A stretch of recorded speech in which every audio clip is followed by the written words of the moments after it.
Hydrofield cuts through my neighborhood.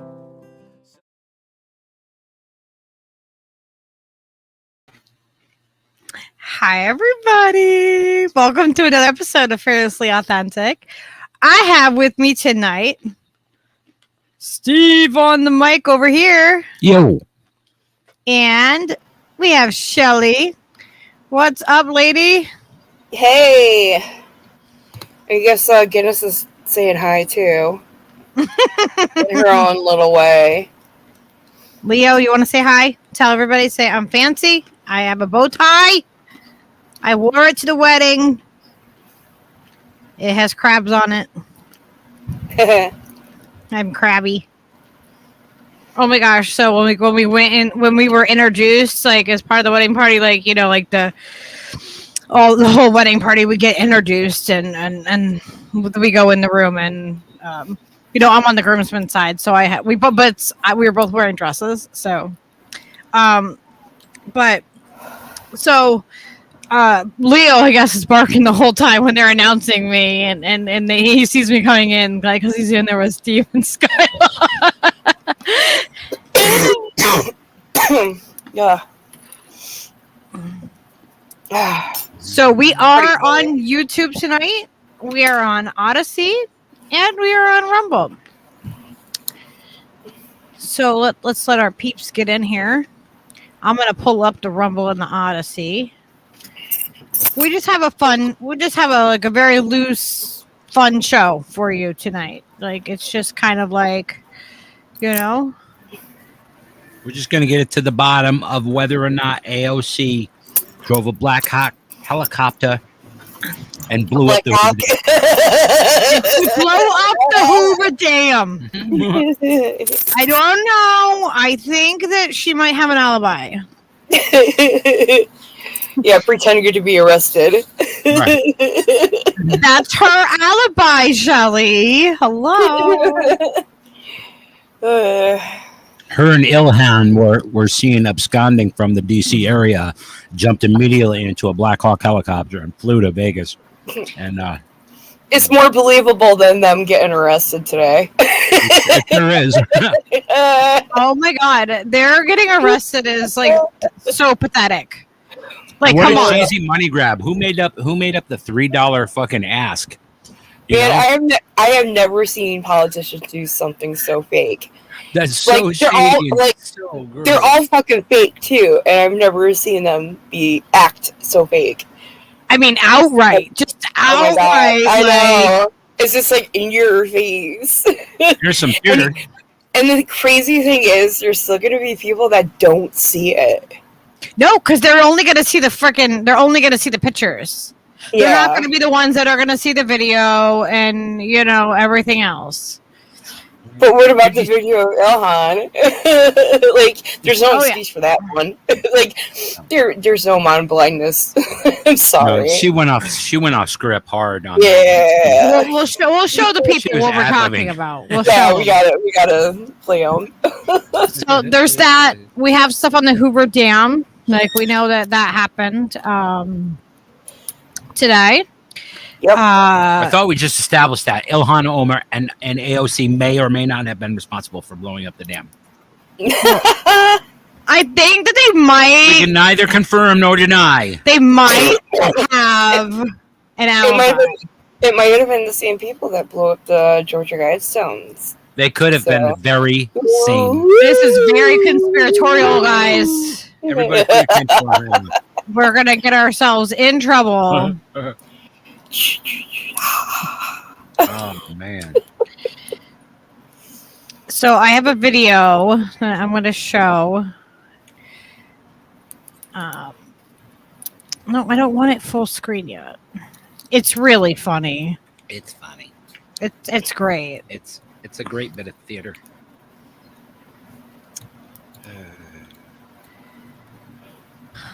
So let's see who we have in our chat and say hi to everybody, and then we can get started with some shenanigans because we can show it again. We got Sirius in the house. Popeye, what's up, Pops? And we got Miguel. Variety dog. And we got Snork. Oh, Snork. I hope you're doing okay. Still having a rough time. Yeah, that sucks.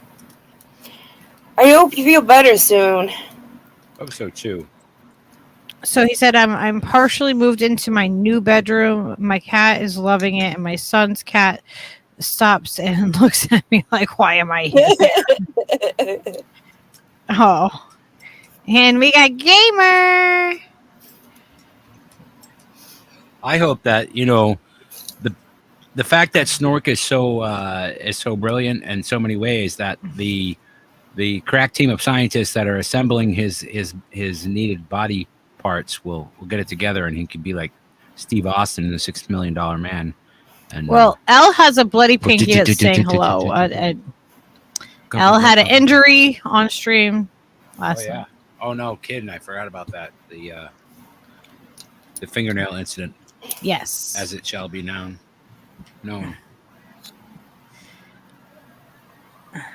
She said there was a mark, and then suddenly there was blood everywhere. Yeah, let's not that might gross some people out. Not me. I'm not afraid of blood and guts, but I just know that I just know what it sounded like. Good movie.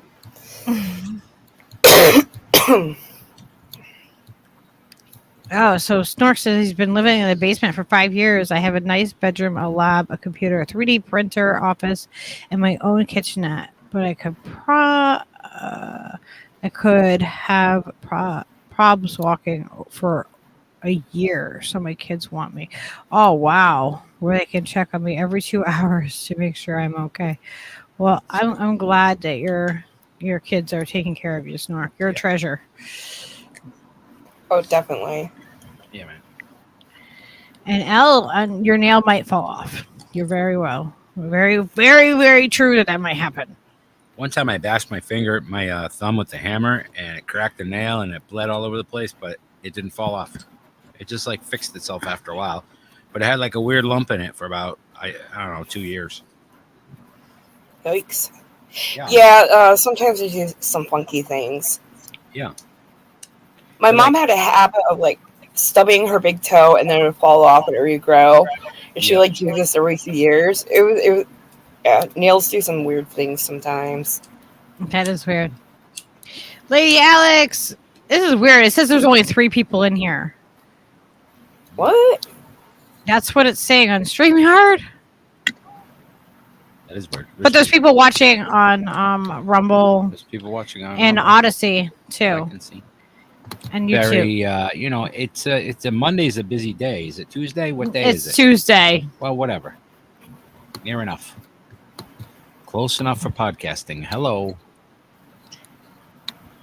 Oh, where's my phone at? That's right. I'm trying to do 2 things at once. Oh, right. I don't know.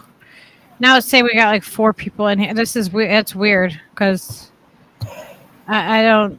I know there's more than that many people in here. General Meow Meow. Oh.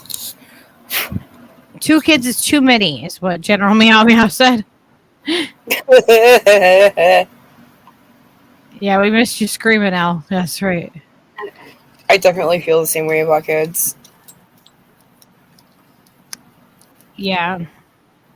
I mean, for myself, I'm cool with other kids. I just never wanted any of my own. Well, if you don't want kids of your own, then you shouldn't have kids of your own. Exactly.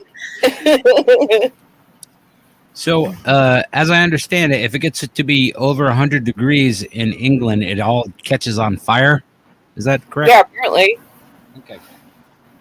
I wasn't sure about that. I saw it on TV, and I was like, whoa. Huh. You saw my tweet earlier, right, about the flyer? Yeah. Yeah, I posted that too. You see my friend Rob's comment, reply to that? His mother is like 10 miles away from that fire. Uh-huh. And it says they're like all over France too. Holy so, shit. Yeah, we'll get into that. Steve is jumping the gun. Well, there's just, it's hot out and there's fires everywhere. Apparently, if it gets too hot out, everything catches on fire. I just wanted to warn people. All right, so I'm going to show... there was that barn fire the other few days ago here, too, so... Yeah, anyway. Yeah, there was. See? Yeah, we will circle back to the fire though. I just wanted to make sure that we try to cover the topics as we go. Like whatever it is we are going to cover, that we cover all of it before we go too far away from it and forget, and then we're all over the place because we're scatterbrained. And that's why I jumped in like that. So.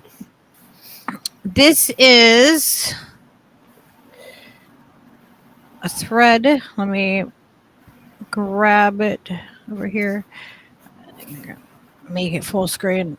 So this is from Greg Price. He got this on the Twitter. Let me see. I think I have to mute us first.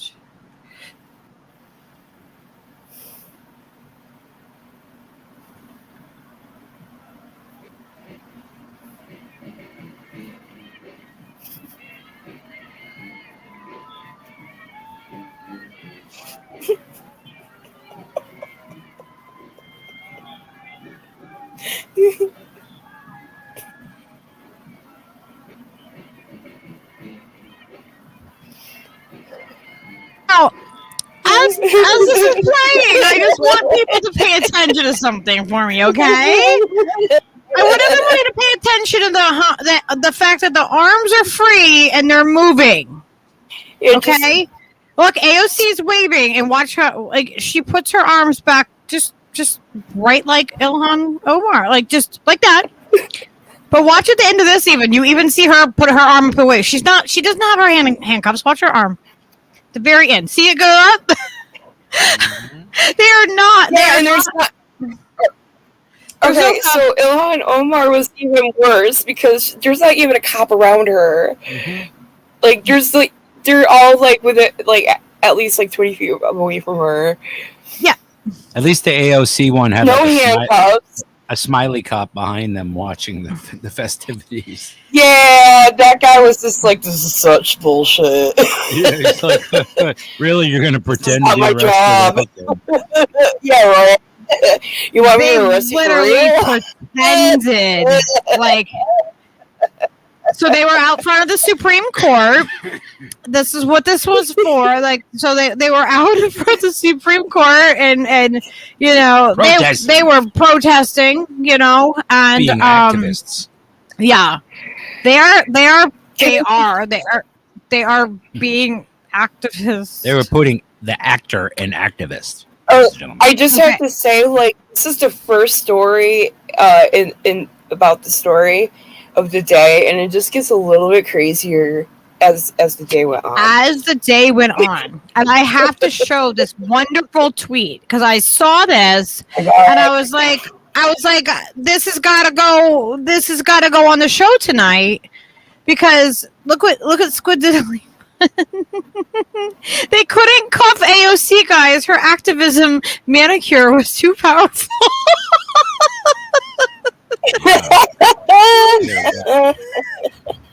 Some sturdy nails. It was too much. Okay, it was too much, and I was like, I gotta show this tweet on the show because it's just too funny. You would think though that they've done this a bunch of times now, right? And everybody's seen through their little fucking ruse. Why wouldn't they just like pay a couple cops to kind of roughly fucking drag them through the crowd and put them in a car and make it look like they got fucking arrested instead of waving to the crowd as they walk away with unattended from police and claim to be arrested? It's bizarre to me. If you're going to be an actress, put a little fucking work into it, just a little bit of flavor. Put your juicy booty into it, is what I'm saying, AOC. Come on. All right, Steve. Let's What? Was that inappropriate? The power of the Sorry. booty was too strong. There's a force field around it. The cops couldn't get anywhere near your hands. It's the manicure, okay? It's not the booty. Not the booty. That's a misnomer. It's her manicure. So look, this is her in her Photoshop. Like she literally, guys, she made it seem like she was being arrested, and like look at the cop's face. He's like, what the fuck is she doing? And look at her face. She's a little snicker. Oh, She's like, this is gonna look great on the. That cop is more like, what the fuck am I doing? Yeah. I know. Yeah, look at this. No handcuffs. Why am I involved? Did you see that? There's no handcuffs. Yeah. That's why the cop's looking down. No handcuffs. He's like, why are you holding your hands together? She's like, this is gonna look great on the WAPO. Yeah, right.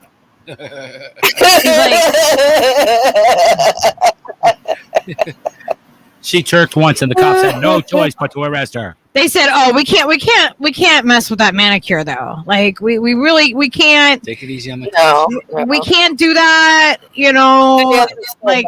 He might come after us if we get too close to the booty, you know, like fucking the theater do you of have this. that tweet? The tweet from earlier. It was after this. It was like a campaign email asking. Oh, for I have. Wait. Yeah, I'm not. Yeah, I'm not there yet. Okay, Hang on, I'm not there yet. Okay, but yes, I have that one. Better though. Yeah. Oh yeah. Where is it? I thought I sent it over. I thought there was another one that. Oh, is it on this one? Okay, let me see. Maybe it's on this one. I have. Oh my god. Yeah, I have that one, and I have another tweet that I wanted to show. Yeah, probably the one I'm thinking of. Yeah, there's a very clarifying image that was put up. Oh yes, here it is. You're gonna love it. You're gonna love what they got out of that, like why they were doing that. You know, like even though we know from looking at that they were not arrested, but look at this. Look at these pictures. They did such a great job. Look at this. It's on Now This. Like they got the picture that they needed. They look like they're being arrested with handcuffs, but they really have no cuffs. Oh yeah, where's AOC's? Oh yeah, here's AOC's. Look at this. And it looks like you can see that this woman has a mask on her wrist. There's no handcuffs. But AOC is very proud that she's standing there and she doesn't even have handcuffs on. But she looks like it. She does. So people are going to assume that she's cuffed. Like, it's all theater. It's all theater. It's so ridiculous. I mean. And it's so obvious. Yeah. That's what I mean. They're just bad at it. They're not even good at it. Oh. And then, yeah, the other email that the message that went out after. What do you guys think? What do you guys think that they did? What do you think is the next logical step for the squad to do? Right? This is what Shelley was hinting at.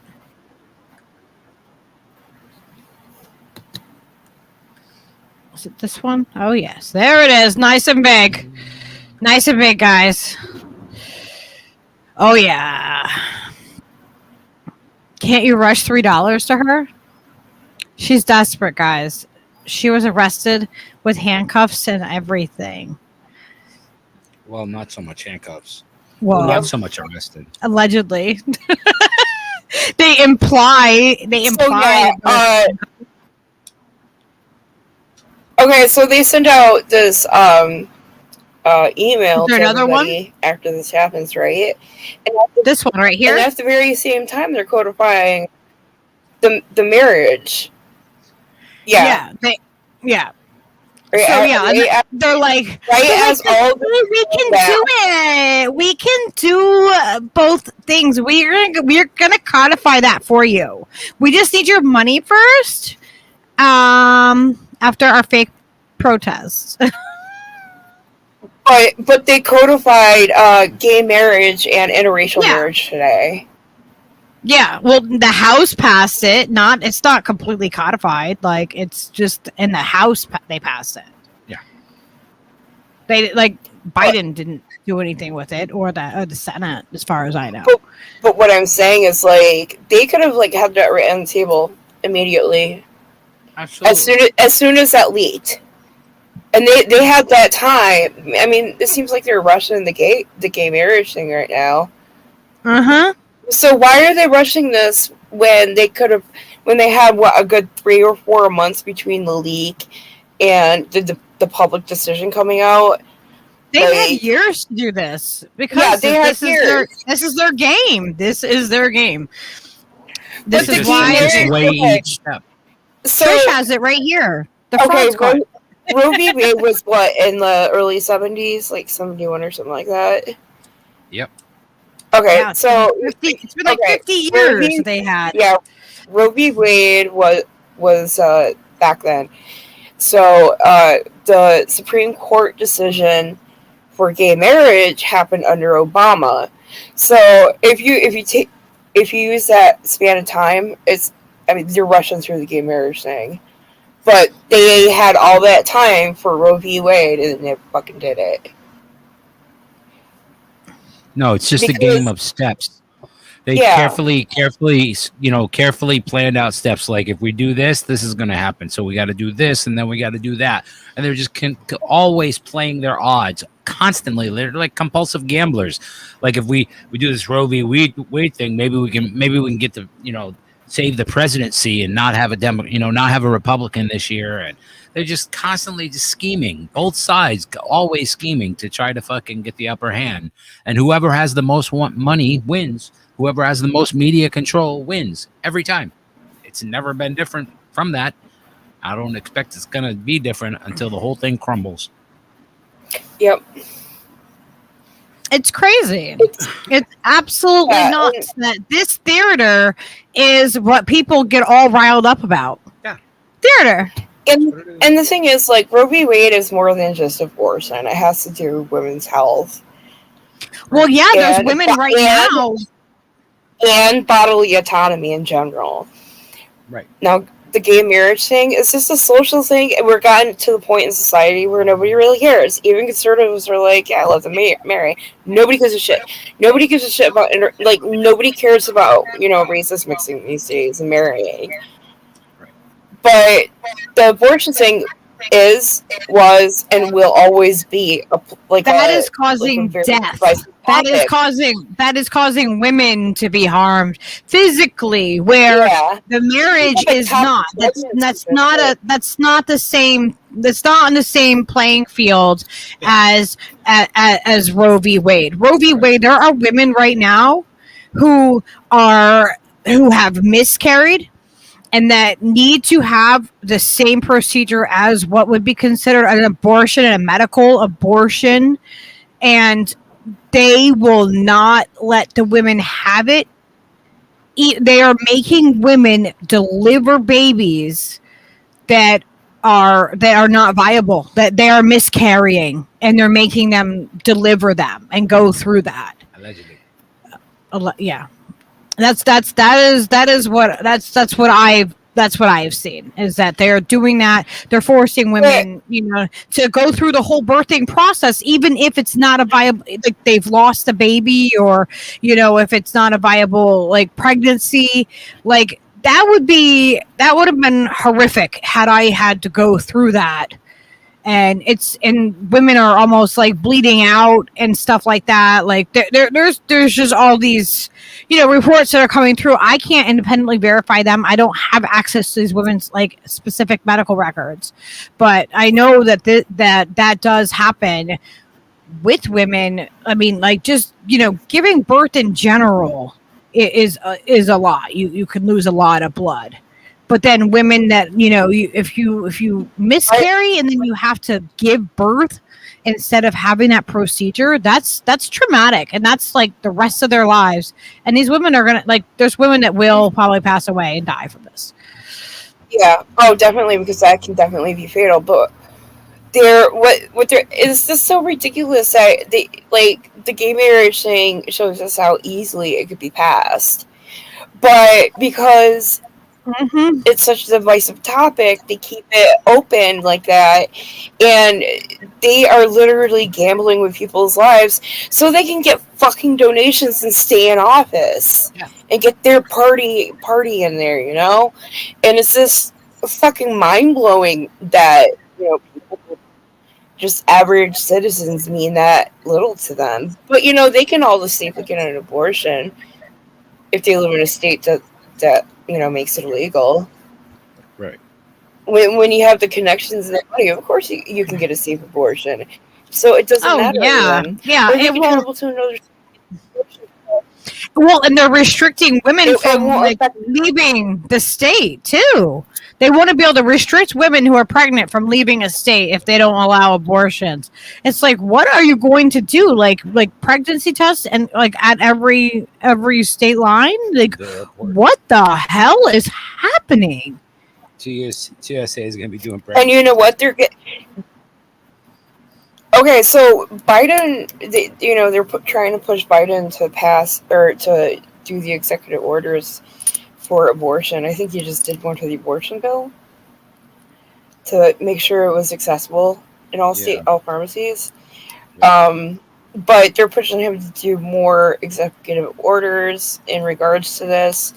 I think the abortion thing is going to play a part in locking down the state's borders. And martial law is going to come into play with that.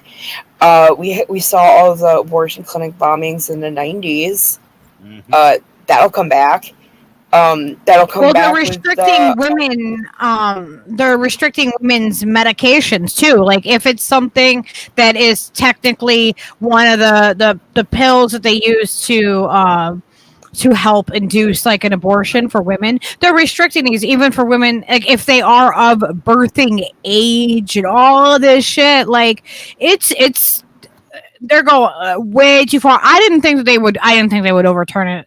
Honestly, I didn't think that they would actually go this far where they would actually turn it after all of these years. You know what I mean? It was just kind of like always like it was always like, what if the boogeyman, it was always that kind of thing, but they actually did it. And then now it's like, I saw someone say, oh, well, they won't go after interracial marriage or gay marriage. I'm like, I don't trust that they wouldn't. I don't trust them. I don't trust that they wouldn't do that anymore, because look what they've done with Roe v. Wade. I mean, like, whoa, and it's like, you can't be for some bodily autonomy and then for some, no, it's you don't get to do that. You don't get to have selective choice and insert your religion into my bodily autonomy or your beliefs into my bodily autonomy. Oh, whoops, Shelly dropped out. Oh no.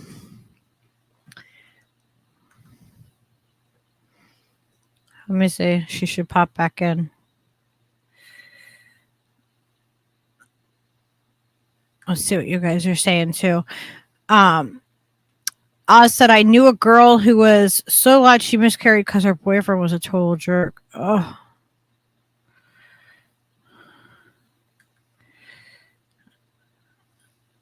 And Lady Alex said, I'm exhausted from discussing our perpetual oppression. I am at a complete loss.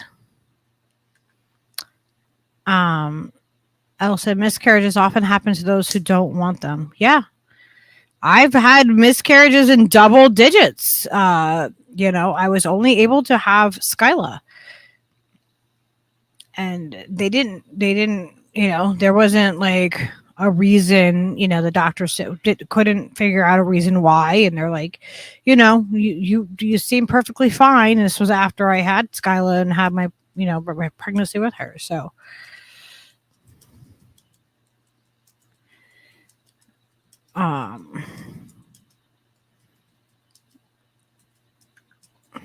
Lady Alex said the gay marriage thing is breadcrumbs to keep us quiet as we accept it.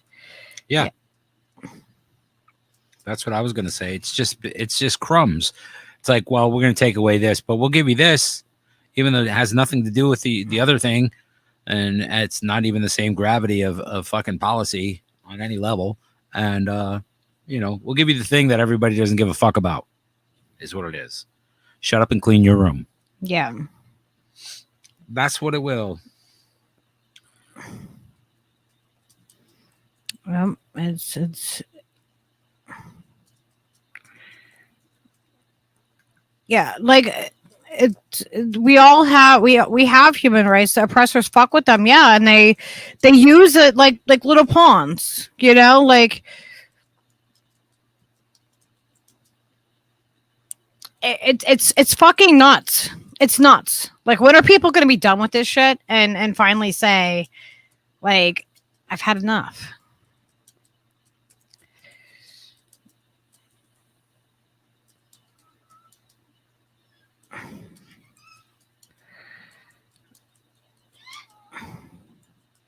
Oh my gosh, Lady Alex. Huh? And now they want to ban the jewels. Yeah, it's weird that they want to ban like certain tobacco products and flavors, as if like banning it makes it just like it's just gonna go away, or kids are gonna stop using it. Yeah, it's like, which, you know, how did they not play ball, and or, you know, what kind of you know, you just don't know. It could be completely innocuous, and you know, vaping could be like, you know, a percentage point as dangerous as smoking tobacco. You know what I mean? It might not amount to anything, or it could be like tremendously worse. We don't know, because testing is something that, you know, gets overlooked, it seems, pretty often when it comes to consumables. Just saying. Hey, I heard a boop. Yes, Steve.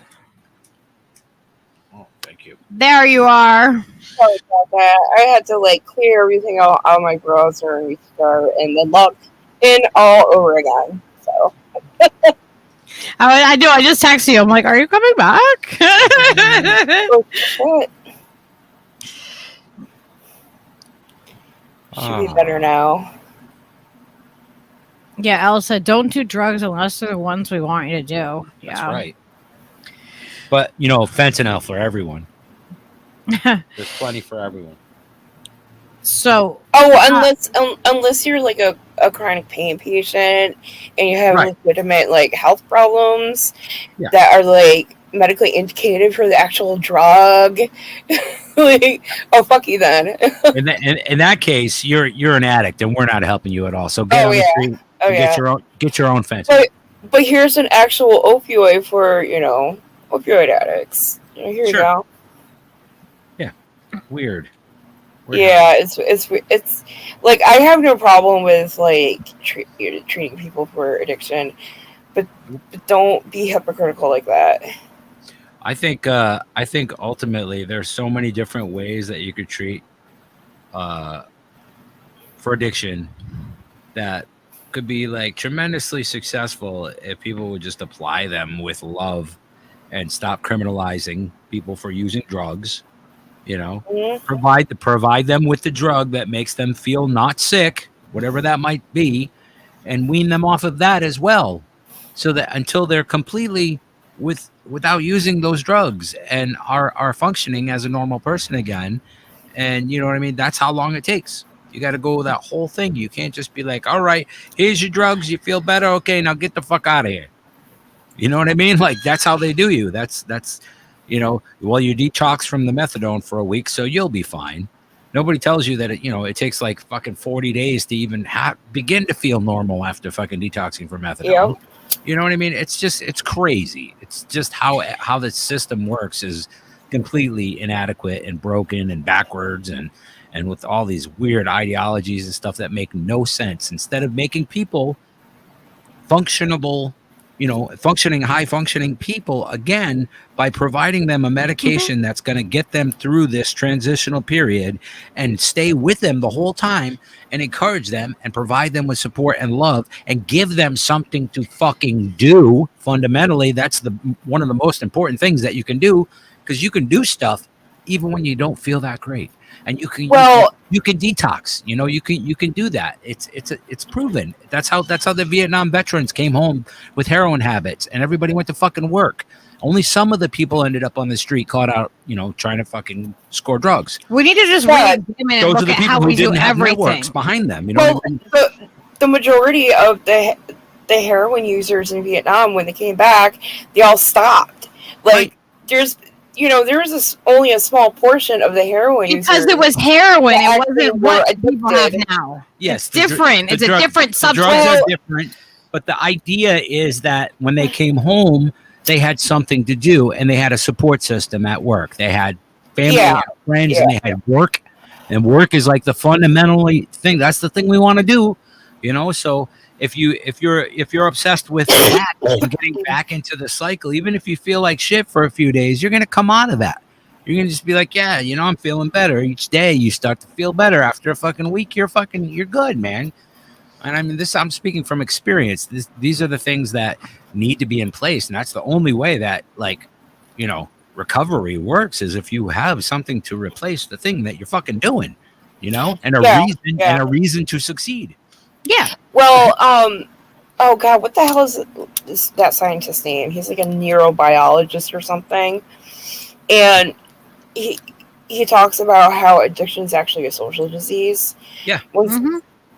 And there's a lot of substances that work on the receptors in the body that your body can become physically used to, which is the same thing as quote unquote addiction. But we don't call it an addiction. Right.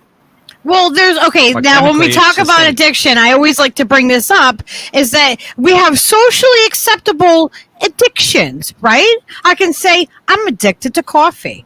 An alcoholic is an accepted addiction. You can be addicted to gambling. You can be addicted to, like, there is social norms and socially acceptable addictions. And then there's ones that we demonize, even though they are just addictions, just the same. The same is like, I don't want to stop drinking my coffee because not only do I enjoy it, but, I'll get the headaches and I'll feel like, and I don't want that. But like, that's socially acceptable. It's socially acceptable, though. Yeah. But that come down off the coffee, off the substance isn't because of an addictive behavior. It's just your body getting rid of, getting used to not having it. Yep. But but it's acceptable, though. No, but what I'm saying is addiction is psychological, is 100% a psychological disorder. And on one hand, I do think that the word addiction is thrown around way too much. Like everything, there's this addiction, that addiction. Well, there's a level of it. It's a level of addiction. I think, well, that's the thing. It's not measured at an equal place, an equal thing. You know what I mean? Like the chemical. It's not measurable for the same, two different people for the same chemical reaction that happens and that triggers, right? And the serotonin release and the thing that you're always. It's pretty much the same across the board, but it's not measured that way. Like, you know what I mean? You don't see it in that way. Like, I can't say it's like a 5 for me and then it's also a 5 for you, because I don't know. You know what I mean? Like, right. It's not an across the board. All of that is relative as well, but I'm just saying, like, the main biology of what forms the mental state right? The chemicals that are released that causes that the way that you feel, that, you know what I mean? You're seeking that thing over and over, that addiction, that need to get those chemicals to release in your brain is pretty fucking similar across the board, whether it's cocaine or sex or fucking gambling or whatever. The fucking political fucking shit like AOC just did. That they are addicted to that in a way. You know what I mean? Like people are addicted to different things in different ways. And I agree. There should be but it's psychological. There should be a more apt. I wish we would go back to like using different language for different levels of that. Yeah. Like, remember when we used to call things a bad habit? Mm-hmm. Yeah. Now they're addictions. You know, calling bad habits addictions, like, it lessens the experience of people who have like hardcore addictions. Like, you can't compare the two. You can't use the same language for the two. Right. And that's always the thing too, isn't it? It really bothers me. The disappearing language, you know what I mean? The acceptable catchphrases and words to describe things that we just adapt. Like, I don't know why we do that, but we change the vernacular that describes things constantly.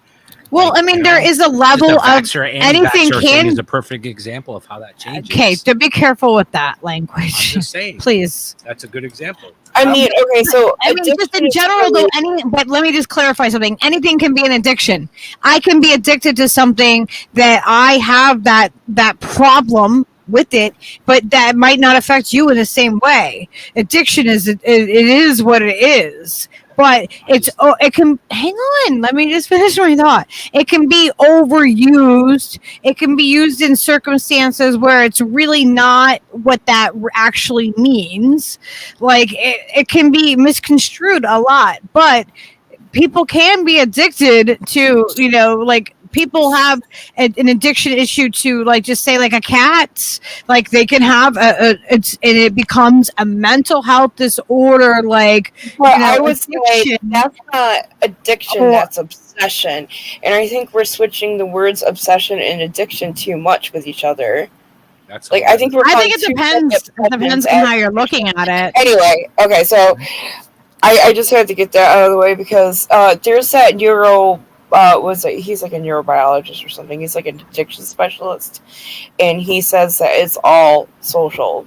Like, addiction is a social problem. Mm-hmm. And when he, with his experiments and stuff like that, like, this guy's brilliant. He's been on Joe Rogan a handful of times. I know who you're talking about. I remember. Yeah, him talking. I just can't remember his name. Mm-hmm. But he's got a different approach to addiction that, you know, that's mainstream. And I mean, there is research out there from over years and decades that supports what he's saying, but it's not mainstream. So if you don't pay attention to this stuff, you didn't know it already. It's not like, it's not groundbreaking information. It just supports decades of research that was kind of, you know, hidden because of all this mainstream, like, this mainstream alarmist type of research about addiction. Right. That's all it is. Maintain that war on drugs fucking mentality and stuff. Like, you know. I was just trying to point out the name that Oz Whistles was saying. That's all I was trying to tell you guys. Isn't that Aramate's father? Yes. Yep. I just found out a few months ago. I was really surprised. Oh yeah, no, yeah. I would have put two and two together. I read like a couple of last name essays of Gabor Mate on Substack or something like a couple of years ago, and was like, "Wow, this guy's fucking on his shit. He knows what he's talking about." Yeah. But even his ideas are a little, you know, different than mine, because I really feel like the importance of that, and he does talk about, like, you know, having a support system is like, and something to do to occupy your time, and you know, and goals and stuff are like just a fundamental aspects of how you overcome being addicted to anything. You know what I mean? Occupying your time with something important to you and striving to attain goals and stuff really motivates everybody, and can take your fucking mind off it. And I really feel like that's a absolute truth. But I don't know, I'm just the fucking disembodied voice on a podcast. We're not medical doctors, so you're just a stream of consciousness in a box. That's right. Okay, so I want to pull up the definition of addiction and see what it says. I'm like Max Headroom's younger brother. So over here, the cool graphics. Addiction is a biosocial. Can you see that? That was a way boomer fucking reference. Nobody got. Thank you, Steve. What? Oh my god. What am I looking at? I was asking if you could. Biopsychosocial. Biopsychosocial Okay. disorder. Yes. Characterized. Small on here. Yeah, I gotta squint myself. Yeah, it's tiny right here. By repeated use of drugs, repetitive engagement, or behaviors such as gambling, despite harm to self and others, according to the brain disease model of addiction. While a number of psychosocial factors contribute to development and maintenance of addiction, is a biosocial process that is induced by repeated exposure. Yeah, So, the biological part of it comes into play because it's hitting the dopamine receptors. Yeah. But your brain is made that way, so you get reward, like that dopamine hit award after something like running or catching dinner or having sex to procreate and make more of your species. That's what the dopamine receptor was made for. But in our modern society, a lot of the more technological kind of addiction is built that way. They built it with that dopamine receptor. So like a lot of modern addiction was intended to be addictive. Yeah. So it says that the symptoms are uncontrollably seeking drugs, uncontrollably engaging in harmful levels of habit-forming behavior, neglecting or losing interest in activities that do not involve harmful substance or behavior, relationship difficulties, which often involve lashing out at people who identify the dependency, an inability to stop using a drug, though it may be causing health problems or personal problems, such as issues with employment or relationships, hiding substances or behaviors, and are otherwise exercising secretly. Is that what? It's too small. I can't see it. But other than the that's their definition, but I mean, it's just other than the brain response as far as like the dopamine hit and stuff. Everything else in the definition is psychological and social. Like just a small fraction of what addiction is biological, but we treat it in a biological way instead of getting to the root of the problem, which is society and culture and just how down everybody is these days. Is going to cause a hell of a lot more addiction. Oh yeah. And then you got the social engineering and shit like that. I mean, now, wouldn't you agree though that even though that there's that tiny aspect of biological, right, part of addiction, it's that biological thing is like the same across the fucking board. Like that's the stuff, right? That's the juice, man. That's the serotonin. That's the fucking yummy, good, fuzzy feeling that everybody wants all the time. Like no matter what it is that causes it. Yeah, I understand the physical, the physical need for it, but like, I don't know how to explain it. I don't know. My idea is that if you have that like that modicum of physical thing that happens, right? It's actually a physical chemical reaction that happens that causes the mental aspects. It causes those social impacts to manifest. I would say it's the other way around, because people don't start addictive behavior unless they have something going on in their life, that they're using that behavior to like release from. I see what you're saying. I agree that I think it works from both ends equally. So they got they've got something psychological and social going on in their life to start those things in the first place. Right. And so it kind of like it starts off as a psychological thing, and the biological thing does have like it kind of steers it. It's like a steering mechanism or something kind of. Yeah. I guess that's what I was. That's what I was trying to like. Yeah. It sort of maps out what the behavior is going to be. If these bells and whistles fucking ring in your fucking brain, then you're going to react this way.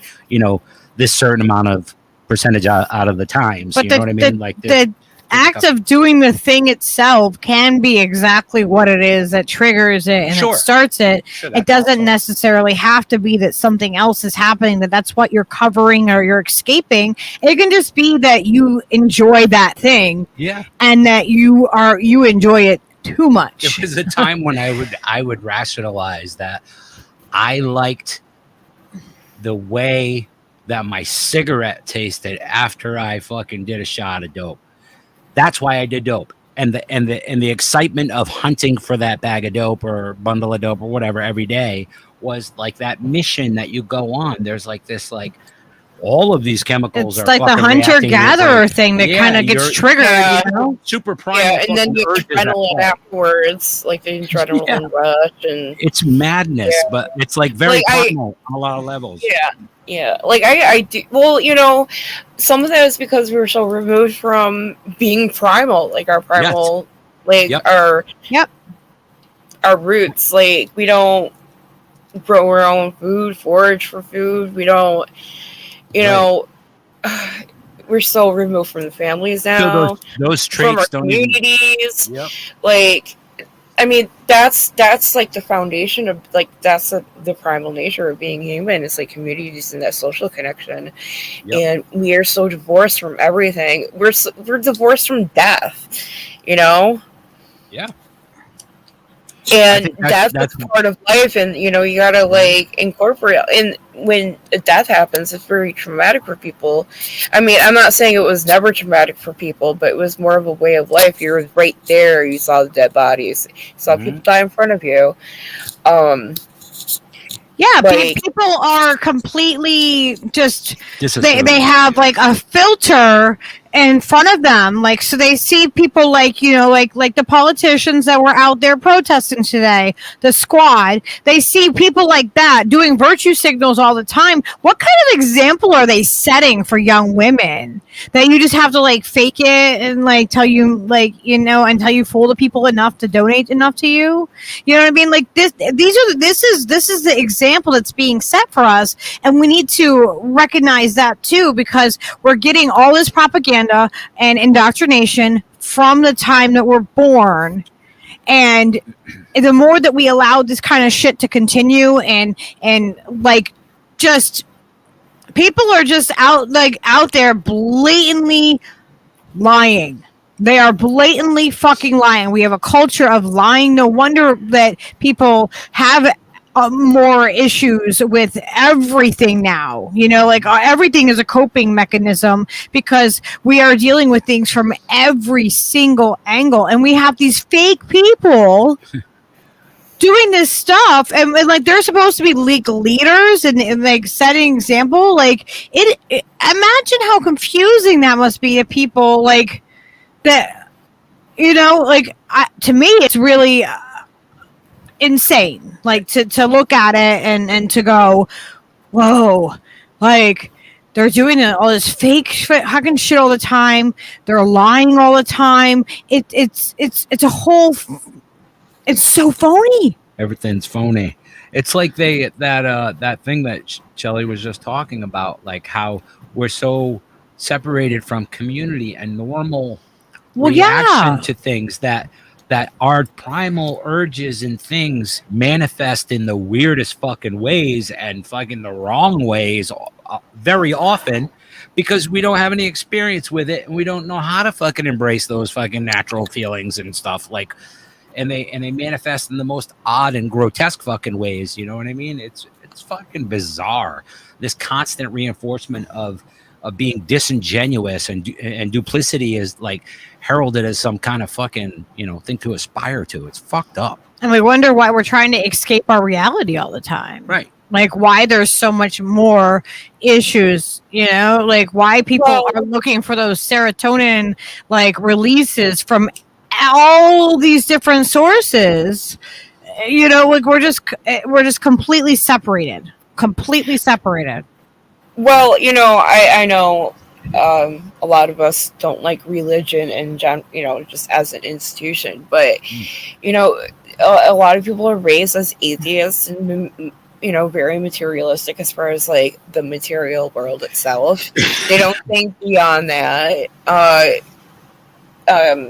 I don't think that atheist necessarily means that you aren't connected in a spiritual way, though, to the earth. But no. What I was gonna say is that a lot of people are disconnected from nature.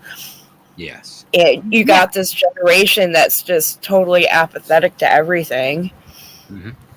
And of course, there's going to be a huge like suicide and addiction problem. Because it's not even about religion itself or believing in a higher power, but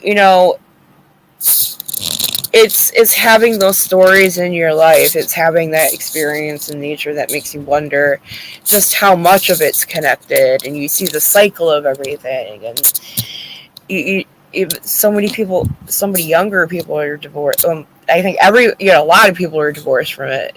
But you have generations that are being raised that way, right? And it's causing like a huge psychological crisis, like a mental health crisis. I believe that's true. I think that the children of I sound like a boomer, but ever since I was a little kid, you don't need to use those social labels. Ever since I was 10 or 11 years old.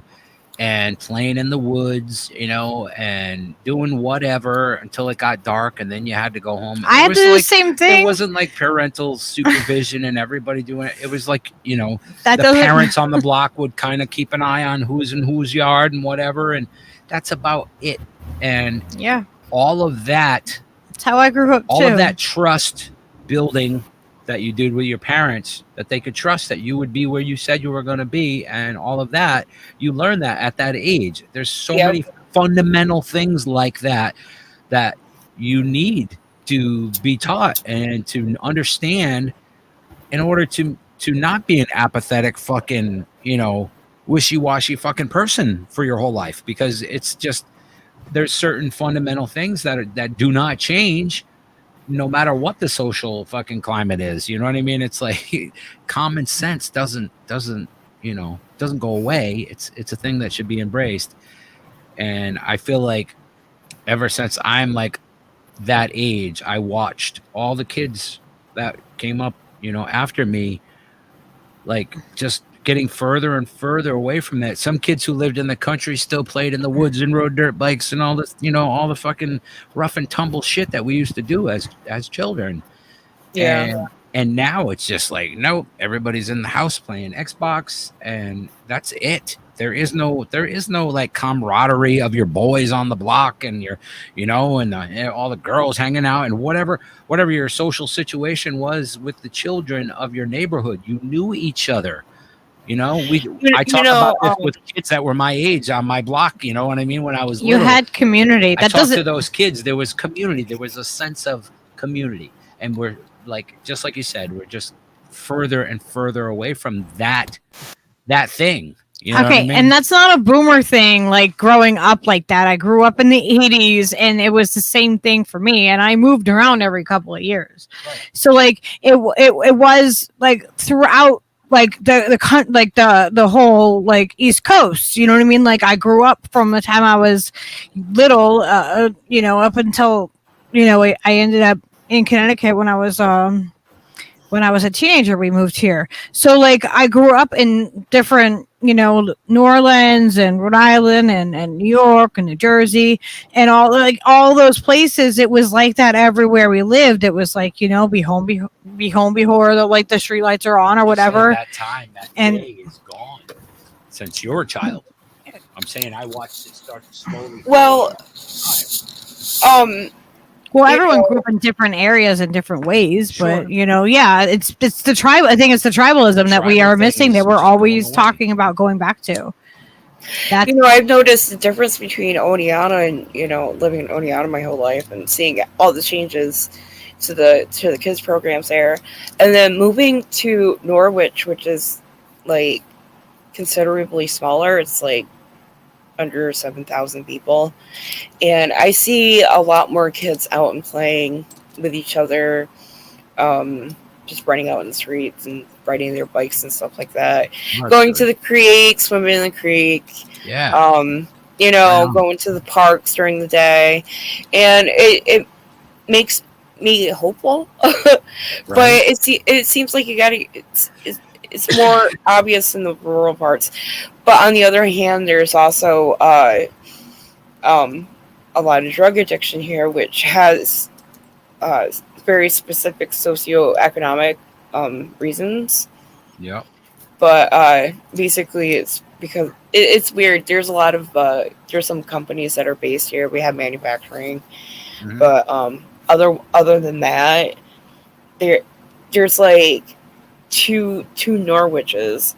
There's like manufacturing, like the middle class and upper class, and then you got the lower class, and like those are the ones that tend to be more drug addicted.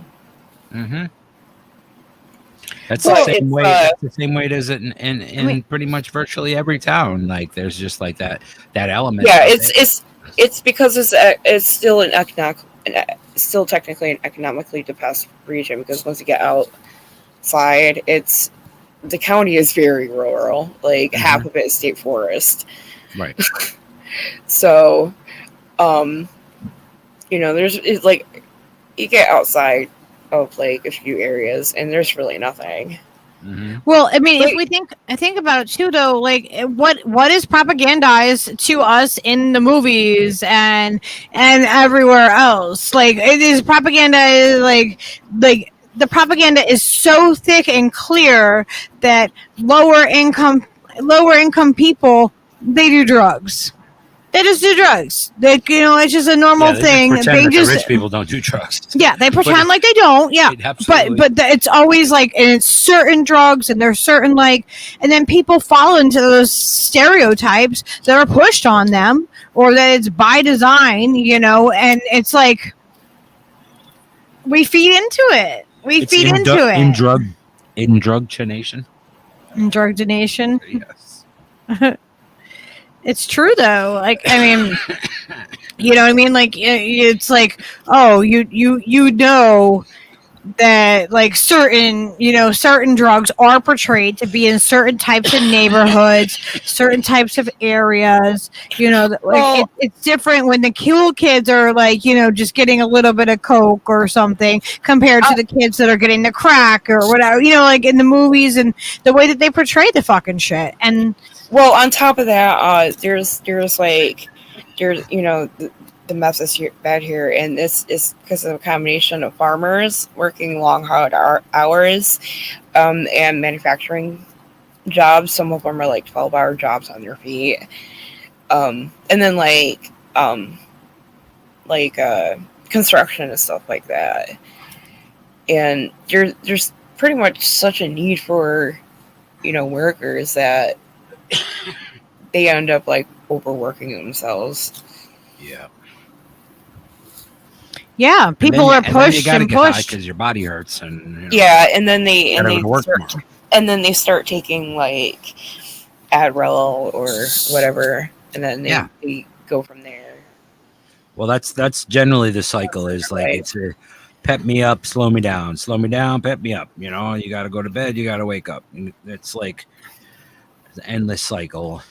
Gamer, yeah. Parents, like, it's easy to say parents should start parenting again and pay attention to their kids. A lot of parents don't know how to be parents. A lot of people weren't given like good examples. They weren't raised where they have a family or a tribe of like people where they really, or they knew their neighbors. You know, people are so divided, and like, you know, like you're taught to, you know, it's imprinted on you to, you know, don't talk to your neighbor, don't do your own research, don't, like, you know what I mean, like, just stick to your little clique and that's it. And, you know, don't reach out to anybody on a human to human level. You got to keep it divided. You got to keep the labels. And so a lot of people don't know how to like really be a, you know what I mean, be a parent or be in a community. And that's why we have to like reach out and try to make sure that people understand where we're coming from when we say things, like, you know, like our tone of how we say things and all of that, because, you know, like we can be alienating people and not realizing it too. Like when we were trying to bring people in. I just thought of a really cool thing. I want to do an episode of Let's Talk About Music, and we could talk about the propaganda aspect of Top 40 and how that works and how that's worked successfully for fucking lots of people for many years. I think that'd be a good thing to talk about. It just occurred to me. Yeah, that's cool. Okay, at least I said it on the mic, so I'll remember when I hear this again sometime. Gore said, I am home disabled. We are all about limiting the use and what can be used. I think that was in reference to like electronic devices and stuff. Mm-hmm. Yeah, tech things. Yeah. Tick. Yeah, kids are so overwhelmed and inundated with like electronics. Like when I was a kid, like we weren't allowed to just like sit in front of the TV all day. Like that wasn't, you know, we couldn't do that. No, go outside and play. Yeah. What do you want, Leo? Just go outside and play. You kids. You're in, you're out. Yeah. I had $1 for every time I heard my mom say that. Yeah, I'm not saying that's some magical cure, but that's what a lot of people are lacking. That's the core reason why they end up immersing themselves in habitual behavior or obsessive behavior. Yep. Because they're trying to escape something that's lacking in their lives. Mm-hmm. Yeah, some people can be, absolutely. Because I mean, really, that's the other common factor of addictive behavior or obsessive behavior, is that you are trying to replace something or trying to fill a gap, you know, trying to fill a need by doing whatever it is you're doing, or escaping a truth or something. You know what I mean? You're trying to fucking exchange. You know, even for people who start using drugs because of work, a lot of it's because they're working like 2 or 3 jobs and breaking their backs or doing like 12-hour, 14-hour shifts, and they're just trying to get by, just to, you know, have a livable income so they can keep a roof over their head and food in their fridge. And you know, that's also, you know, something lacking in their own lives too. It's stability, you know, comfort, and that's a core that's a core human desire. And when you don't, you know, that's lacking in something too. Well, yeah, because like, and when parents are so overworked or your community is so overworked, it's like you know, like you were saying, the farmers and like where you live and the factories and everything. It's like you just don't, like, at that point you become like, what use are you to your family? You know what I mean? Like, what actual connections do you have with your family? What are you able to, you know, to do, because you're so wiped out. or you're doing whatever to satisfy, or help with whatever addiction to get by, or whatever the reason is, you're just completely disconnected from your family. You're Like, disconnected from yourself when you're engulfed in it. You don't even realize what the fuck is. Yeah. You're not engaged at all. yeah. Well, I worked at That's the whole point of doing the drugs, is to detach from everything that's lacking in your life and bothering you. And that's the whole point of doing it. That's why I know several different people in my life that have been like really addicted to ketamine because it's such a disassociative. Oh my god! Wait, I gotta stop you because when you said that, I was just about to say I learned that lesson from watching people go into K-holes. Yeah. It's so fucking weird that you said that at the same time. Yeah, synchronicity, but it's true that that's a weird drug, and it's not like like everybody's favorite drug because it's kind of fucking gnarly. It's not. I don't know. I never thought it was fucking great for anything, but other people are just like, no, this really helps. I can meditate out for a while. I'm like, dude, you're folding in half in your chair for 20 minutes, coming to, and okay. Fucking slumped over and drooling, and nobody can like get through to you, and it's scary to fucking watch on the other end, man. And then you want to get up and walk after that, and it looks like you're standing on stilts or something. You're just like wobbling all over the place, like a drunk person. I never did ketamine, and it was because I watched too many people do it. Mm-hmm. I watched too many K-holes, man. That was scary shit. I could see how that would discourage someone from trying it because But it's a fucking general anesthetic. Of course, it's gonna do that. Of course it is. Of course it is. It puts you in the fucking hole, son. That's all that shit does. Yeah, that's what it's really for. the most amazing, enlightening thing that ever happened to me on a K-Buzz was muscling a fucking good blast of it and going off into the place that you go on the K-hole, and then coming to and realizing that there's like a lantern in the tree, like we're outside camping, and there's a lantern in the tree, and there's music playing, and it's all starting to come back into focus, and I'm just like amazed that, whoa, everything is like there, like I just like had the revelation, like wherever I just was not here, but now we're back here, and everything is the way that it was when I left. This is fucking wild. And then that's the last time I did ketamine, because that's enough. Thank you. Yeah, the first time I did acid, I did like 7 hits of acid. Yeah, no, I've well, it depends on the strength of what you're taking. Sure. But yeah, hits. L is like it's a multi-dimensional fucking thing, and it's many levels. Like I've done thumbprints and couldn't walk and talk for 6 or 8 hours, and then it was really high for a couple of days in a row, and it's all different levels. It's like you can take that much, or you can take just a little square and be spun and giggling. Well, yeah, I've taken whole strips. So many different ways. And then other times I've taken one and gotten the same effect. Well, it's hard to, you can't really like, unless you know exactly what you're getting. Yeah, these were like the triple hit gel tabs from back in the day. Yeah.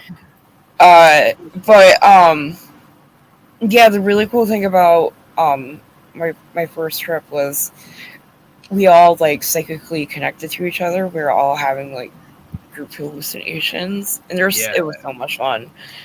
I saw the Earth's heartbeat. That was fucking crazy. Yeah. That like, and then like years later, you're finding out about the Schumann resonance. It blew my mind. Mm-hmm. Like, oh my god, I actually watched that shit.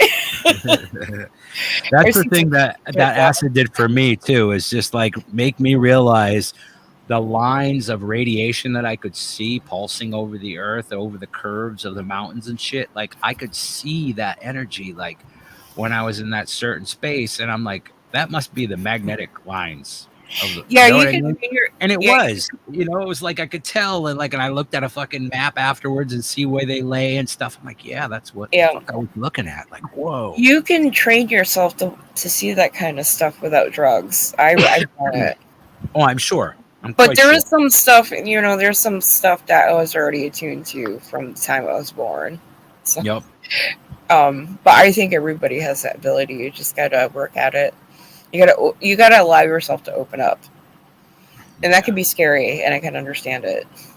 I actually shut myself down for years because I thought I invited a little too much, which I think I did. Certainly possible.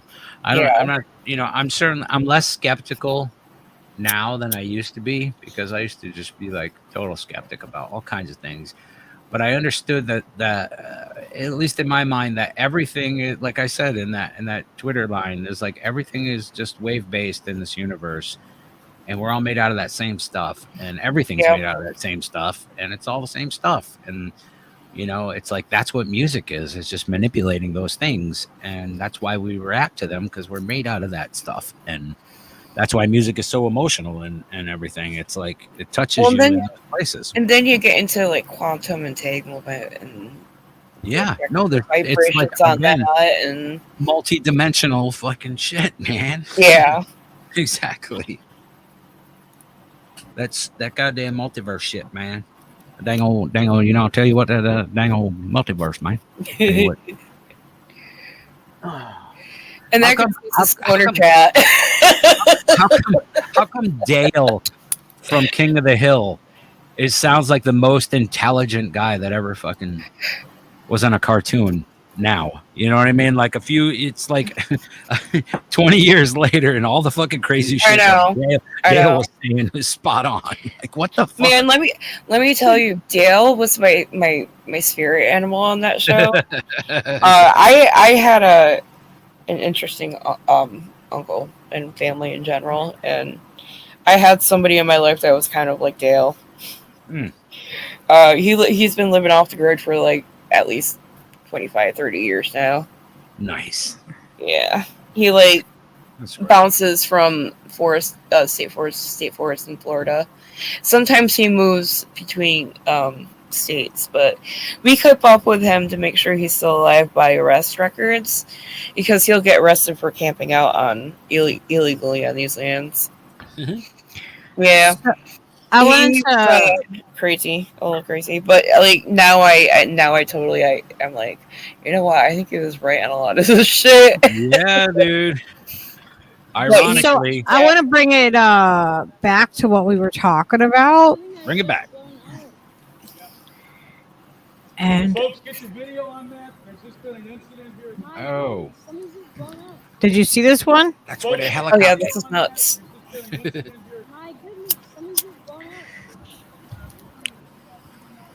was a Stinger missile.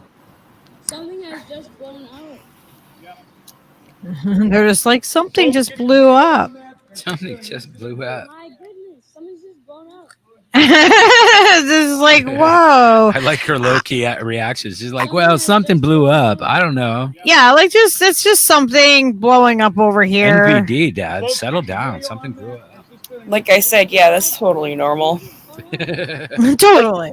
Just another day at the Hoover Dam, Nothing to see here. Yeah. Yeah, Hoover Dam's just like on fire.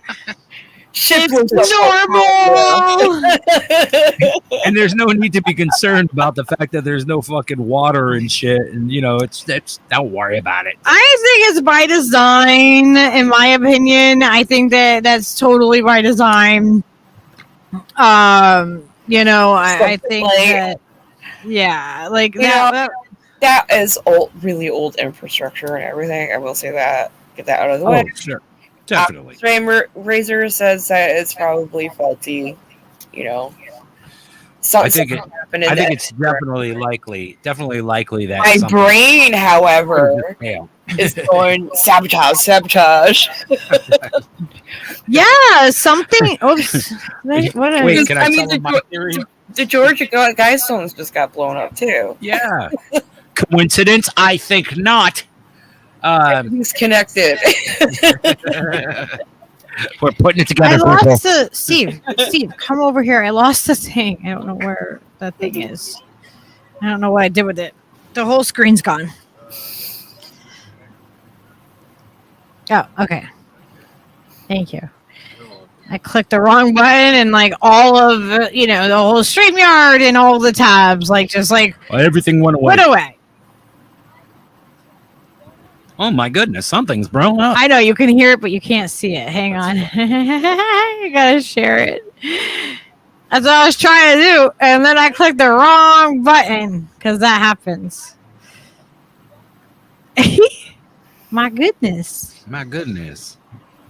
Something has just blown out. Something has just blown up. She's like from Louisiana. She's just on a vacation up there. Folks, get your video on that. There's just been an incident here. We got an incident here. Folks, get your video.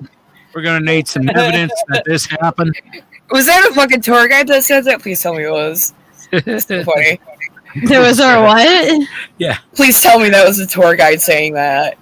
It was the sounds like Well, we found was- an incident. That was Stan, the Hoover Dam guy. Yeah, Oh like my God. I think he was let's put him up and let's see what he says. That's Bob Hoover. He's been with the dam for 45 years. We're going to be leaving now, so we're going to be trapped in there. Something has just blown out. Yep. Folks, get your video on Well, that'll that. happen. There's just been an incident here. My goodness, something's just blown Yeah. out. The way he says it, yeah, he's got to be a tour guide. He's like, yep. He's like, oh yeah, well, something blows up all the time. It's fine. Don't Yeah, worry." right. Like, better take your pictures now because you got a historical incident. That's right. Get your video so we can we can magnetize your cameras on the way out. Yeah. Yeah. Okay. So I have this I'm like, so what are they doing with this? What are they doing with the Hoover Dam? Why are they letting all the water run out? Why aren't they having risk assessment? Hey, everybody, use less water. Okay, my idea, my theory on the I whole think thing. that there's something under that they want. There is resources under the water that they want. Diamonds. Oh, I'm sure of it. Yeah. They want something under that water.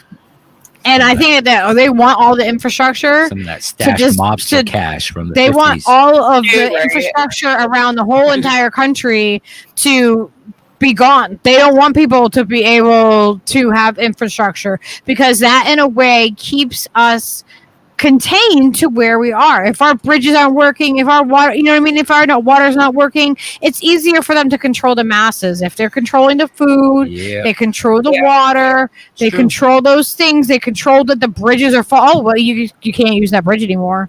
Think about It's falling apart. Think about the huge region that relies on the Hoover Dam. Oh, it's All that, astounding. huge, across different states. I think it's 8 states that get water. That Or 6. the whole entire Great. Southwest would fucking crumble if something happens to the Hoover Dam. Now, doesn't that make it a target in itself? Yep. If just that alone. It's a target. It's What if Like, people got fed up with it and they're just like, you know what, fuck you. We'll just blow the whole fucking thing up and then we'll see who gets the fucking water. this just all seems like a war on the people. More of the same. It's like the government going to war against its own people. Allegedly, it would seem so. I mean, I don't I wouldn't know what else to Because you can also all include that depending on what happened today. We don't know for sure what happened. No, this is all What? skeptic. We're just throwing shit out there. It could be lumped in with the food related factory fires and all the manufacturing fires, all the Oh yeah, I think that's shipping fires, connected. all that. I think it's connected to it. It's I don't- control the food, control the people, and that water is Control included in that. water. Without water, you die. Especially in that case. Yeah. You're not getting food, you're not getting water. That's a death sentence. And that's a huge population. That's a huge chunk of the United States that relies on the Hoover Dam and Lake Mead, and It's pretty and Lake crazy. Mead's pretty much empty. So it's like, if you think about it this way, it's like Oz said, if you take more water out of the river than the rain puts in, river run dry.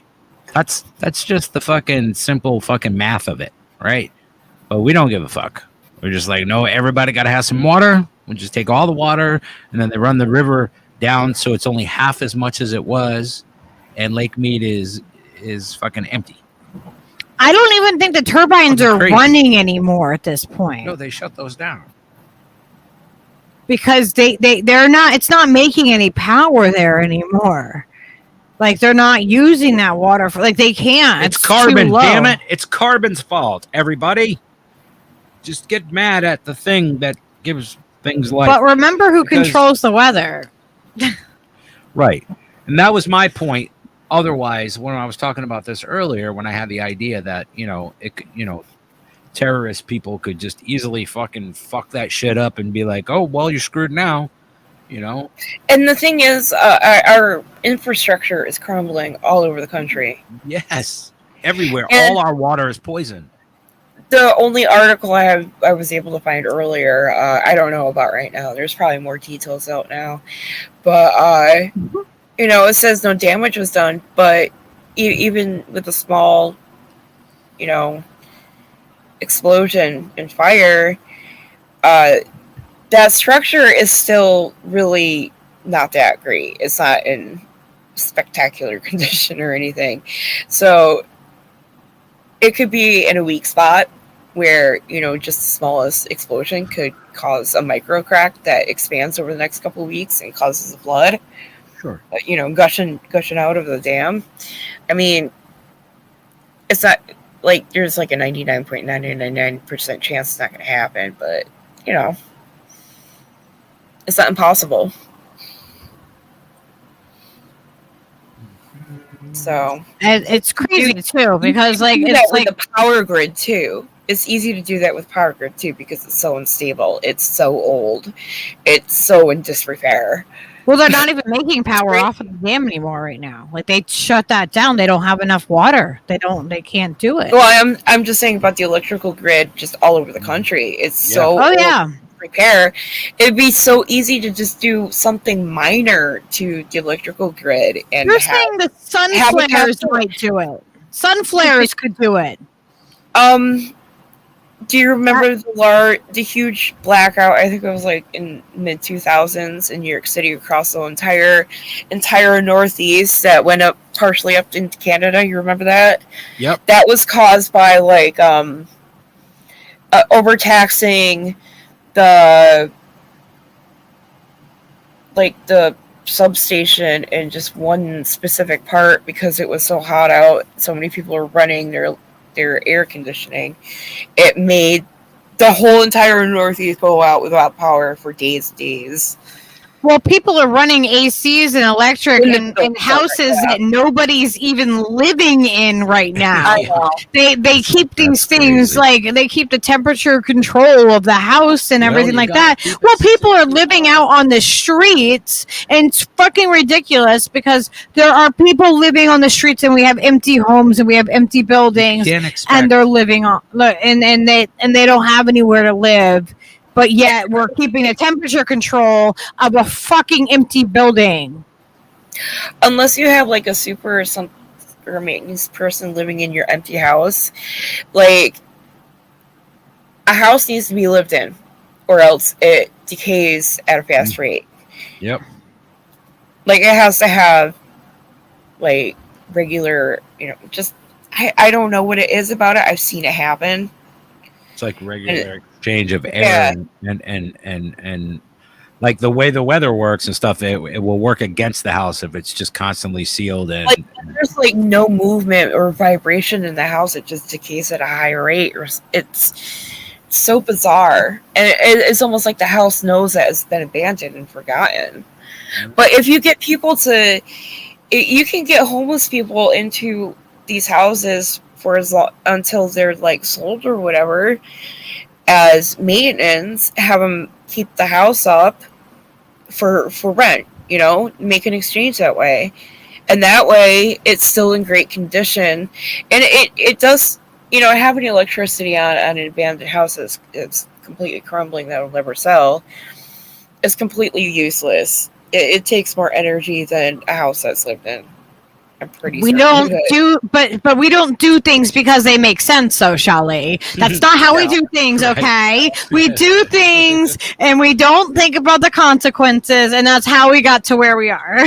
Hey. Like, why aren't they doing like house sitters, like having people, because they don't trust people that are without a house. If you're houseless, that comes with a whole list of stereotypes, and like you're automatically like a bad person, and you're like stereotyped as a drug addict, and your stereotype is this and that and all these other things, and so.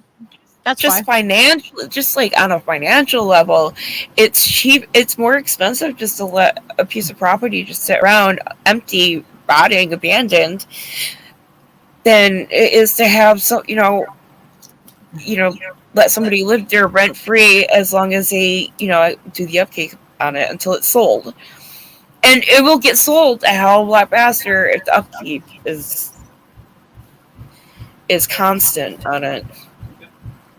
Yeah, but then where's that person? Like that's a temporary. Yeah, but if you did this with all empty property, like you could travel and stuff this way, and see different areas and see different neighborhoods. It's only a temporary solution, is what I'm saying. Like, people want. Well, you know what? But it's better than what's going on now. Yeah, but it's still only a temporary solution for people, so we have to think of more long term. We can't, like a bridge to something permanent is what I'm saying. Well, yeah, I would hope but and also that way you don't waste all the supplies and property and stuff to build new development, because you let one property completely, well, we have like 3 homes for every person or some shit like that in this country. We have enough places for people to live. I don't even want to live in a house. I want to live in like a earth ship. Like I want to build an earth ship. I prefer the way that you heat it and you cool it, and it's integrated into the ground. It's like fire resistant, and it's better with earthquakes, and it's Have you ever heard of the Dymaxion house? I don't know if I've seen that one. There's only one prototype made, and it's at the Henry Ford Museum, History Museum. I actually went in there and got to look around inside, and it's so cool. But it's like made out of recycled airplanes. This is like post World War II. And like it collects rainwater and dew to recycle to use in the house. It uses like all this different energy and stuff. It's totally self-sustainable, but only this prototype was made, and it's just fucking awesome. Yeah, that does sound really neat. Yeah, I like the homes that are integrated into the earth, and that are part of it. We have the most amazing and smart people in this world. We need to rely on the people to come up with innovation and ways that we can do things where we're not causing more harm than good when it comes to our environment. We can say that this will work or that will work, but not everything's going to work the same way in the same place. And we can do this. It's just people need to pull their fucking heads out of their goddamn asses and allow people to openly discuss science and openly discuss things that are happening, and stop being so individualistic, and start looking at it as everything has been portrayed, like, you know, the greater good. Yeah, like we can have an actual greater good that's not, you know, World Economic Forum greater good, that we can actually have like a tribalism, and where we can come together and get what we actually need done, and, you know, make and actually do something with it. But right now we are wasting all the talent. Okay, so I sent you the link to the Dymaxion House Wikipedia, and there's some shady stuff around the Dymaxion House too. It was originally thought of in the 1940s, and it originally had a bunch of backing. The prototype was made, and all of a sudden, all this backing dropped out. Now, it's rumored that all this backing dropped out because it was too self-sustaining. Yeah. There's also a Dymaxion car, but that's a different story. But that's really cool too. But I did an inside tour, and like, also it's round inside, obviously, and the very center of it is like some kind of like generator, self-generator or something. Like some kind of, it like generated the whole house. It was weird. Yeah, I found images of it. I'm going to pull up the images of the different. It used old aluminum and stuff from the old bombers from World War II. Yeah, it's really, really cool. It looks like the old campers. Yeah, well, it was made in the 50s, I think. I love those old campers. Yeah, and it's got the satellite, or the satellite lamps, I think they're called. Satellite chandeliers. Yeah. That's rad. Looks like a You jet can stream. go, yeah, you can go Jet there and tour the inside. It's fucking awesome. That's really cool. Yeah. Yeah, that's in Dearborn, Michigan. This isn't necessarily what I was, you know, thinking of with Earthship them, but these are really cool. These are really cool. Fuck yeah. There's like a whole there's like a whole village of them. Well, I think that was a concept painting. Like I said, it was the only one made was that prototype. But this technology came about the idea was from the 1940s on. I think this was built in the 1950s. And we could have been improving on this technology for decades and decades and decades, and we could be living in our own Dymaxion houses and be self-sustaining. Right? Yeah. Yeah. They're really We cool. wouldn't be having, the problem with, energy issues. Nope. For the most part.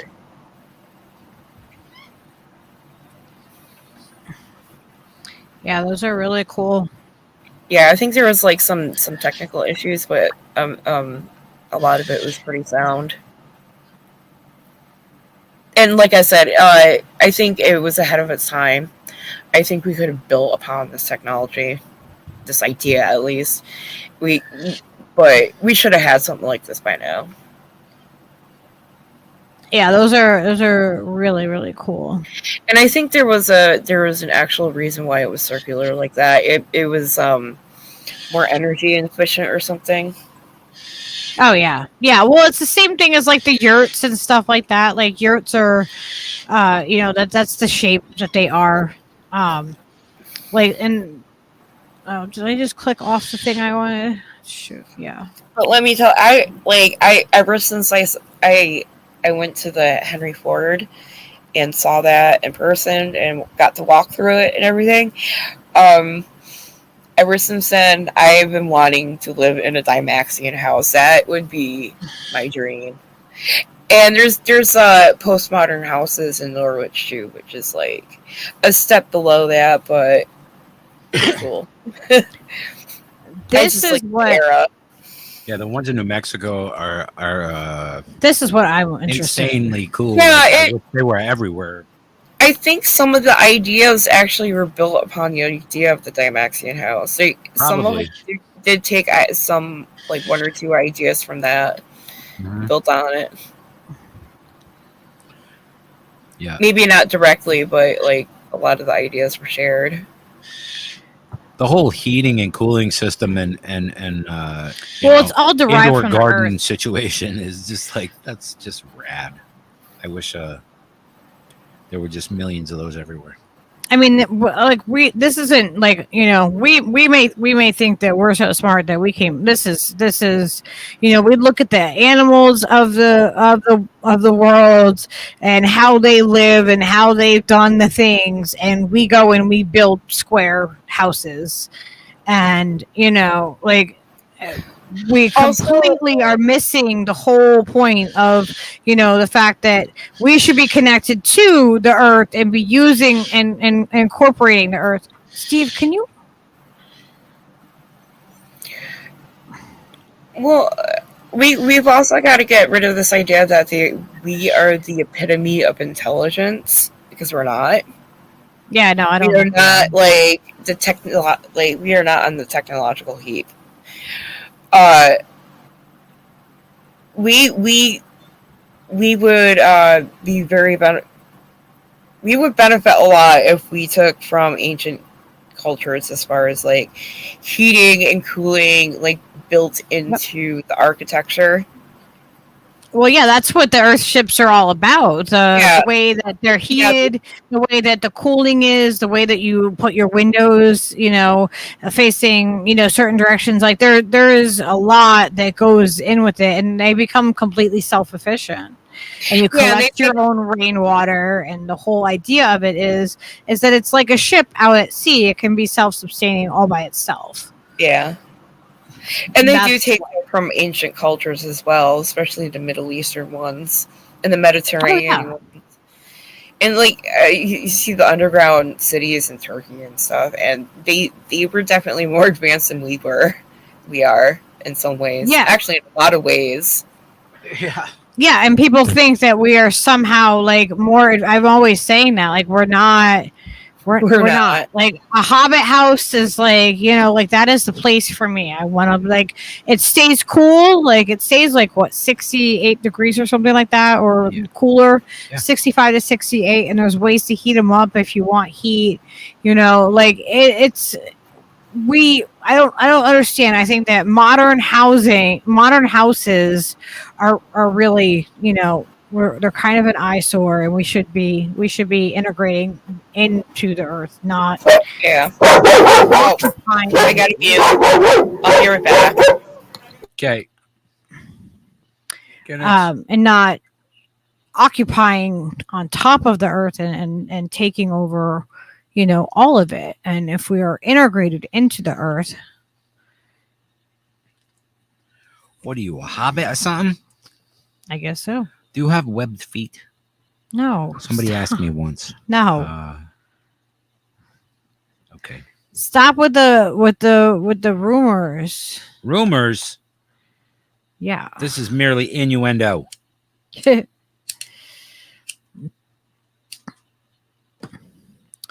I just think there's so many ways that things can be. We can utilize them, and we have so many ways that we can learn from, and we need to pull our egos out of our, you know, like and put those aside and start like looking at things from a different perspective. Sure.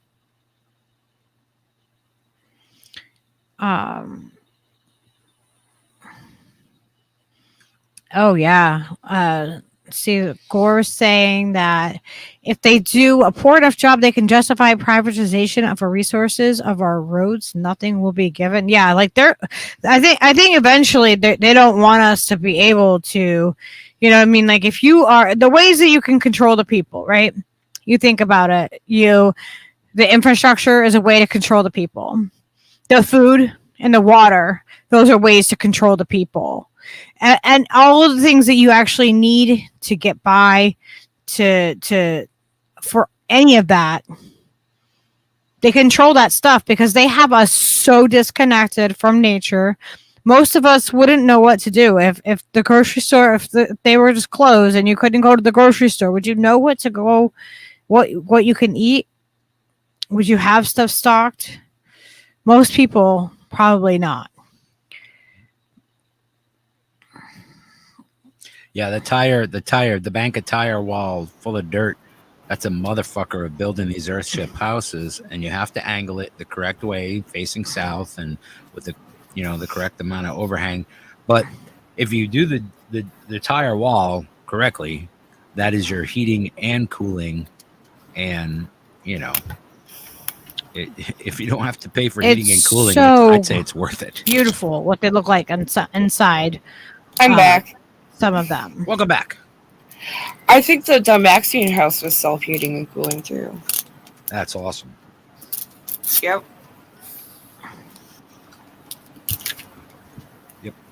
It's just a matter of learning, the best practices of us to do these things and to evolve. Yeah, it. That cob method is like beautiful, and incorporating, cans and bottles and different things and repurposing stuff into your house. Yeah, that's really badass. That's appealing as fuck to me. I want to have like a living room like this. Like I want to have, a cool living room. Like just one last thing about the Dymaxian house, and I'll shut up about it.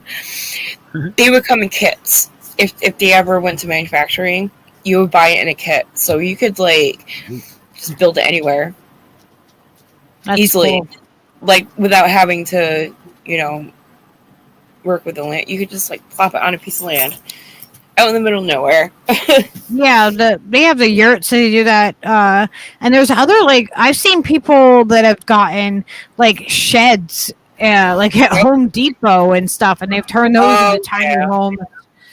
And there's pretty big sheds. It's insane. I like the underground home though. That one, there's one underground home that is my absolute favorite. Oz brings up a point that there's a radon issue depending on where you're digging. You can have that. That could be a real what? Radon. Oh, the yeah. element. It's deadly, and it's really not good for you at all. And that can be in the ground, Yeah, and that can be trapped into a house that's built into the ground. It can be. You gotta, I don't know, be mindful of a bunch of different shit in order to do it properly. Yeah, I'm sure there's different standards for building these types of houses, compared to building a regular house. I'm sure you gotta have quite the knowledge on how to build a house into a mound or whatever. There's actually a house out in the country on the outskirts of Oneana that's halfway built into a mound in the hill. One of the hills. There's one of those in Connecticut. It's so cool. Yeah, they have an underground. There's an underground home. I mean, and these the way that they're structured and everything like that too. You're literally self-sufficient. You can grow your own food in there and everything inside because it's tropical. And what people usually do is get a lot of people to come and do it, and they learn how to do it, and they learn the process of it, and then people volunteer to come in and do it. And that's how you can usually get enough people to do a Earthship. Here's an Earthship basics. Yeah, I think the one in Oneana might go back to the 70s at least.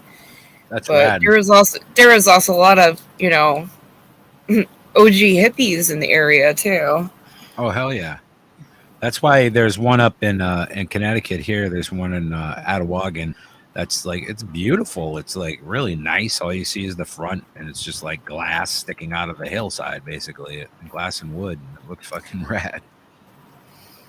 You can't see the house at all. It's just like a facade with the front door. Huh. It's funky. You'd miss it if you know what I mean. If you're not looking for it, yeah. It's really cool. It blends in. There's some really cool ones too. I think these white ones here. Is this showing up on? This should be showing up. They have big molds that come too. They you can come and they set it up, and then you backfill it in, and there's these they're modular like pods, kind of like that you can do.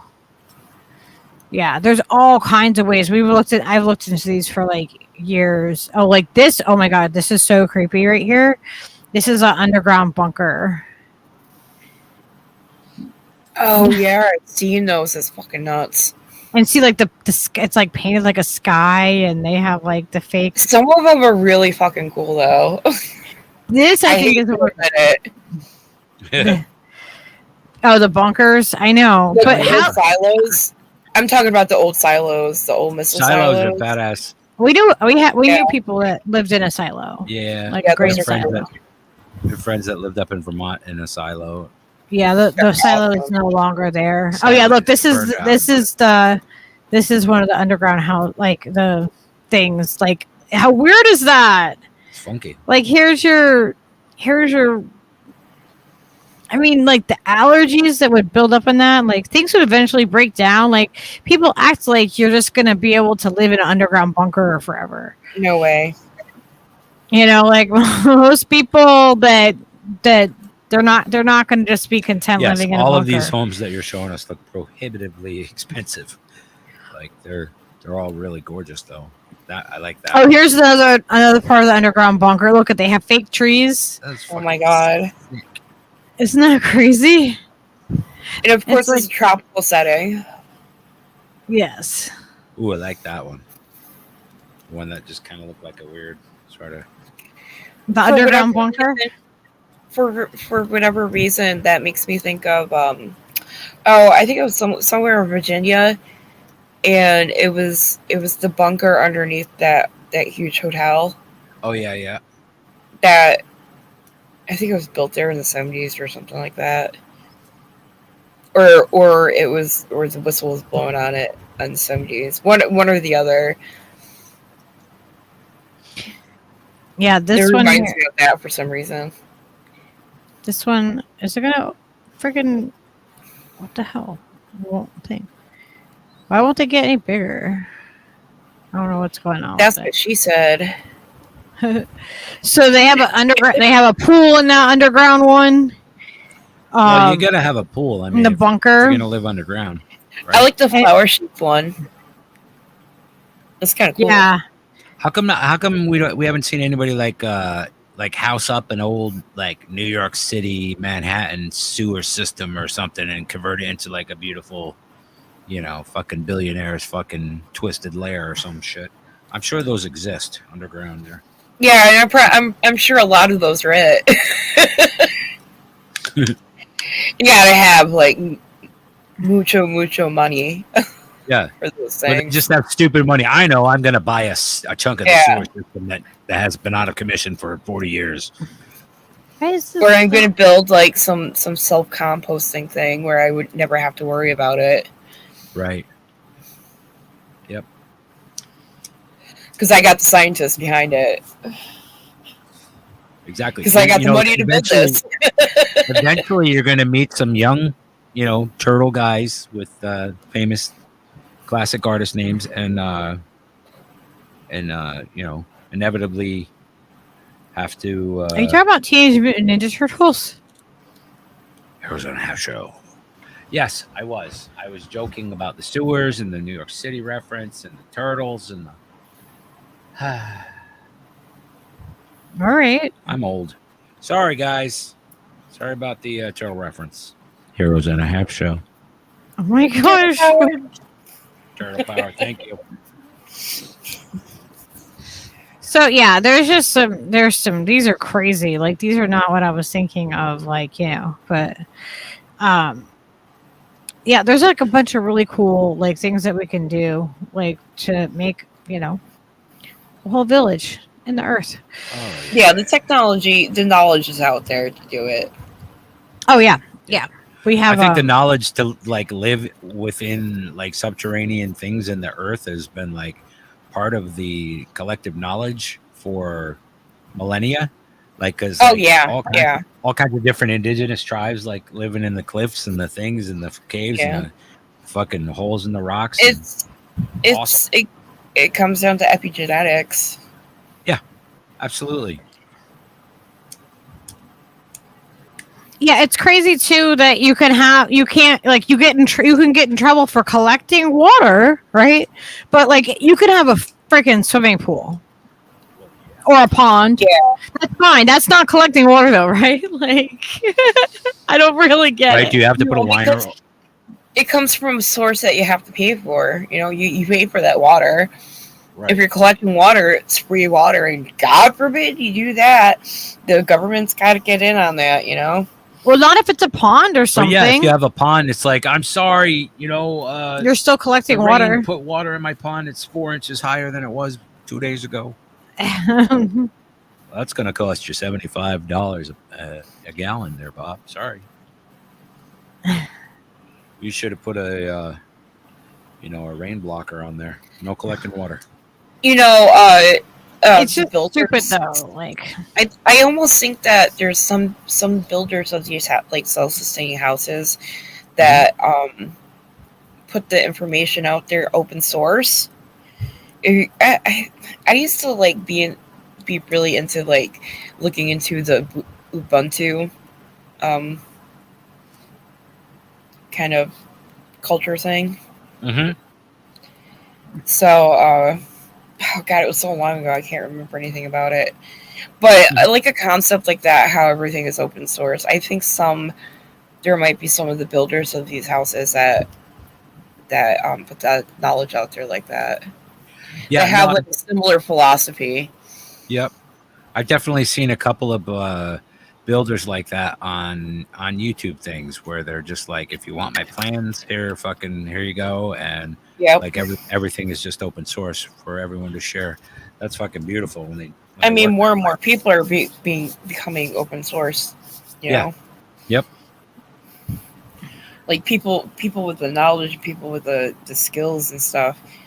I think more and more people are opening up to the fact that they need to share this knowledge instead of, using it for just their career. They need to get that information out there because people are going to need this knowledge soon.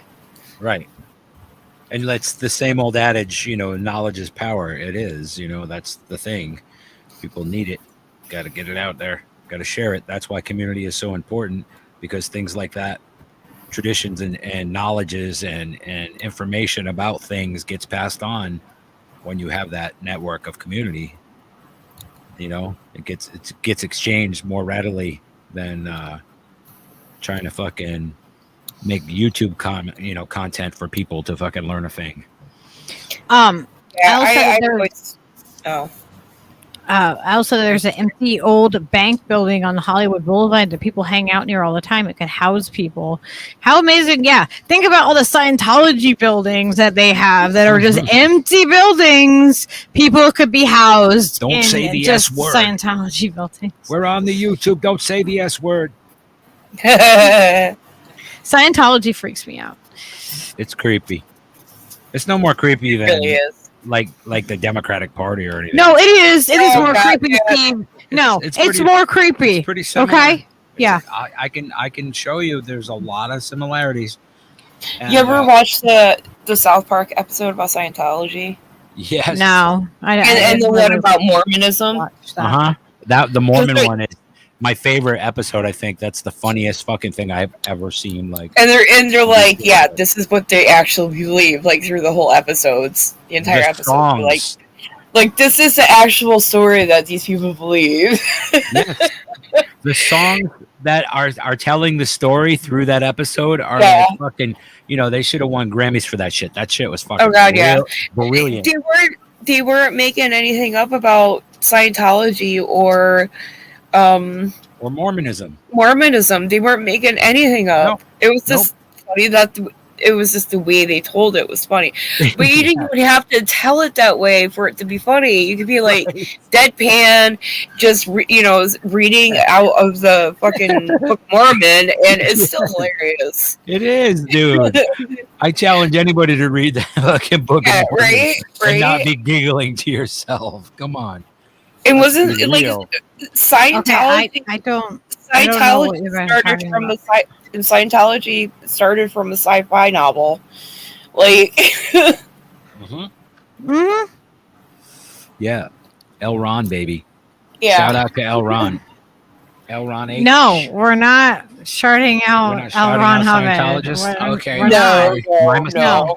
No, let's just move past that. I'm a disembodied voice. I bear no relevance. Disregard. I actually have his pre-Scientology books. Fuck you, L. Ron Hubbard. I read Dianetics when it came out, Okay, and he almost convinced me. no, he didn't. He did. And then I read the second book. Then I read the second book, and I was convinced it was a load of horseshit. But the first book, I was hooked. I was like, oh yeah, I'm a clear. I remember shit. That's how they get people into the cult. Yeah, man. It sucked Oh you my right in, bro. God. Yeah. Yeah. You got to I'm just- have I'm just- strong mind to see it after the first book. Yes, dude. If you get to book 3, you're fucking done, buddy. They're coming for checks. They want due money. That's funny shit. It's so true though. Like I'm not lying about it. Like that first book, like made a lot of sense. No, to me. I believe you. In a lot of ways, I was like, wow, okay. Yeah, I know some people that got hooked with it. You know, they were all about Dianetics, and then they were like, "Oh, I see what it is now." Yeah. After a short while, they'd be like, "Oh, okay, never mind." Luckily, I don't know anybody personally that like went full in with the Scientology. Yeah, that's crazy. No, I've only known a few know people that- I do know people who joined the 12 tribes, though. Oh yeah, I've debated with dudes on the corner that were like 12 tribes dudes that were like, Yeah, you know, there's like wooks on the corner, like dready white kids telling me all about the 12 tribes, and like I was like, what are you guys doing, man?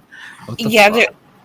the expose about the child labor and the child abuse charges and the leaked video that came out a few years ago, that was in Oneana. I know some of those people. Wow. Yeah.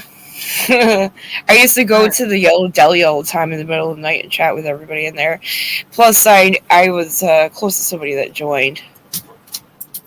So, and my brother was friends with a lot of people in there, and I know a few other people that joined, though.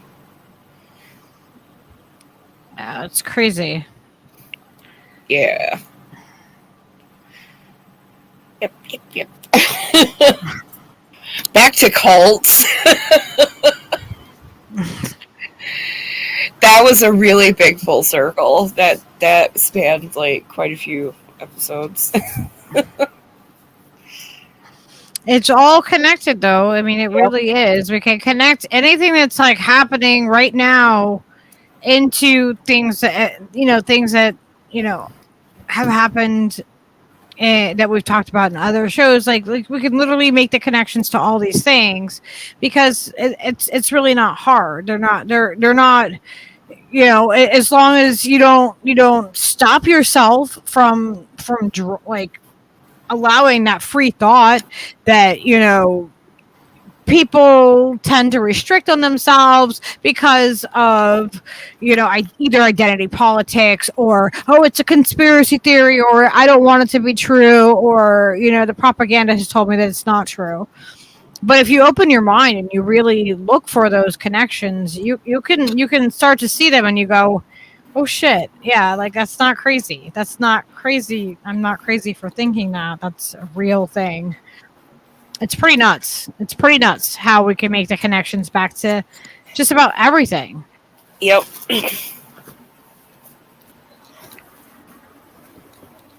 And that's why you can't just like completely shut yourself off to everything either. Like, you can't just completely shut yourself off to the news or politics or people you disagree with because everything's fucking connected. Everything has an effect on everything else. Like the butterfly effect. Oh, absolutely. Then we can get into philosophy and quantum physics again and We'll be looping. Yeah, we will be looping. draining down the whole. Wait, was it? What draining? What the hell is that saying? Oh my god, this is gonna drive me nuts. Circling the drain. Yeah, that's it. Yeah, like at the Hoover Dam. Right out. Like the Hoover Dam. Like the Hoover Dam. Bam. Yeah, we're circling the drain again. What's under that water that they want? What is under the Hoover Dam? Like, what is there? What is the natural resource that's there? Well, I saw a video earlier, and I gotta look more into it, that there's these weird angel statues on there, and it kind of makes sense to me because it was an Art Deco style, and it was done in the Art Deco era. But on the other hand, it's really weird to have angels on the Hoover Dam, and I guess it's like capping those spots where one of them was exploded. But I gotta look into that. I don't. That's weird. Yeah. I could probably find a photo right now. Strange. Let's see. Angel.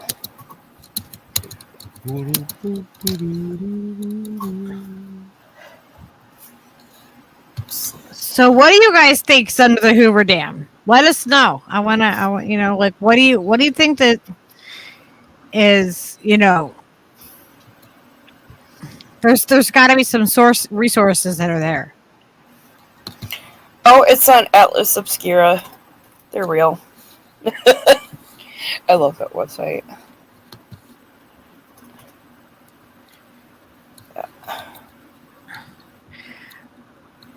Yeah, here we go. Let me. Oh, could everybody hit that like button while you're in here, whatever platform you're watching on? 'Cause we got Rumble people, we got Odyssey people, and we have YouTube people. Thank you guys all for hanging out with us tonight. Didn't copy. Oh, I hate when that happens. I'm like trying to see the chat. Oh, Jenna called me. Water barrels are unsightly.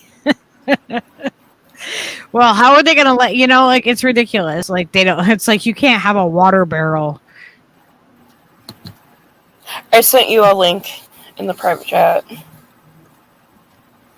Okay.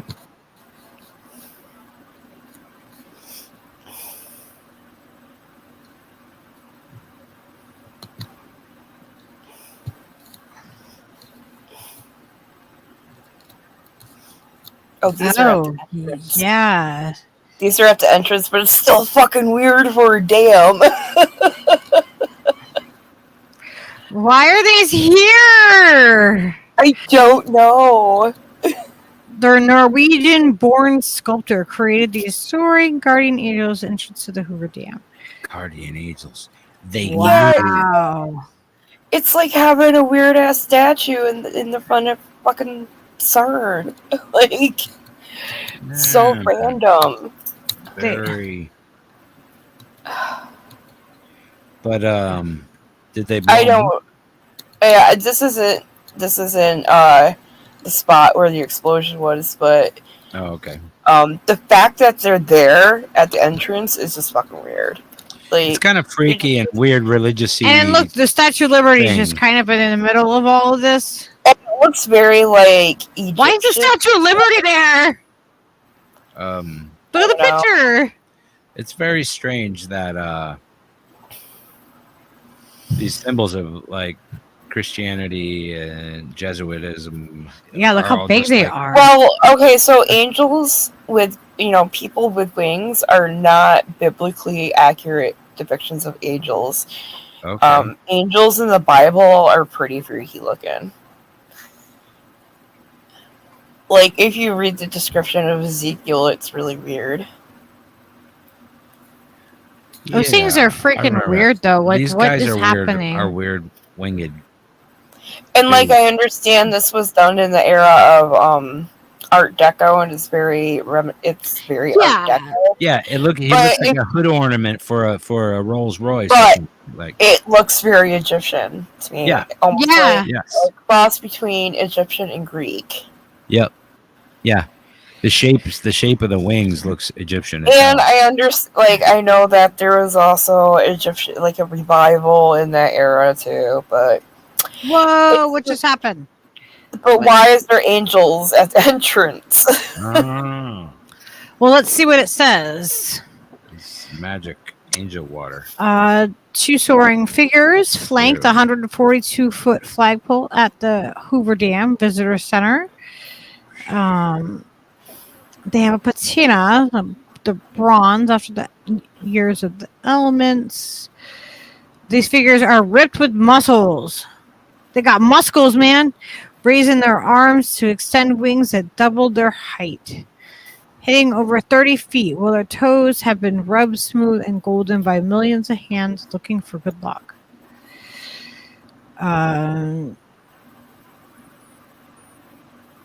Okay. Out of everything in the world that they could have chosen to put there, they put angels. Yeah. Let's see. It The seems sculptor. And they don't even look like angels. They look like, not sphinxes. Oracles, I guess. Mm-hmm. Yeah. Or, like the oracles Delphi and... Yeah. in the Never-Ending Story, the oracles. Yep. That's what they remind me of. Yeah, they kind of have that. That's a weird looking. Whoa, this is weird. Angel, like it seems. So, sitting on the base of a highly polished jet black stone, the figures are so large that the stone so heavy that ingenious method of installation was used to get their placement just right. The square stones were lowered by crane onto 2 big blocks of ice that were slowly melted in the Nevada sun. The slow melt allowed for engineers to make minute adjustments in order to keep every aspect at level and perfectly plumb. That's weird. Mm-hmm. But why angels? Okay. Let's see if this says something. The winged figures would become a reality, but he seemed to... Okay, so speak of his symbolic angels in 1928. Man has always sought to express and preserve the magnitude of his exploits in symbols. They form the connecting link between the spiritual and the material. So they connect the spiritual and the material world. And they are shadows cast by the realities of the soul. It sounds like some Masonic shit right there. And they're like, yeah, and you can pay $10 to go in there and see this stuff. Not saying all Masons are bad. Right. I'm sure most Masons are normal people. Yeah, I'll put the link to this in the chat for you guys. You guys want to check it out?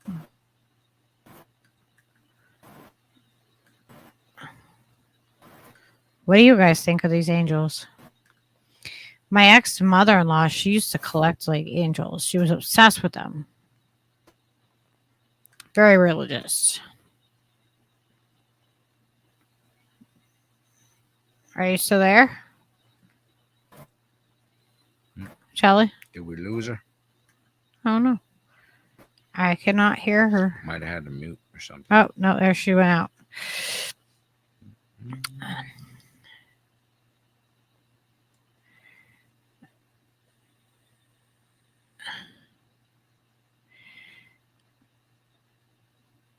Aliens. What's aliens? I want to know. Let me see.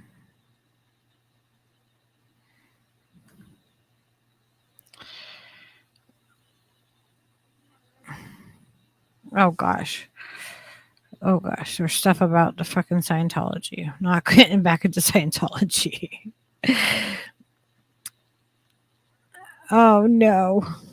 All right. Privatization is theft. Absolutely. No, I don't know if we're gonna go to just Rumble. We have Rumble open, and we are streaming to Rumble. If you want to hang out on Rumble,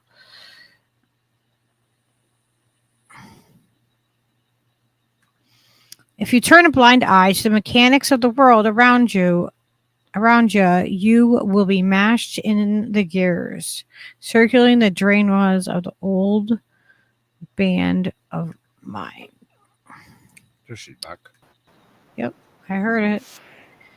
Greedy capitalists will privatize if they could. Yes. I was just looking to see what everyone was in the chat was saying. I'm back. Okay. Welcome back. Thanks. I might have taken care of the issue. Oh, that would Hopefully. be good. So, what's underneath the dam? I know, Baba Yaga, you're right. When are we gonna sell our stuff and pool our money and buy land? That's what we need to do. We need to figure that out. Let's go. I wish I had resources. Me too. Me fucking too. It just sucks because we're all so scattered about. And it's like, it's the magnitude of what we have to do in order to get all the people like together to one spot to pull resources to make it through. It just feels so overwhelming. We all gotta get together, do a group chat, and figure out what we all want in a place. As far as like climate, just geographical stuff like that. Figure out what we all agree on and pick the spot that's closest to it, and then start researching what's available there. And Wes said, buy land, why pay? Yeah, what we need to do is, I've said this a lot, is, Bill Gates has all that land that he bought off of our backs. Yeah, I think we need to seize back our land. We need to seize back the land that they've bought, that they have purchased off our backs. Whatever happened to, like, the public grounds, like, was it the Magna Carta? I can't remember what it's called. Where, like, the forests are, like, everybody's land. I think that was part of the Magna Carta, right? Yeah. We have so much federal land that's just forest. We have so much state forest that's available. And you can camp there for so many days, but there's just like so much of this country is just untouched, and why not start allowing people to build small, like within reason, build small structures and live there? Well, when we were talking with Chad Wilson, he was saying that he does a lot of like surveying stuff with lands and stuff like that. There's complete towns that are just completely just empty. Like there's ghost towns. We could pick a ghost town and we could move to a ghost town. I mean, the only thing is that it does always come back to having the resources, the infrastructure, all the things that we need. We need investments to get ourselves started. And the system is framed to work against us. So how do we get around that? Like we need people that know about land trusts, that we need lawyers, we need people that know, you know what I mean, like that have the strength in these aspects that can help us figure that out. Like how can we legally do that? Can we make our own sovereign country? Because there is like, there are people that have like sovereign land within, the United States. And so we want to branch off and have our own like, reservation type of deal. Then what do we have to do? I'm sure there's like a collection of grants that we can all apply for, even as like maybe a pilot governmental program, Yeah, but are they going to allow us to actually do this? Well, yeah, I know, but there's other grants that we can all apply for, I'm sure. We can certainly try. And like then we can all pull our grants together and just buy a plot of land. Yeah. So yeah, that's what I want to know. Like, what resources do we have that we can start to kind of pull these things together? Because I'm done living in this system. This fucking system sucks. This system is not working. It is absolutely awful. It's killing us. And I'm ready to work on like a parallel system where we can decide how much we want to be a part of this other system. Like we need to figure that out though, and we need some smart, informed people, or at least people that have knowledge in the right areas to be able to start to do this. And I really don't know where to start. Like it's overwhelming. It's a lot. There was this old woman back when I was in high school. Oh, you're kind of like you're hang on, you're Shelly, you're breaking up. I can't hear you. I can't hear you. I can't hear you. Nope. All right, I think she'll be back.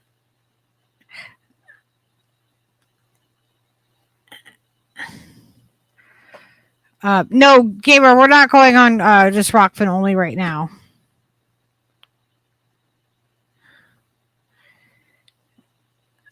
Oz Whistle said Ezekiel did too many mushrooms.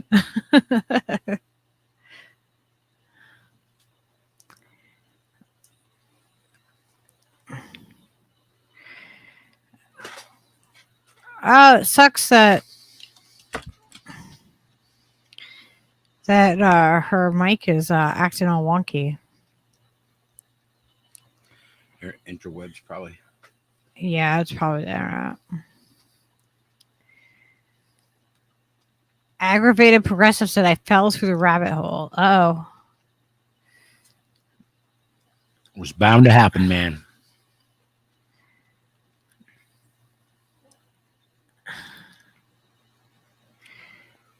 Boo-doo, boo-doo. I think we have the Never Ending Story, the first one, and there's actually a second one too. But I like the first one better.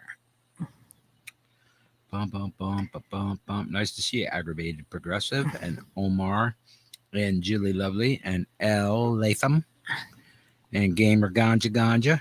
All right. Now are you back? And Snork. Yes. Yeah, I couldn't hear. I'm like, Shelly. I'm like going, Shelly. I can't hear you, Shelly. I can't hear you. Like, and you're just like electronic and weird. Yeah, I don't know what happened. I had to switch to my phone. Yeah. It just went all wonky. Yeah. As will happen. That's the first time that's happened to me. You must have been saying something good. I guess so. So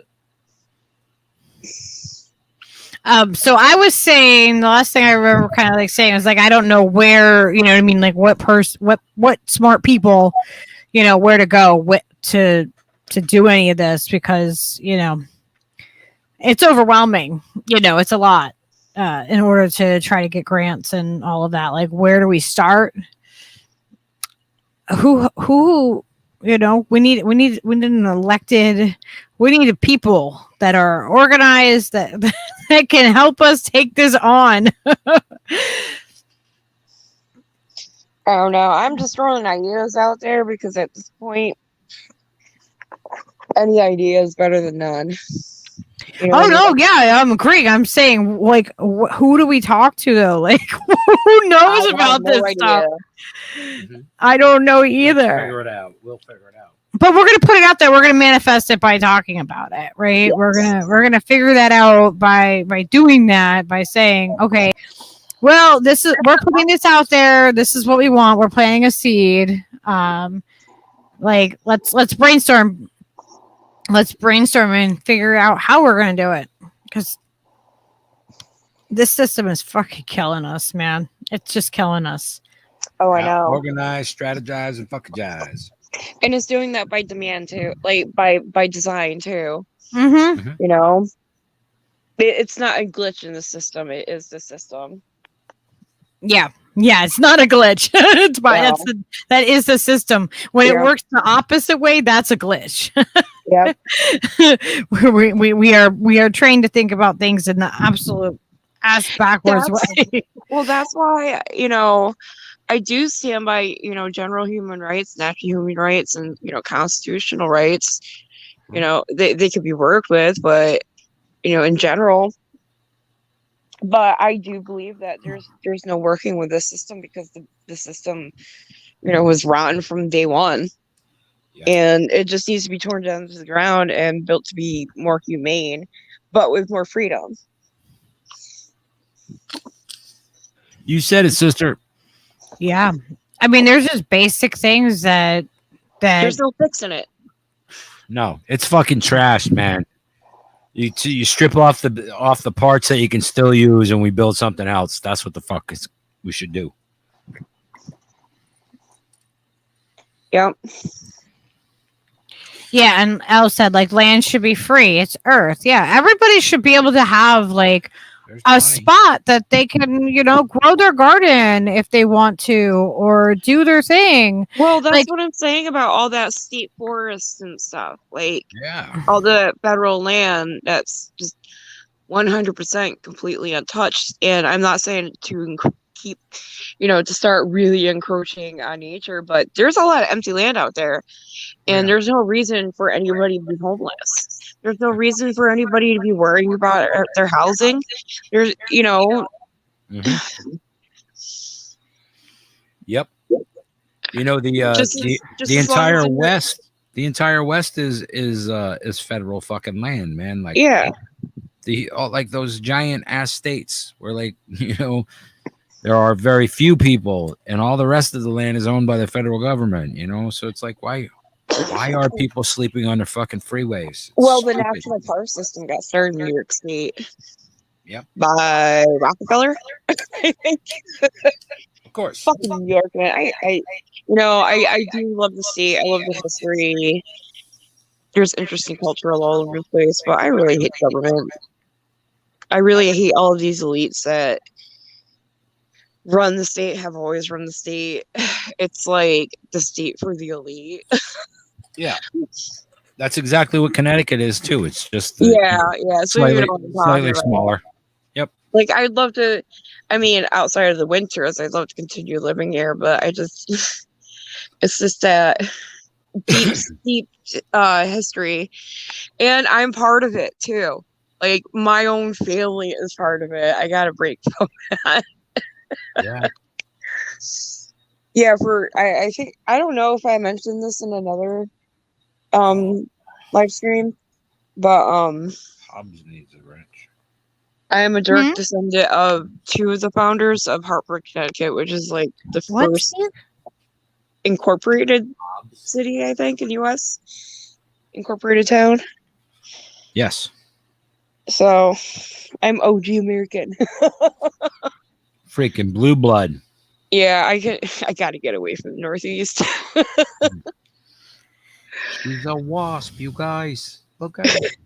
But then I got like immigrants all over the place too. So yeah, I think that's pretty much the common story. Like, one part of this goes one part of this goes up and the other part goes down. You know, that's like everybody's family. Yeah, I do got a lot of deep roots to this area, though. That's really wild, though. Like, you know, the whole Hartford thing and how hard, like, Hartford is the epitome of corporatocracy, fucking town. Yeah, isn't You that know, like the insurance capital? it's the insurance capital of the universe. Oh, fuck, I'm connected to that, and it sucks. Yeah, man. Travelers and Aetna and Oh, yeah, man. yeah. They're the there's one. They're some places the that I'm companies. like, The companies. The companies responsible for the lobbyists stopping the United States from having a universal health care are all in Hartford. Ugh, yeah, it's like We live in this state. I mean, that doesn't make it us, though. It doesn't mean that we're making those decisions, and we can't take those burdens on ourselves. You know, like we didn't ask. I'm but just saying. it does shape our culture and who we are as people too. Yep. We can't say that we're completely divorced from it because it does shape who we are. Our reaction to it. We do have some kind of interaction with that part of, you know, culture and society. Yep. Well, of course. Yeah, we're not completely removed. Like Maybe there's not directly, impact. but we're affected somehow. A lot of us negatively, so we don't want to be Yes. associated with it. Mostly. But we can't divorce ourselves. We can't say we have nothing to do with it. It's not my fault. Fuck you. I didn't do it. No, I'm not saying like our fault, but like I know. I'm just joking. we are in that orbit because we are affected. You need not be a Jew to be a Zionist. U.S. President. Oh Biden. God. That's fantastic. Thanks, Joe. Well, you know, I've been saying that for years that, you know, not all Zionists are Jews. There's Christian and Muslim Zionists too. Of course. I think there's like It's such a like a nothing burger fucking statement. Like, what the fuck, dude? All Zionism is a religious political party. It's all political ideology. That's all it is. That has a little religion sprinkled in. That's like totally warped from the source material to begin with. Yeah. Yeah, like everyone in the chat was talking about how, you know, you'll own nothing, and it will be worse. Exactly, and they will come after us if we do decide to go off the grid, and we're successful. They're going to come after us. Oh yeah, but at least we'll try. You know. Yeah. Yeah. You know, Elle, I can relate to that. She's like, I did an open mic at the Comedy Store and it was totally rigged and fucked up. And I'm like, yep, I've seen a bunch of people have like all these like, you know, badass musicians just waiting to like make somebody look like a dipshit. Or I'm sure it works exactly the same way in a comedy store, a comedy club, whatever the fuck. Yeah, I've been in the orbit of the music world my whole life, and I wrote about this on Twitter. I don't know if anybody read it, but back in the day, I was friends with this ska band that got a record contract, and the band broke up before they recorded their first album. And yeah, it's definitely like who you know. Oh yeah. And it's not like, I don't know. I think somebody in that band was connected to somebody somehow. Because SUNY Oneonta used to have like one of the top music industry departments in the Northeast. So there was connections through the colleges, and they were college. Some of them were college students that were in the band. So I would imagine there was some kind of connection there. Yeah. But you know, it's, even though they were a great band, yeah, I can see how a lot of it's, you know, who you know, not your talent. It absolutely is, because I've met some people. I know some people that like never play for people that would just like fucking eat everybody's head. They would just like destroy. And they're just like, nah, just not really into it. You know, like, okay, you have this amazing talent but you're just not gonna. He's like, nah, I don't really need to play for everybody. I play for myself. I'm like, fucking respect the fuck out of that. So back to the land. Baba Yaga was asking. So we look up grants for land. The first time landowner. I think so. I think we would look up grants for land and you know, if we want to do it legally and do it the right way. I mean, how big do we want to do this? Well, if you can also identify with a marginalized or minority community, you can also apply for grants under that too. It's there. Use it. You know? Mm-hmm. Well, Wes was saying, you know what I mean, like, you know, like, don't ask permit. You also don't want to just like ask permission. It's like, yeah, we don't want to ask permission to participate in a system that we're trying to get out of too. So like, we have to kind of think about where we want to start with this. Like, where are we with this? Do we want to just do we want to, like, you know what I mean? How hard are we going to make this on ourselves, and what's our best route to do this? You know? No. I think maybe we should just like reach out and try to brainstorm with people that are more knowledgeable in that arena. You know, well, yeah, that's what we're talking about doing. Yeah. But I'm just, I mean, that's like the best first step, and you know, you're already doing it, so it feels like we're like, I don't know, what the hell, you know, up in the air, but even though it doesn't feel like it, it's still just the first step. You don't know what's going to come in the future from it. Hopefully all good. We get to teach each other how to, you know, build communities and get away from the system, and that'd be cool. They have a really efficient booking system there in DC, Go Start. That's why Ilhan and AOC were able to walk themselves, you know, without handcuffs through the booking system. Yeah, how nicely they got treated. Really some pros down there, you know? They're all professionals. Everybody. Professional. I wrenched you guys. Just I did. I just said that. I heard you. That's why I said that. Yeah, and then look, Julie said Russia gives citizens land to build on and include spot treatments with healthcare. LOL. Well, what the hell? I mean, they don't have everything there in Russia that I would want for you know what I mean, for human rights in the way that they, you know, you don't have all the freedoms that you are allegedly supposed to have in the United States. Okay, so but I would like, hang on.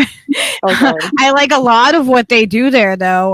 What I hear about it, I like a lot of it, and there's a lot of things, you know, that I'm like, yeah, I wish that they were a lot more like, you know, liberal, I guess, about the things. But yeah, I mean, look at Libya and Gaddafi era Libya and the Green Book, and you know what they gave to people that were getting married and starting families, and you know, going to college, and you know, they did a lot for their citizens. You might not have agreed with, you know, the way they run their country, but there are some positive things about it, and I think we could borrow from that. Yeah. I heard when I was talking to a friend who spent some time in Russia that if you get too many traffic tickets, the policeman can take you out of your vehicle and make you take off your top, guy or girl, doesn't matter. And if you are exceptionally hairy, they will take double-sided tape and stick it to you and pull off your hairs on the side of the road right in front of everybody. What? Is that really a thing? Well, it's only a thing if you get a lot of speeding tickets. This sounds like propaganda. Yeah, it does. No, I completely made that up. I was just kidding. Oh, damn it. I am not to be trusted on this microphone. No. I think we've established it. Come on, people, stay with me. I'm like, what? That does not seem right. I think that like him and Popeye are like texting and making this shit up right now. I think that's what they're doing. Brian had nothing to do with it. Well, I'm listening to it. I'm like, oh, this sounds like an urban legend. I'm like this. I'm like listening and going, what? So you guys get to see this is how we process information in real time, even if it comes from Steve. I trust my life. I doesn't mean I'm gonna believe. I'm like, what the hell are you talking about? You know, there's a little bit of an outrageous thing, but yeah, even you guys are buying it for half a second though. You were like, that wow, was funny. That's fucking weird. I was like, what is happening here? Yeah, it's all right. I'm glad you guys are paying attention. I will not give you each a demerit for failing to recognize the propaganda. Like oh my gosh, like an I totally forgot. I want to play one of Trey Wright's videos. Oh yeah, for everybody. Jilly said cops here vaginally and anally search people in the squad car. That's not what they do everywhere. That's the what? What? I thought that was universal. No, even in Russia. No, wait, what are you talking about? Tape or none? Jesus Christ. Okay, I found it. We're gonna play one of Trey Wright's clips. It's super funny, and I absolutely watched it earlier, and I wanted to share it with you guys. It's called "I Quit." And if you guys are not following Trey over on Odyssey, you should. You should be. You should. All right. Let me mute us over here, and then I'll go and play that.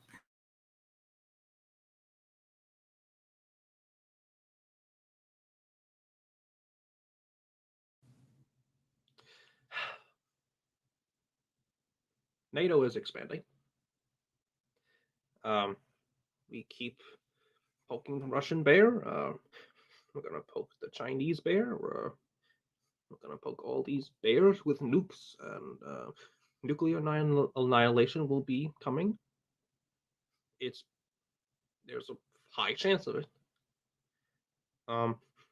We got people simping for politicians and billionaires and celebrities. And when you say something bad about them or call them out for something, they get in a fucking hissy fit. I try to explain people what's going on with the vaccine and Julian Assange. They don't care. They call Assange a traitor, and people call me a conspiracy theorist. We got that fucking CERN going on, or CERN machine, which smashes atoms. That is the name of a DC superhero. Might be cool in the comics to smash atoms, but not in real life. Hoover Dam blowing up, you got wildfires, homeless people everywhere. It's insane. And you know, I'm going to live the rest of my life as a sheep, a cock, and ignore everything that I have been taught, and go all the way back to my Bill Maher days. And I will become more shitlibby, more of a cock. So I quit. This is the last you're going to see of the Trey that you know on Twitter. Ignorance is bliss. Those words are true. Because if you just ignore what's going on, you're more blissful. Yeah. I will live the rest of my life as a sheep. I am a sheep. Sheep be sheepin', and I'm joining the sheep.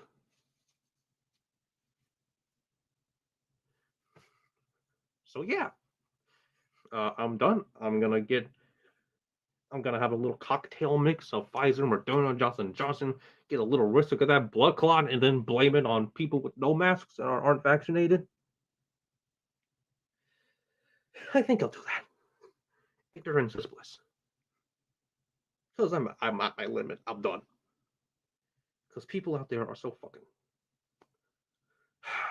I can't blame some of them because they're so brainwashed, but yet at the same time, I'm annoyed. It's annoying. So yeah. I quit. To my Twitter friends, sorry for ditching you, but I have to focus on not trying to kill myself, trying to tell the world the truth and the stuff that's going on. So, this is the last time you're seeing Trey, the Trey new. So yeah, I'm gonna go to CVS and get me a little vaccine shot. Hopefully I can convince them to give me the little vaccine cocktail. I can't breathe in this mask, but it's gonna be worth it. Because ignorance is bliss. This is a sacrifice I'm willing to make before I wind up blowing my brains out. So yeah, this has been Trey. You all take care. And as soon as I stop recording, I'm going to call anyone. I'm going to call everyone a Nazi that doesn't agree with me. I'm going to call everyone stupid for not supporting Ukraine. I'm going to call everyone ageist for mocking Joe Biden. He, of course, has a stutter. Yeah, I will embrace the way of the shitlib. I will embrace that. And I will live my life for the rest of my life as an ignorant sheep. Willing to be a guinea pig for the Pfizer gods above. And who knows, I might be a Biden progressive, I might be a Biden cocksucker, or I could be a progressive shitlib and convince AOC to let me suck her toes. But yeah. But yeah, I quit. Good day to you all.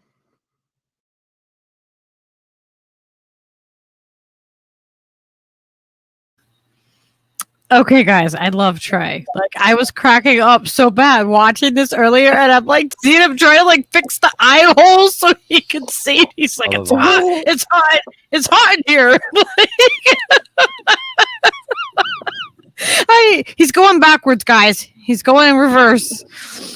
Oh my god, it just made me laugh so hard, you guys. So if you want to find Trey, I will. I guess I was playing really low volume. Oh, was it? Yeah. I think it is just quiet. Yeah. Yeah, that was up 100%. The audio was quiet on it. Yeah, I think Trey was just like having to be quiet when he records his video. So yeah, probably. I'll put the link to it in the chat, but you guys should go over and give him a follow. And oh my gosh, it was so funny. Yeah, he's a funny son of a bitch. He's got a bunch of videos over. This is on his Odyssey, and he's got other ones. I think he's got them. He has them on Rumble also.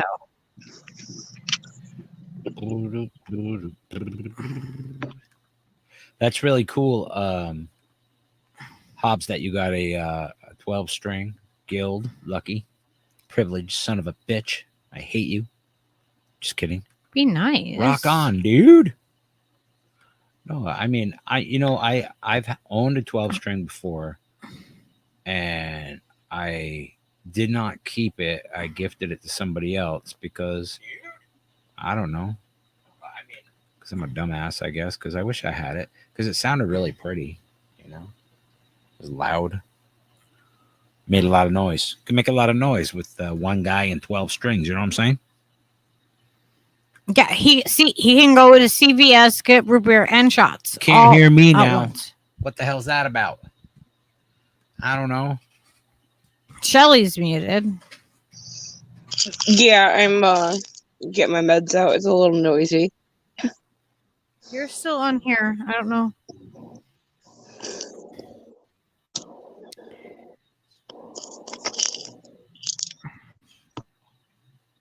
Yeah, everything seems fine over here. I think it's just the cord kind of blows on this. I don't know why that cord, but you know. All right, can everybody hear me now? Is this working better? Hello? Checking testers. Sorry, you guys couldn't hear it. Testers checking. That so stinks. I don't know. No, I hit mute on purpose. I can't tell if I'm coming across, but I think I am. Loud and clear. Thank you, Oz. Hobbs said, "Don't hate Steve." Gosh, Steve. God, Steve, don't be mean. Don't be a dick, dude. I got a guitar, okay? Fucking. Don't be a dick. Don't be a dick. Okay.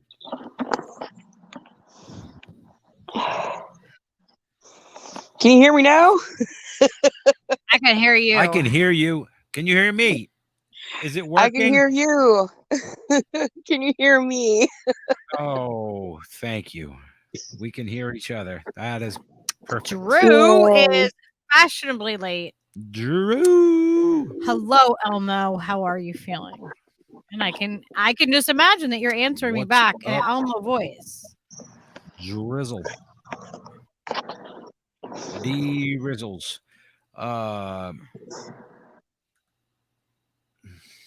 Steve and Ben are in purgatory.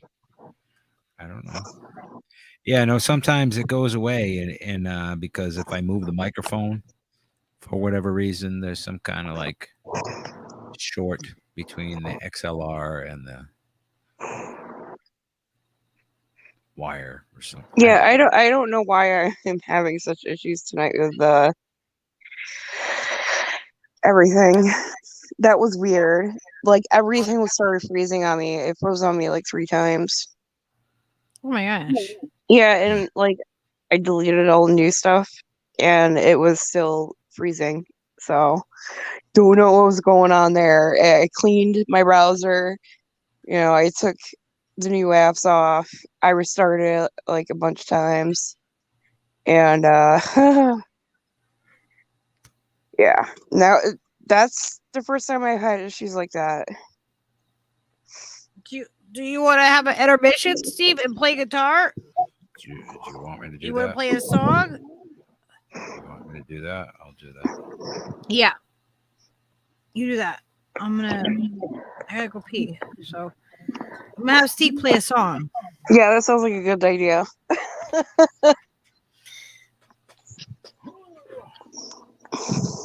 Don't make those noises like I'm making that. Like I'm doing. Yeah, I thought she said intervention at first too. That was fun. Intervention. Steve should have an intervention immediately. What? You want to have an intervention with us? What's wrong? What happened? Oh, okay. Somebody say something bad in the chat. Oh no. Who are we having an intervention for? It was bound to happen eventually. Yeah, especially with this group of people. These goddamn people. Oh my god. Oh. All right, let me try this. Oh, I gotta turn the mixer on. There's steps to it. Thank you, Peaches. I got it. I think Peaches is trying to help. It's like, what are you doing? Oh, Peaches want to sing along? Peaches, you gonna sing along? And of course. Use your inside voice, Peaches. Use your inside. Use your singing voice. Yeah. That's it. Perfect. All right. Let's see if we can get some sound to happen. All right. That's not doing anything.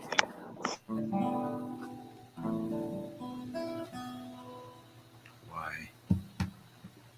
I don't know. Whoa.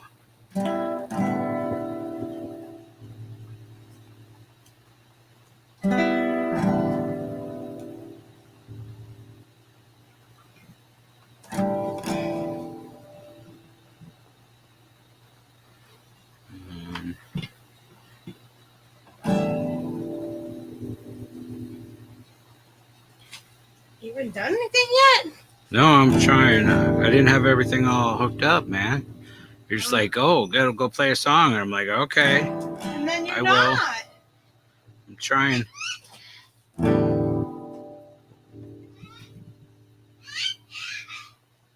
All right, why do you gotta be stupid and just keep trying to short out on me? You got me more strawberries? Yeah? Pretty sure. We got something. Got strawberries. Yeah?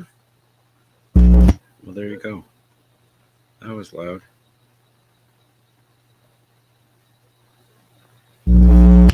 Okay.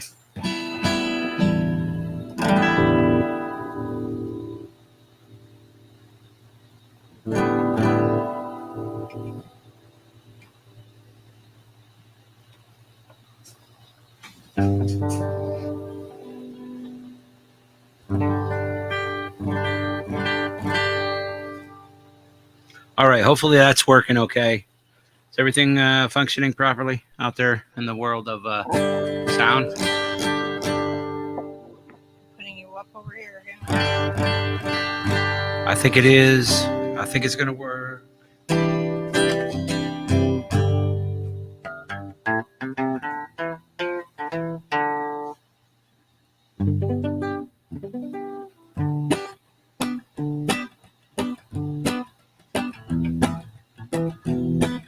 Behind over here. Huh? It's behind.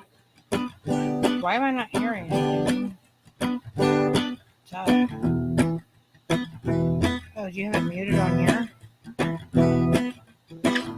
Yes. It's working. Behind over here. It's working. Why am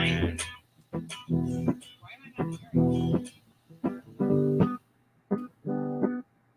There we go.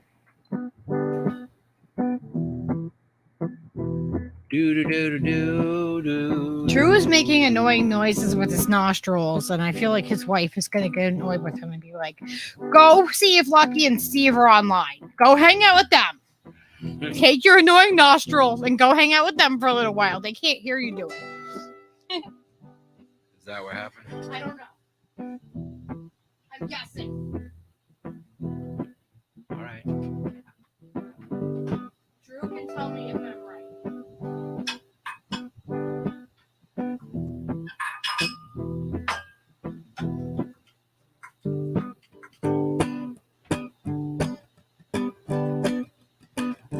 Well, I was born on this mountain a long time ago. Before they knocked down the timber and stripped mine the coal.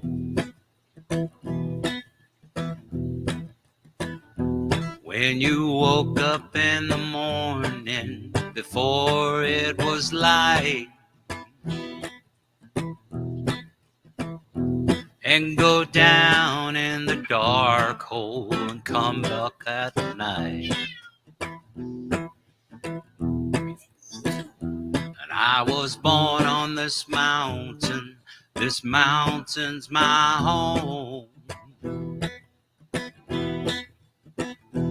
And she holds me and keeps me from worry and woe.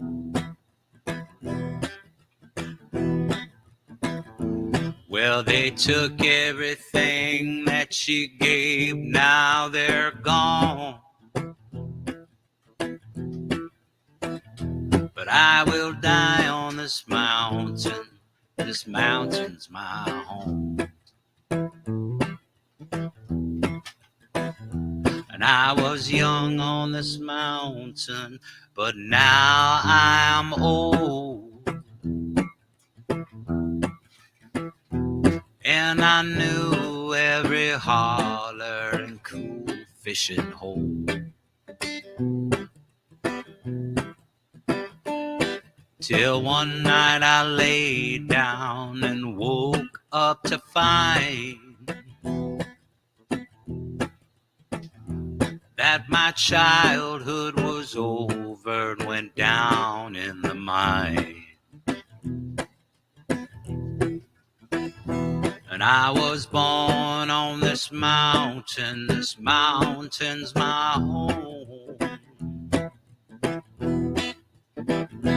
Yeah, she holds me, keeps me from worry and woe.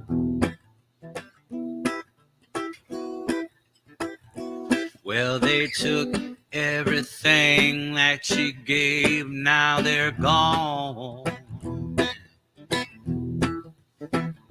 But I will die on this mountain's my home. Well, there's a hole in this mountain, it's dark and it's deep. Oh, the Lord only knows all the secret it keeps. There's a chill in the air only miners can feel. And there are ghosts in the tunnels that the companies seal. And I was born on this mountain's my home. And she holds me and keeps me from worry and woe. Well, they took everything that she gave, now they're gone, gone. But I will die on this mountain's my home. But I will die on this mountain's my home.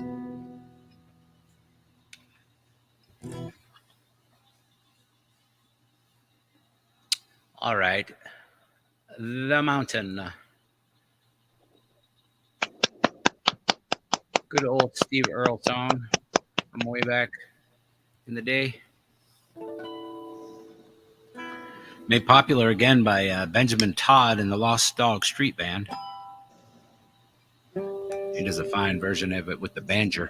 Oh, yeah, I love his version of it. Yeah.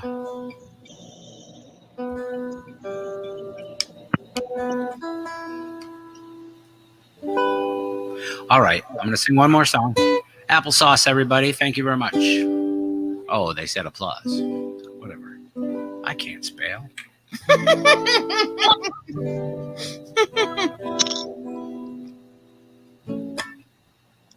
Let's see.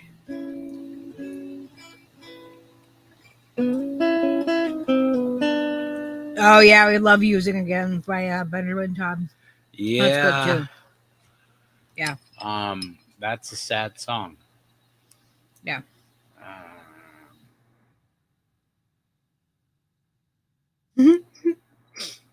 Yes, Omar said, "Oh well, applesauce." Haha. Applesauce. That's an old one. It's like the guy on the radio. It's like an old radio joke. I don't know, he keeps holding up a sign that says applesauce. Okay, well, when I hold up the sign that says applesauce, everybody applaud.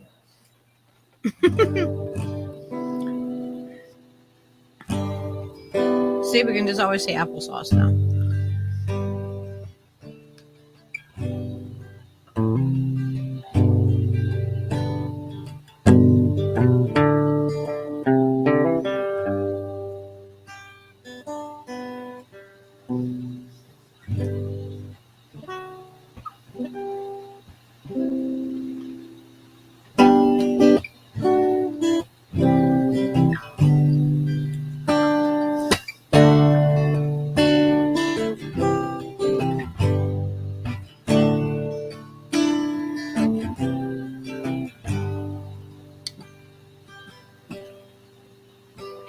Well, I'm living low down and I'm using again. I'm hating my name 'cause I'm cursed like my kin. And if you should see you before I'm condemned, I hope you're deceived by the webs that I spin. Oh, I wish I was who I appear, 'cause I despise the man in the mirror. Lost deep inside my dirty old soul, some starry-eyed boy never taught self-control. And the cost of my living was more than I planned. So I held the needle like a gun in my hand. Oh, I wish I was who I appear, 'cause I despise the man in the mirror. The memories I've got tortured my head, and I don't know God, but I heard he was dead. And if I am wrong, in judgment I stand, and I will not repent, 'cause I don't give a damn. You could send me to hell with the rest of my friends. Well, I wish I was who I appear, 'cause I despise the man in the mirror. Well, I'm living low down and I'm using again.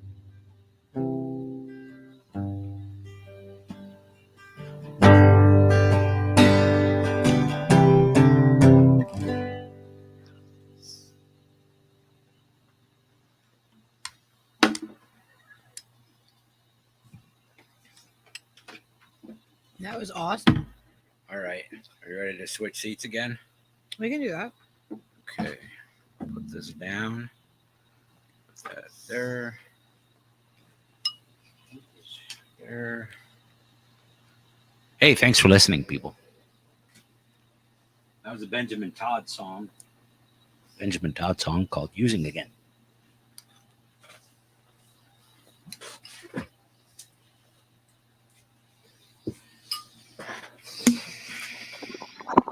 I was chowing down on something noisy while you're playing. Yeah, I was eating some yogurt, my granola. I was eating like these chocolate drizzled rice cakes I got from Wegmans. Oh, they're so fucking good. Oh, it's like the drizzle has so much chocolate in it that you don't even realize that you're eating a rice cake, and it's really not that much on it.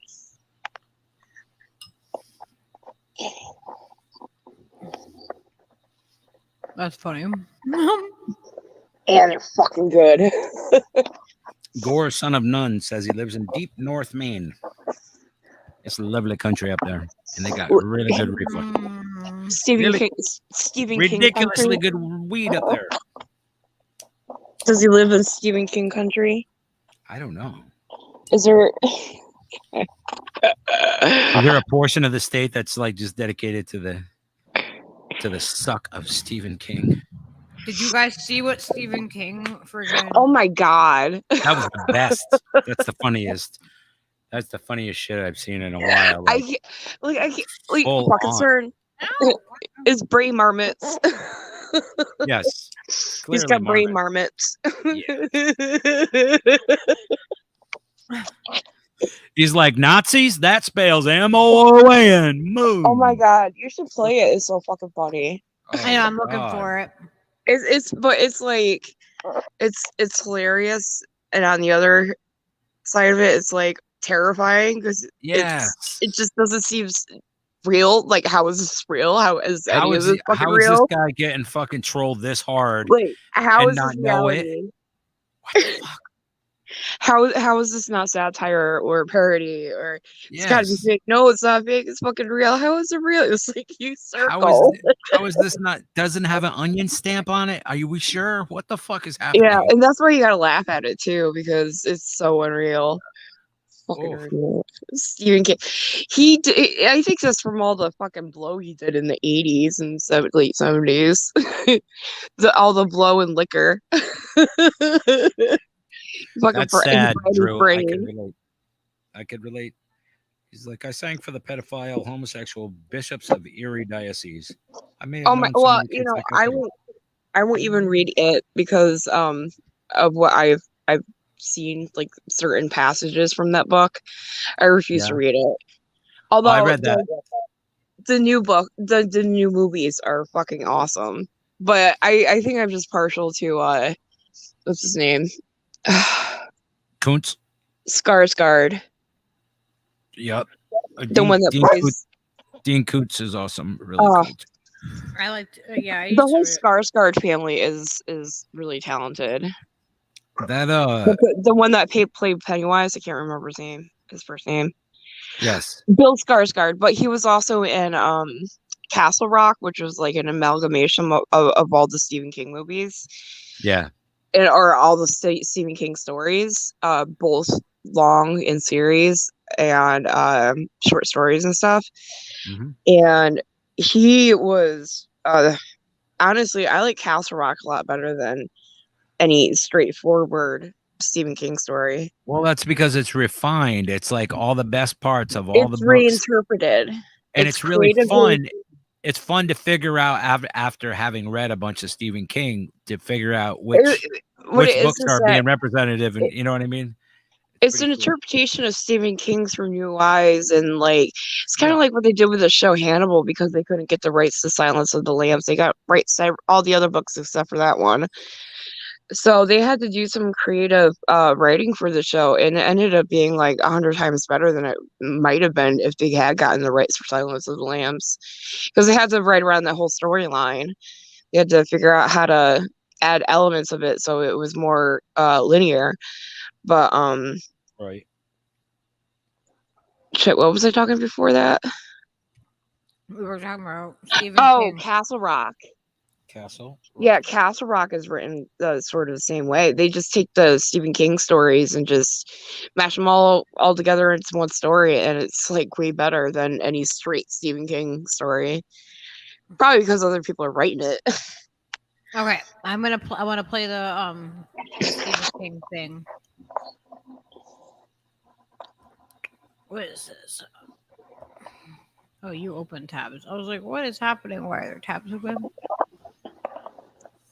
I think my favorite one is probably the Gunslinger and The Stand.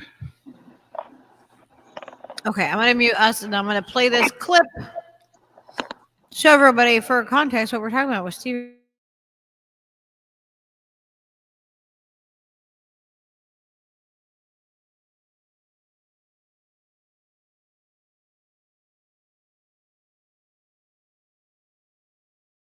People who really love Ukraine. Yeah, it's not Nazis. It's Azov. Of course they love some people like Bandera. It's our national hero. So what do you think about Bandera? He was in the Second World War, and he fought against Soviet Union. But yeah, he had some crimes, but it's not so big crimes. It's of course accidentally were crimes against Jews, but it's really important to keep him opposed to Putin and his propaganda. Well, yes, I mean there are always, you can always find things about people to pull them down. There's Washington and Jefferson were slave owners. That doesn't mean that they didn't do many good things for the United States of America. There are always people who have flaws. We're human. You know, there are things that we do that are bad choices, and then there are things that we do that are great choices. So, you know, on the whole, I think Bandera is a great man, and you're a great man, and viva Ukraine. Thank you very much. He doesn't even say Slava Ukraine, he says fucking Viva Ukraine.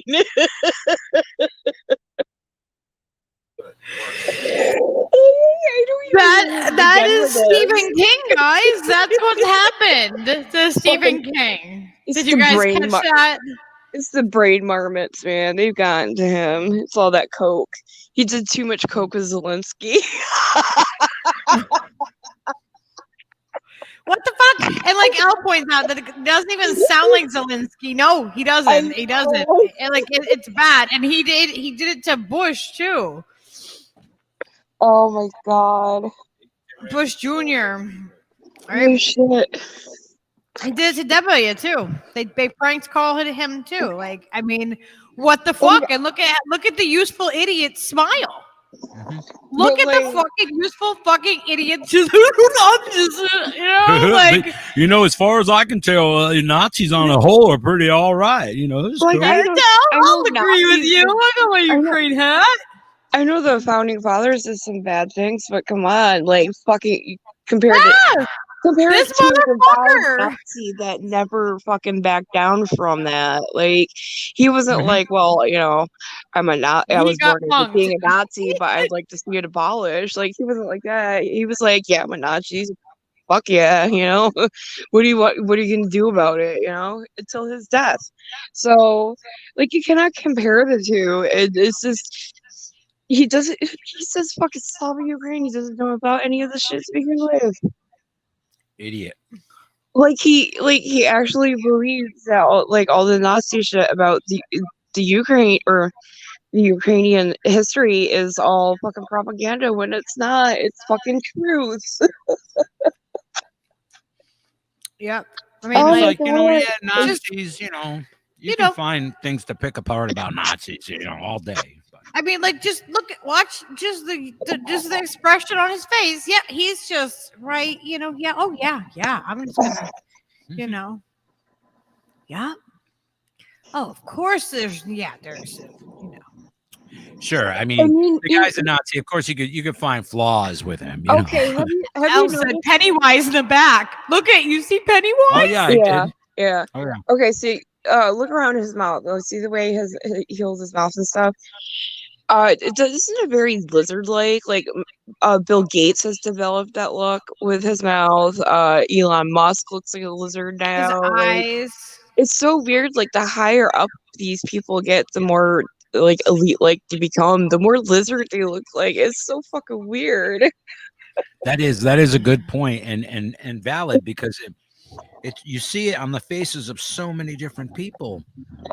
Like there is a weird reptilian sort of thing. And like they dart their tongue in and out like a fucking lizard. And the whole lizard, the whole reptilian thing, I've been joking about it for like 10, 15 years now. I never fucking bought into it. I always just followed it because I thought it was, you know, really interesting. But, you know, the further time goes on, the more these like higher ups just start morphing right in front of my face. I'm starting to think the whole reptilian thing is fucking real, man. It seems more likely. I was watching Trump's skin change over his term, going, "Is he getting more lizard-like?" It's so fucking weird.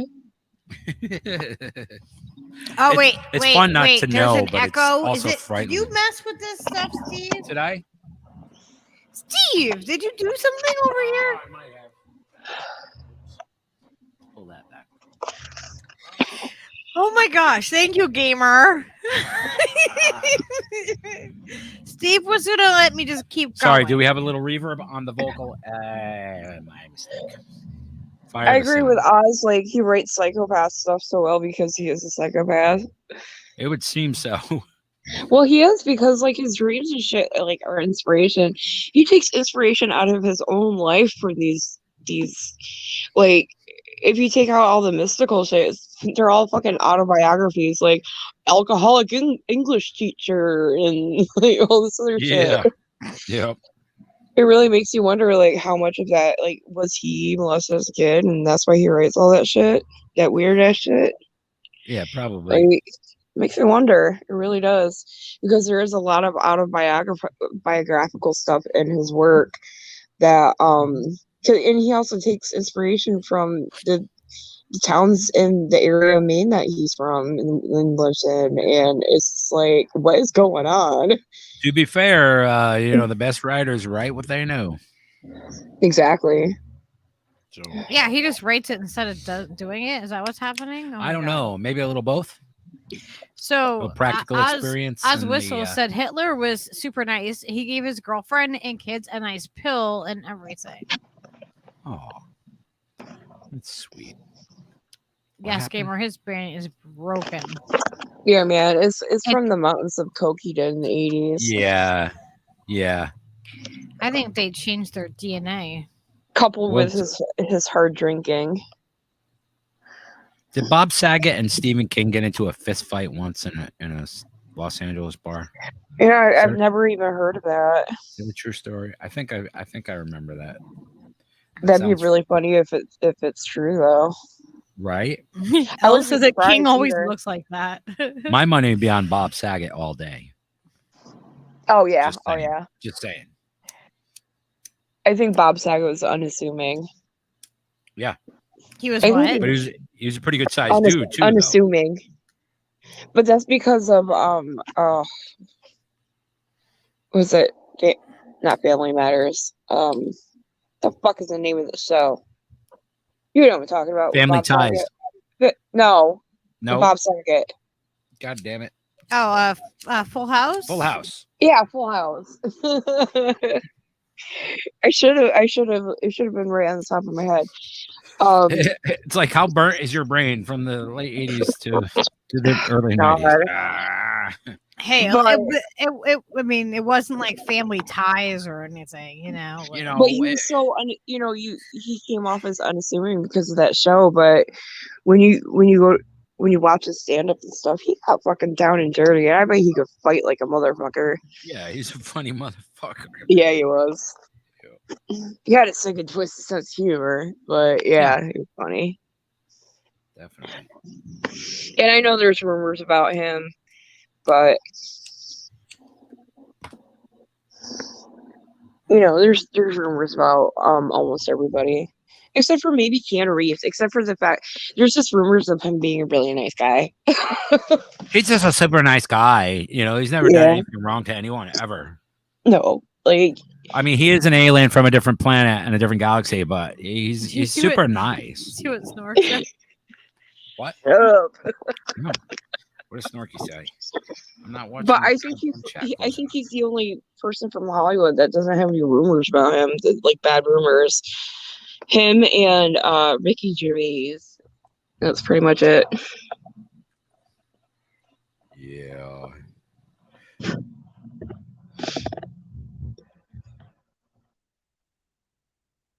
So speaking of Elon Musk, did you guys see the picture of him that was out on Twitter today? No. I missed it. Fucking phone is dead. Ah, fuck. All right, I'm gonna show you. Well, here's one of them. This isn't the one that I was thinking. This is the same picture, but it's a different one. Like the dude is white. Like he's like see-through.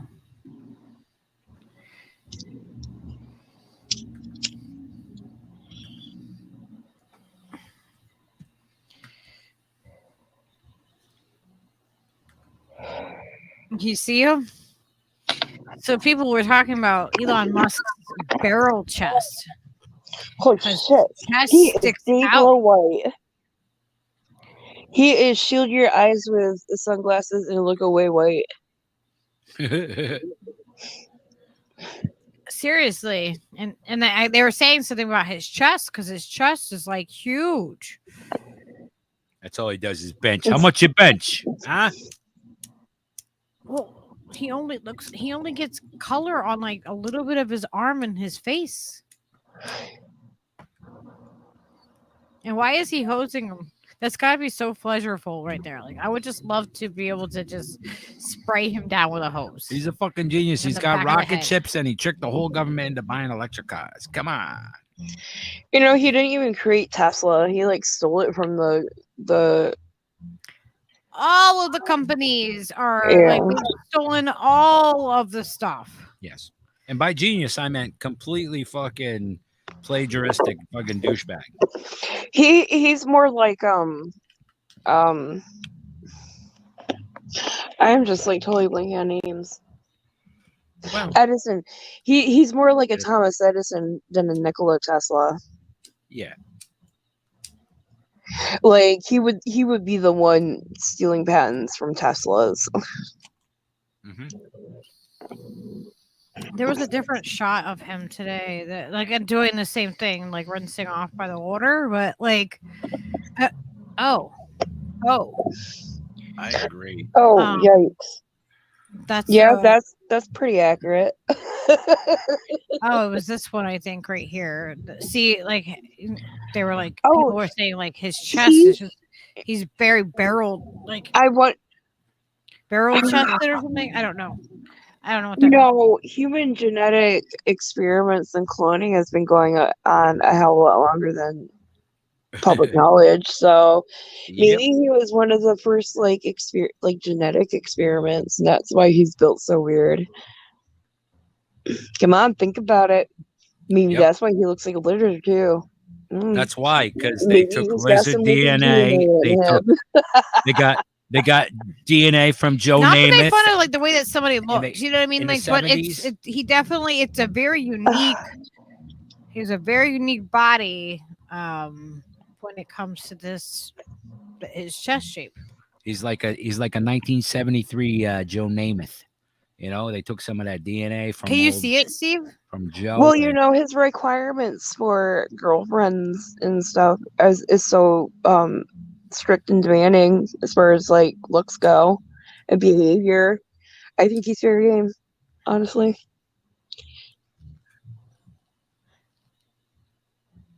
Like his rules are so strict that his girlfriends and wives are basically slaves.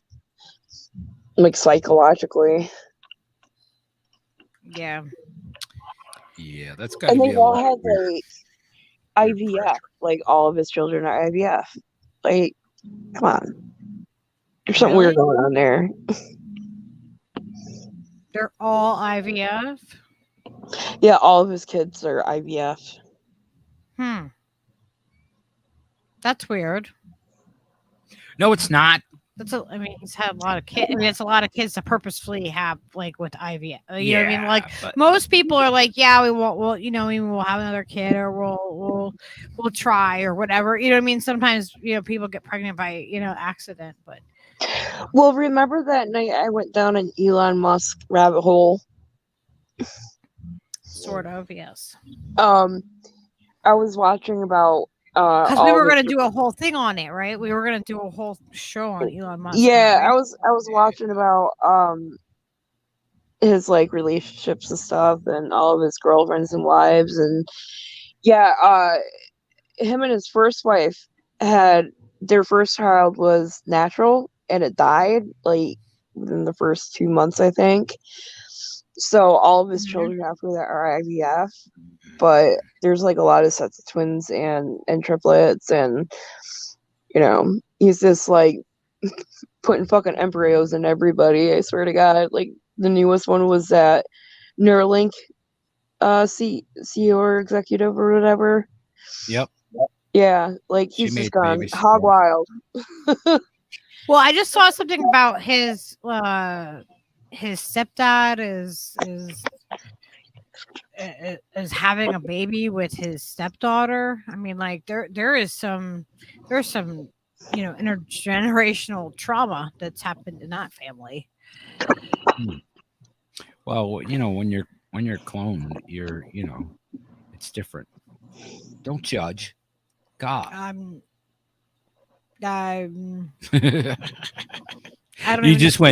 understand it. Like, I don't understand any of it. Like, I don't know how I can judge something. I just don't even understand it yet. Like, I am not. Wow. Yeah. Like, it's just. Plus, he does put himself out there. Yeah, he's in what do you call it? Pollination mode. He's just like, must make baby, go to Mars, have full colony, spread genetics. I He's mean, like there's a reason why he was like hooking up with Epstein. Yeah. Well, okay, Yep. okay. There's a weird thing about this whole Mars thing, like that nobody talks about. What about like the fact that when you go to outer space, it changes your DNA, right? Oh yeah. Like, it changes your DNA, and so and you get radiation from it. Like, how does it affect you? How does really going to space affect you? Well, we never made it to the moon because of the Van Allen belt. We still don't have a way to get through the Van Allen belt without blasts of high levels of radiation. So, yeah. But there's some people on the space station and stuff that live up there that does permanent changes on the body to a cellular level.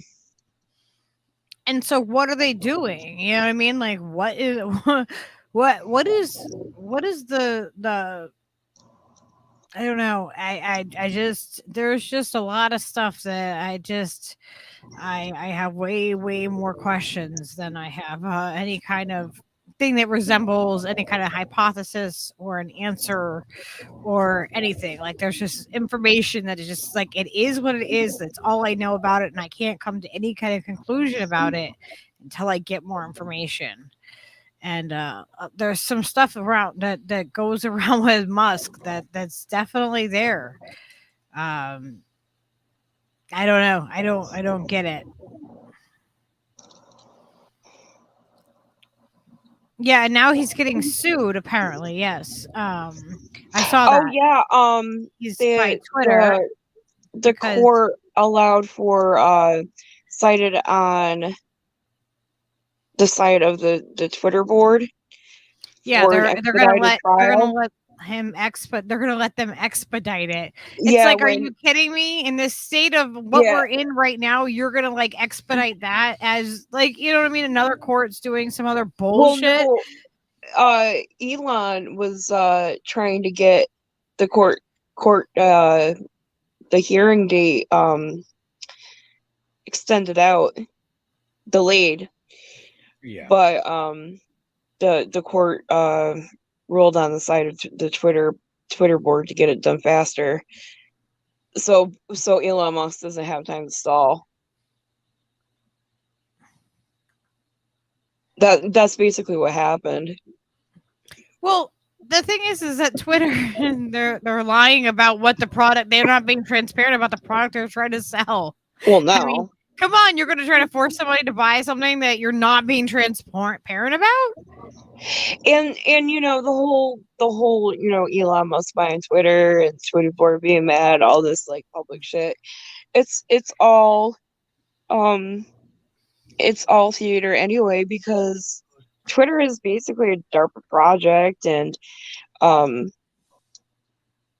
Musk is, DARPA's fucking private company face, shell company face.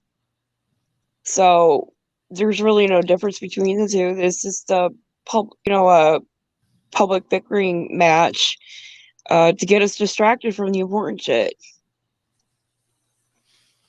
And to get to the truth of what Twitter is to begin with. Like, none of that really matters. Al has a question. Are South Africans usually this white? He's really white for being from South Africa. Well, really white. You got the Dutch South Africans, and yeah, they're pretty fucking white. Some of them are. He just got no color. I know. He's like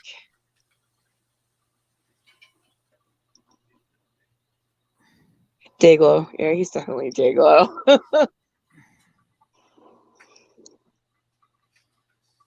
he obviously, he must stay inside a lot. Yeah, well, he does. I mean, he's been open about that. He doesn't really go outside very often. He spends most of his time at work or at work. He barely gets any sleep. He doesn't really have much downtime. Does he though? Really? I mean, like, is that really Yeah, I true? do wonder Is that about true? it myself. I don't know if that's Well, true. a lot of his like mythology is so overblown or completely false. Like I said, he's Thomas Edison. He's not Tesla. Yeah. That's true. I mean, he took over a company called Tesla that was groundbreaking. That is such a fucking Thomas Edison move. That was 100% a Thomas Edison move. Yep. Think about it, man. Yeah, no, it's absolutely it's Edison playbook all the way for each thing that he's got his hands in. Like, Yeah, I'll take that. but I'll just take this great idea that somebody else has developed and give them lots of money and fuck off with it. But it's like 100 times worse with Elon Musk because, like, not only is he taken from everything from the Edison playbook, he's also, in the pocket of the military industrial complex and the government. Oh yeah, he's much worse just because companies all of were his contacts. failing. They were failing companies, and then suddenly, I got a government contract. I wonder how that works. Yeah, right. And remember the early Teslas, they all kept on catching a fire and shit like that, and they were about to like totally go under. Yep. But somehow they fought through it. And the mythology around Musk is that he was able to bring his company back from the brink of total collapse. He didn't. But in reality, the only reason that it didn't go completely under and just totally go kaput is because of government intervention and the fucking contracts, and because he's DARPA's fucking poster boy. And when the government bails you out, they own you. Yep. They own him. He gets to be his quirky, weird self within reason. But look below the surface about all this like this very outward public bickering match between these elites that like have no idea what it's like to have a real life. No, they know how to steal other people's technology. That's what they know how to do. And look at all the people getting kicked off of Twitter and the reasoning behind it. Like, that's what's really going on below the surface here. They're trying to hide for the fact that they're mass banning people for speaking out on like basic shit that shouldn't be controversial and really isn't in reality controversial stuff to say. No, but they make it controversial. They make it where it's like, oh, did you hear that they said? You know what I mean? Like by Twitter censoring people, that's what makes things controversial. Otherwise, we would just be having discussions. Exactly. Like in the old days, just be conversations. In the original days of Twitter, like it was like that. It was. Same thing with Facebook. Like you can have open conversations, you can have arguments, you can have disagreements, you can just go on and totally agree with somebody, go down rabbit holes. Like the whole internet was like that. Yep. And then censorship. The hole started getting filled in. But they got us comfortable with having free speech basically on the internet and connecting with people digitally, just so they can clamp down on it, just so they can control us through our ways of communication better, because it's harder to do it in real life and in physical reality than it is to do it online. Online you could go boom, there goes your internet. You can't get any internet service from any other provider. Right. They can fucking do that. They're closing down people's PayPal accounts. Yep. And all that shit. Yeah, They've been they doing this held shit up for money in our years. PayPal account and they had it flagged as like fucking suspicious. But they've been doing that shit People for were years. on the phone with PayPal, literally like, we know them. We want you to release the money, and they wouldn't release the money. Like they were holding our money. They were holding it from the like, and the people that were trying to pay us were like, yeah, I know them. They're like, well, that account, it's flagged. Like they But did it's that like- to us. But okay, so that I can bring it back to that video that I shared with you earlier today with my friend. Yeah. No names, no specifics, but my friend that was visited by the FBI for a Facebook post, that was pretty fucking it was pretty fucking vague. It just said something about it's time for a revolution or something like that. It wasn't like specific. But I mean, that was back in 2016. And he got that was during the time when Standing Rock protests were getting during the worst of it, I think. You're sounding underwater, Shelly. Motherfucker. Can you hear me? I can hear you. You sound, it is like a It little. just turned into like an AM radio, like your finger over the mic or something. Yeah, I'm talking about censorship. Yeah. Pretty ironic, right? That's what they do. Oh my god, this is too perfect. This is like proof right here that we're being censored. Yeah. Like all the fucking technical glitches I have at like the weirdest fucking times. I just got a freaking second strike on the channel. Oh god, it fucking sucks. Yeah. The censorship is really bad. It is. It's really, really bad. And people don't realize how bad it is. And they don't realize how much they suppress channels. They won't let people hit the bell to like get the reminder for my show. I mean, we have evidence of all this stuff happening. And I really hope that at some point in time there becomes like, a lawsuit. Because if channels were allowed to grow actually based upon like people like wanting that topic and not viewing it, and they didn't suppress everybody's fucking shit, YouTube would be a completely different ballgame. It'd be old YouTube. That's what it would be. Yeah, I don't even have like a fucking show or anything. I just talk on here and I'm getting censored. So it's like, what the fuck? Yeah. Yeah, it's a guilty by association thing. Yeah. Because we felt that from day one when Lucky was My going first her intro first live show. stream, and she's just like telling people what it's going to be about, and then like They what the fucking fuck? came after me. They found me on Twitter and like told me why they deleted. They're like, yeah, we deleted like these 30, like, when you're first starting out, 30 people is a lot of people to have subscribe, and to lose that many people in one day, and then YouTube finds you on Twitter and they're like, yeah, well, we removed like deleted and spam accounts. And I'm like, no, those are all my friends that were all, I had gone on Twitter and asked everyone to follow me. Because I was trying to get so many so that I could do streaming and stuff like that, because you have to meet all these like weird goals when it comes to YouTube.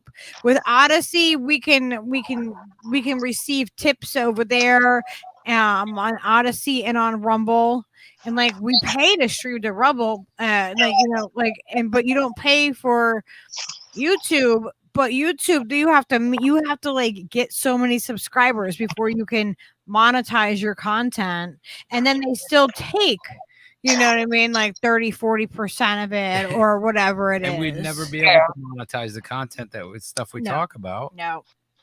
So, but it's crazy. Like they have all these like goals that you have to reach to get like, to even be able to have the opportunity, and then they just take it away from people. Yep. Yeah, a lot of people just don't. They don't allow a lot of people to just get that to the level. Period. Yeah. Like, ta-da, example A. You know? But you know, you're not the only one. There's plenty of people out there, and it's all about. Oh, I know we're not the only one. No, we're not even. Oh, definitely We're not. not even. We do not think that we are like the only fish in the sea that are dealing with this. Oh, everybody is dealing with this. Everybody And is have dealing been with for a it. while. Yeah, it's nothing new, but it's something that people need to be aware of. That it is happening to all channels of every size. Yeah, Not just the big ones. When my friend got that FBI visit, was the same around the same time I started getting bans on Facebook, and I had never gotten. I'm like, a strike for fucking what? And they're always like stupid memes, like just jokes. And I'm like, okay, you know, this is funny. At first, I was like, oh my god, this is funny. And then it just kept on happening more and more. And then they started giving me strikes for posting articles about Standing Rock and Palestine and Syria. Oh, was it Syria? All the naughty things. Yeah, be careful what things you say on here, because I just got. I'm not saying any. I'm just saying I got strikes for those. Yeah. And it's like, okay, I'm being targeted, but I've been on it. I know I've been on a watch list for a long time. Way before that, because of my activism. Right. And I'm sure you're the same way. Like, yeah, it's the same. Same. Everybody that ever says anything or stands up for anything goes on the list. Much love, Al. Yeah, I've been on the list since I was a kid. My mom married my stepdad, who was military, when I was 4. I've been on the list. I've been on the list my whole life. They had my medical records from the time I was 4 until I was 21, when they take you off of the military insurance, and they disappeared my records on me, all of my medical records, like that's not my whole fucking life. Like, it's just non-existent. They lost them, is what they told me. Good night, El. Like, do you have any like? You should probably bump out and go back in or something. Your mic is really funky. Yeah. It's getting funky. Like, yeah, it's getting worse. Like a tin can kind of thing. Hold on. It was good before. Am I sounding any better now? Yes. A little. Not really. It's less funky. I just want to see if like it gets any better if I'm just talking about nothing. No, it still sounds like that. No, it still sounds weird, like tin canny. Like, yeah, you should just like bump out.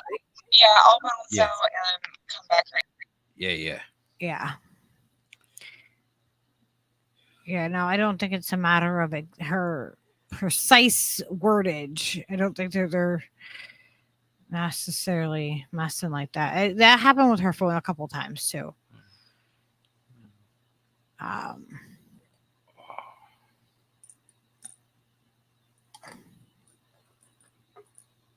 There we go. Let's see. All right. Now you don't sound like all. Well, what I was gonna ask is like, do you have any like missing memories or anything? Missing memories? Yeah. Well, I don't know if they're missing. I wouldn't know. Yeah. Well, lucky. Yeah. Because like the fact that they memory hold your medical records once you turn 18, that's the kind of thing 20 after I was 21 or 21. That's the kind of thing that they do for kids that were like undercover experiments. No, I don't think I was an undercover experiment. You never know. Or I think that I could have been exposed to things or more realistically, that there's like chemical leaks that they're aware of and have been aware of for a long time, and they want to like kind of make sure I think it was what I was exposed to. Yeah.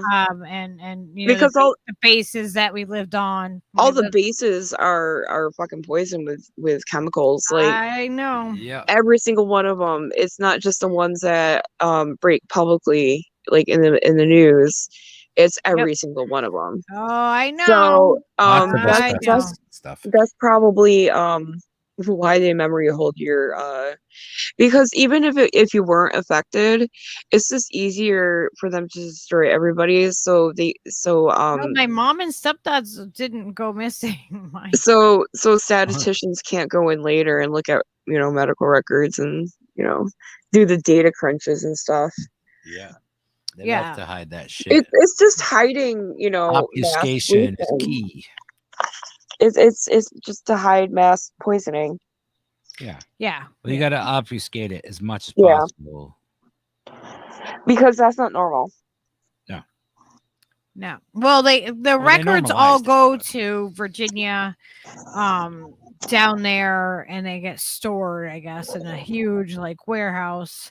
And yeah, this was after the fact, after they had gone through storage and all that. And I, had to put requests in for them. They don't give them to you. They don't belong to you. There's a lot of paperwork involved. You got to file this form into that form into this form and get it in triplicate and signed by your mother and her, her dead mother twice removed. Yeah. So. Yeah, it sounds like they keep them on record just in case there's a cluster of cancer or something. Yeah. But my mom and stepdad both have cancer. They both have rare. They both have rare cancers. Okay.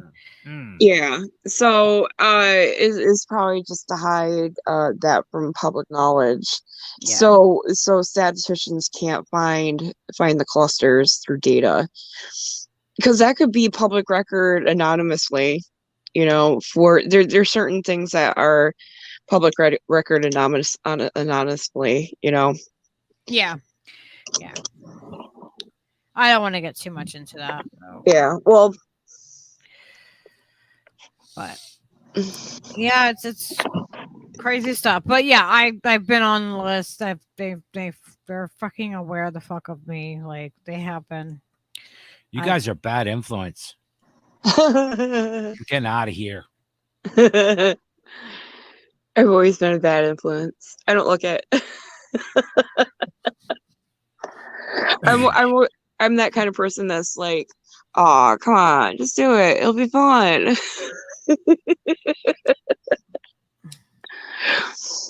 Who's it gonna hurt? So what you were saying about your friend is that they were visited by the FBI for a Facebook post? Yeah, you watched that, right? No. I did. Steve did. I saw it. Yeah, that's gotta. I don't want that to be played or anything, but Steve knows what I'm talking about. It's pretty, kind of like a Tom Cruise movie or something, It was weird. That's been a concept for years, the old pre-crime, but never really saw it happen until around then, I think, and it's happened a bunch of times since then.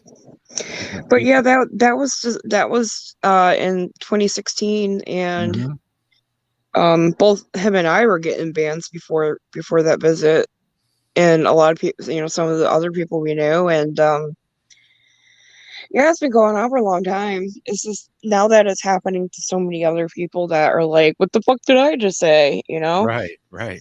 That aren't even quote unquote controversial or just, speaking basic human truths are getting bans, and they're like, okay, something fucky's going on here.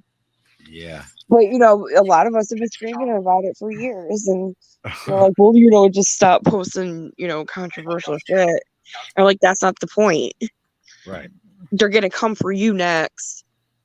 It might not be immediate, but they're going to start censoring you too. And what happened? No, that is their modus operandi now. They will just take any dissenter and make them stop. Even my most liberal, mainstream liberal friends have gotten bans. Yeah. Yeah. Now they know how it conflicts with the main narrative. Now they know why I was screaming about it. Doesn't matter what the content was. Yeah. Now they know why I was saying that. It's like, I want to say this to all the people that when Alex Jones got banned, how I reacted to that then. You know, it was like, no, that's fucked up, dude. You Yeah, know, it was the I'm canary in the screaming. coal I'm screaming. That is fucked up. You don't do that. Yeah, And it all was the my other canary friends in the like, coal he's mine. an animal. He said fucking, you know, So he said this, he said that. I think that I might know what they might be covering up, you know, because like I'm always like, what's behind the curtain? Okay. I have a theory here. Is it the Barney movie? Oh boy. Oh Yeah. I love theories. Yeah, I have a theory. Let's look at this guy. I'm gonna mute us. I almost dropped my phone.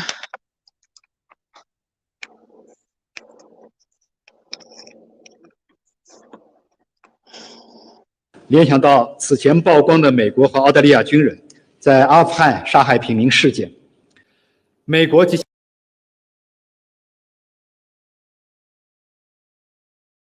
English. Okay. He's not in English. So he says the U.S. and its allies atrocious abuses of human rights. Atrocious. I can't say it. Abuses of human rights that challenge human conscience are not isolated cases.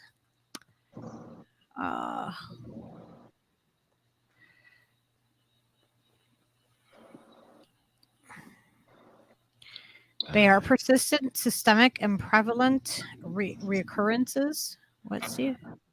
I ain't saying nothing. I was going to read it, but you were reading it. According to reports between 2003 and 2008, thousands of Iraqi civilians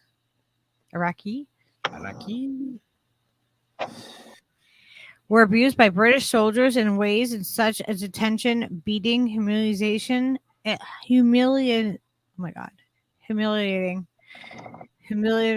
sexual assaults, and even murder. Humiliation? Yeah, humiliation. I couldn't say. All right. The U.S.'s track record was even more harrowing. Over the past nearly 20 years, the U.S. launched more than 90,000 airstrikes on countries including Afghanistan, Iraq, and Syria.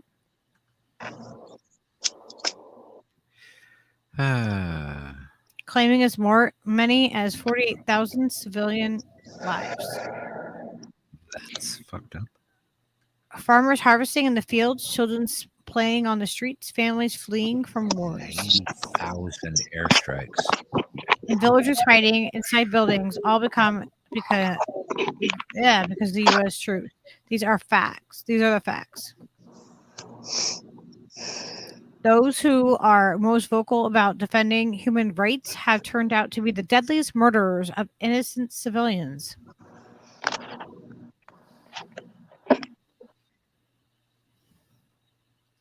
Fucking fucked up, man. And those most fervently attacking other countries' human rights conditions. Sorry, I get tired. I can't read anymore. Are the ones who should be put in the dock of human rights.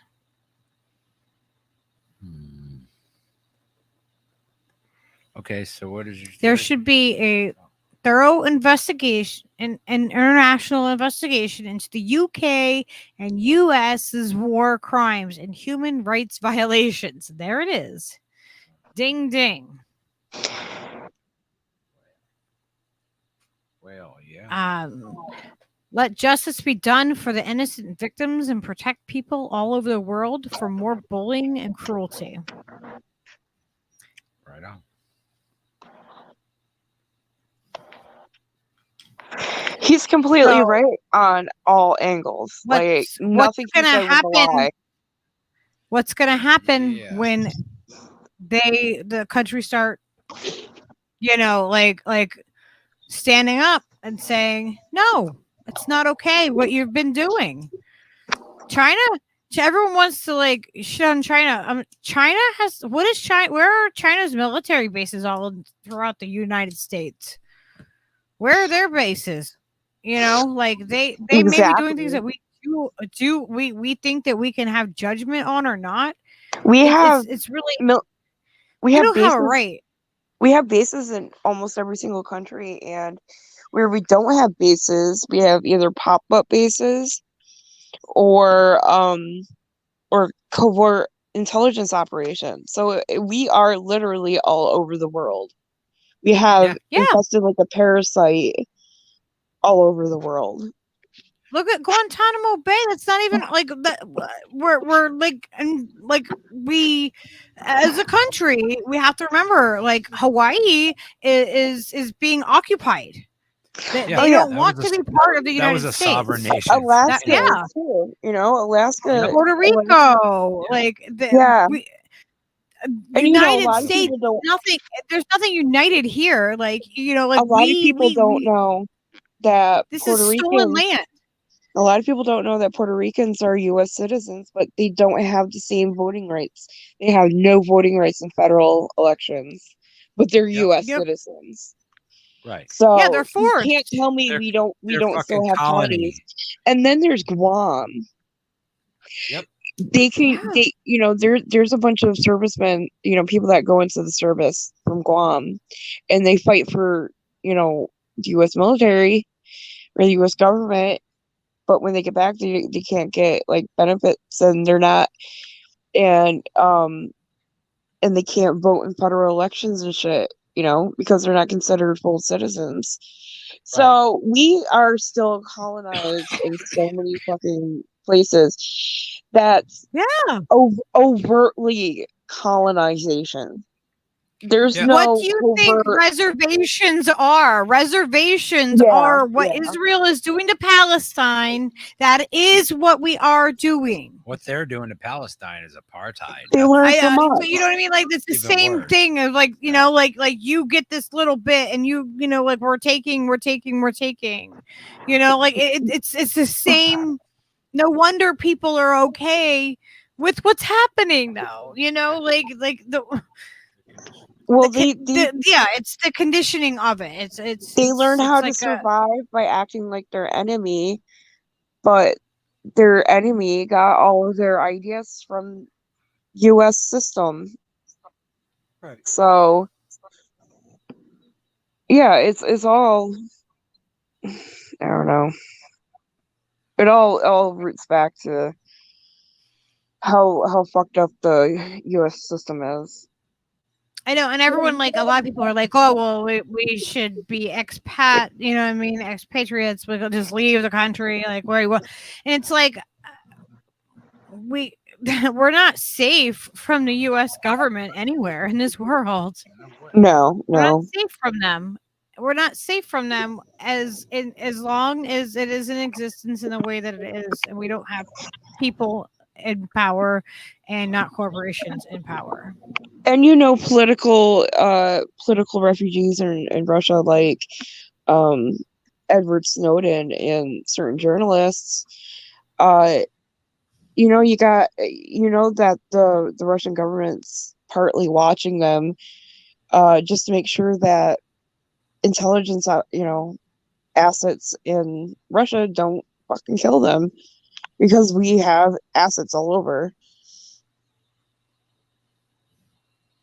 I'm not saying like Russia's like the good, like 100% good guy. I'm sure they also spy on them for their own reasons, but I'm sure part of that is protection to make sure that the fucking spies aren't killing anyone.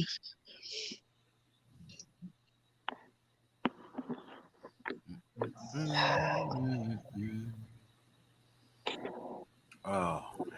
I mean, I am, my government does not properly represent me. My government, I do not support the things that they do. Most of the things, some of the things I do. Well, I have a hard time catching myself when I say we, as far as like the U.S. government and the U.S. system goes. Like, I'm trying to be a little bit better about not saying we, because it's not us. It's not the average American. It's not the majority of the people that live on this land. It's a small elite. I didn't ask to be born here, but I was born here. And this is where I am native too. Yeah, like, why should I flee to another country and when, like, I have just as much right as anybody else to be here? live I my can life. hold those opinions. It doesn't mean I'm going to do anything with those Yeah. opinions that's going to negatively outcome anybody else. You know? I want to, I want to resist and make things better. You know, I want to see society improve, and I just want to see the good parts of everything happen. And you gotta pick out the bad. I want to be proud. I want to be proud of the country that I live in, and that's why I'm fighting for it to be better. Is because I want to be proud. I want to be able to, and you want to see, your fellow American, and just humans in general. You want to see your neighbor be successful and have a happy life and shit like that too. Oh, absolutely. They don't want that. The people on top don't want that. But I gotta really catch myself and not say we, and instead say like the US government or whatever. Just so I don't am I making any sense? No, I mean it does make sense. And then once you start like when I started doing streams, I really started thinking about like the way that we say things, and like you start to really have to like it's a different thing, the way that you examine, the way that you like, okay, I won't say we, I will say, like the government, you're separating yourself from it, because when you're on, it's such a different thing. It's you realize a lot how you're speaking, you pay attention to it more. You gotta break the neural linguistic programming. But the thing is, like, we're constantly bombarded with it 24/7 basically our whole entire lives now, if you grew up in the age of electronics. But you're getting bombarded with new programming every day, so you have to consciously, throughout the day, in your right conscious, try to break through that neurolinguistic programming, and it can be fucking exhausting. But you got to do your best. That's, I know I'm not perfect.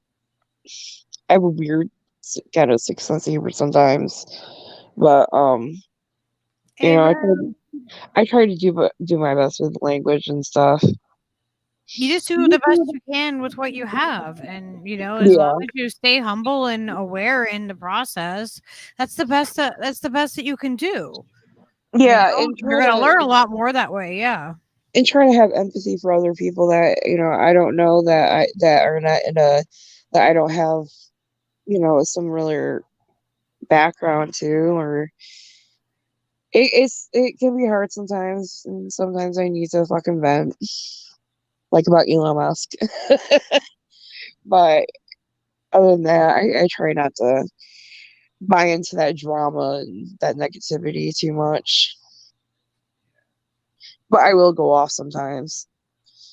It's just to like vent from all that fucking built up anger. It's like all the years of indoctrination, and like we're made to do that anyway. So it's a natural thing to let your steam out. Get your steam out there, and huff and puff about something that makes you mad or makes you passionate, whatever.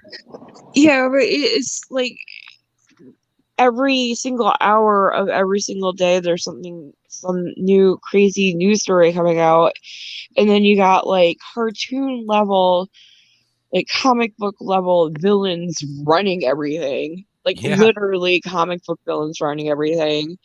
It is so cartoonish and so dramatic and just unreal that you're like, okay, which alternate universe have we collided with? Right. But no, it definitely has an air of like Looney Tunes and Marvel comics at all times. Everything. With all this weird shit bombarding us constantly, plus the neurolinguistic programming going on with it, on top of it, it's hard, it's very difficult, and it's very exhausting to try to consciously watch what you're saying and thinking 24/7. You know, it's because it's so fucking crazy. And when you see it, that's what makes it bonkers. Right. When you see everything for what it is, and then people are like fucking blind to it. Yep. That is what's most frustrating out of everything. It is, because you try to explain those things and people look at you like you're the craziest person they have ever seen. But and even you can systematically break things down and make them understandable for people, and you still meet with that thing. It's a brick wall that's been put in place since people were born to block out people telling them crazy shit like you're telling them. You know? But even that response of, you know, feeling absolutely like frustrated and feeling bonkers and everything, even that is a program response from them, because they're all gaslighting everybody. Yep. That's been following this and seeing this for years. They're gaslighting us because they're being obvious about it. Yeah. No, I agree. So it's like programming and engineering on so many levels, and it's like sometimes I gotta shut my brain down. Yeah, we all do. We all, Yeah. you know, That's Yeah. why we to use unplug. humor to get through it too. Oh, That's yeah. why I play Oh, music. yeah.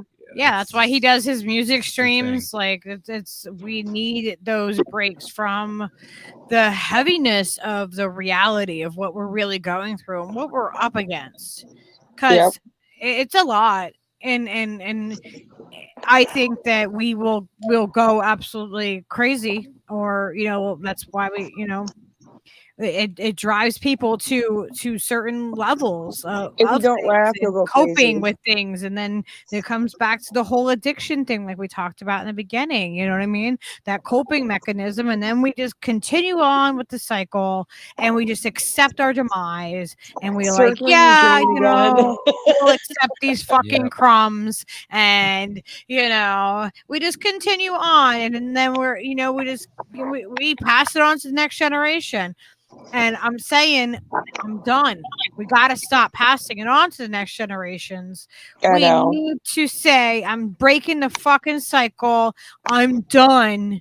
I'm willing to, you know, to do whatever it takes to make this cycle, to make this stop. We can't continue like this. I can't pass this on to the next generation like this. Yeah, you know, I never had kids, and but there's people who I don't know why it is this way, but people like gravitate towards me like a mother hen of sorts. So like they learn things from me by me just being me and living as truthfully to my ideals as possible.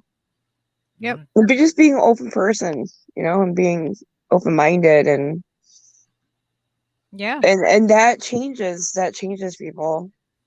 Yeah. You don't have to have kids to pass it on to. You can just be out there in the world being you. No, of course You not. can absolutely affect That's not the only everyone. way to contribute, you know? That's Yeah. not at all. That's not the only way to contribute, is to have more children. Like that's not No. realistic, like for everybody, you know?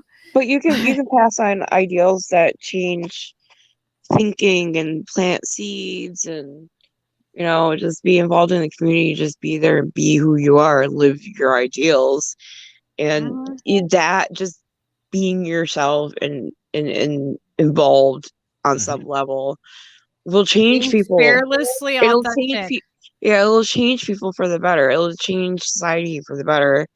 It may seem slow going, but I think it's working. I think it's speeding up too. Everything is I definitely think that the speeding up. people that are supposed to be coming together, I've been saying this for a while, but I feel I you know, I feel like the people that are supposed to be coming together are coming together. There's puzzle pieces that are all like kind of falling into place, and we can't see the whole larger picture right now. Yeah. But we are definitely gathering them all up, you know, and we're like, we're gonna get it all enough pieces so we can start building this thing, you know. And then once the momentum is there, it's you know what I mean. Everything will fall into place. I really really believe this, and I feel like Well, if enough of us believe it, and we put enough positive energy towards something, that we can make it happen, and it won't. The momentum will just be there, and it's unstoppable.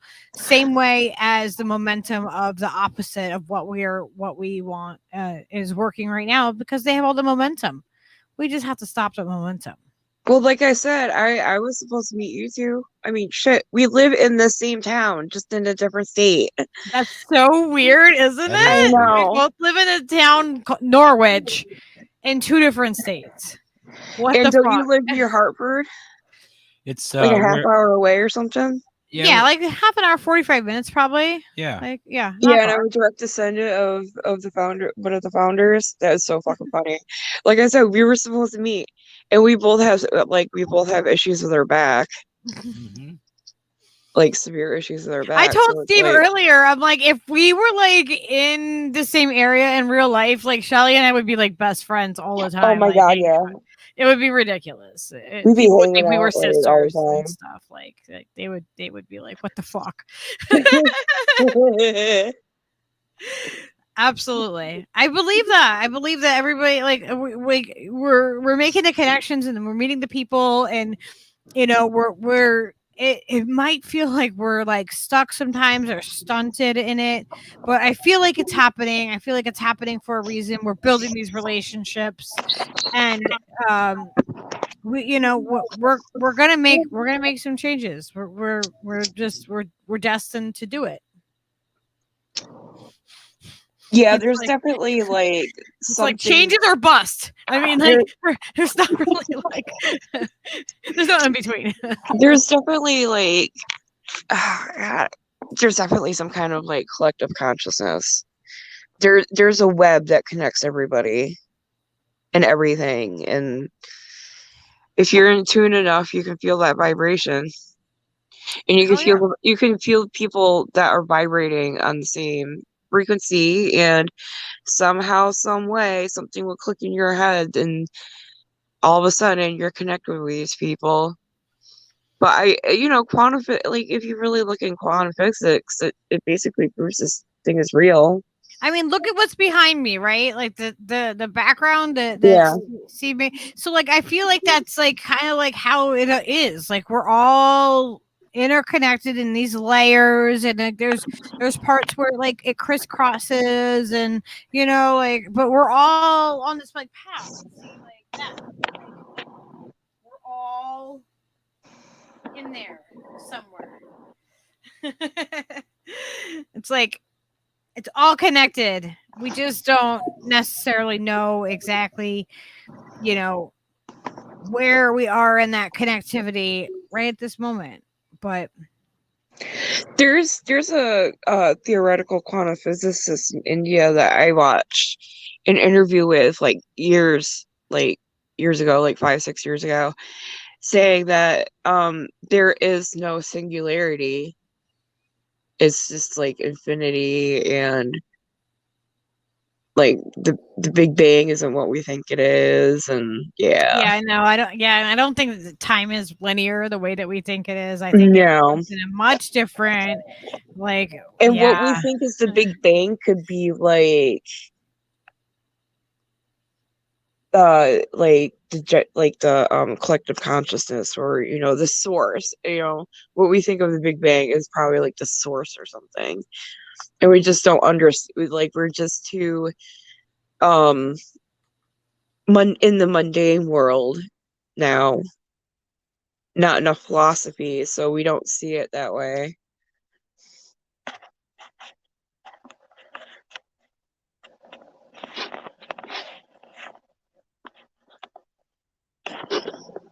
Oh, for sure. Like, not enough.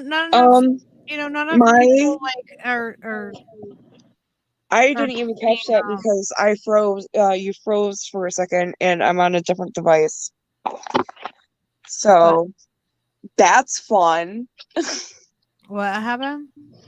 I missed part of what you were saying because my stream froze for like maybe 20, 30 seconds. Oh. Yeah. I don't know what I said. I'm on a completely different device. I'm on a different browser. Oh, that's weird. Yeah. Somebody just said something about a praying mantis. Aggravated progressive said, "Why do I love praying mantises so much?" So a praying mantis is a sign of good fortune. I love them. They may arrive in various forms, but you can count on it soon enough. A praying mantis, the stunning green color symbolizes nature. The sight of it serves as a reminder to connect with nature in order to attain inner calm.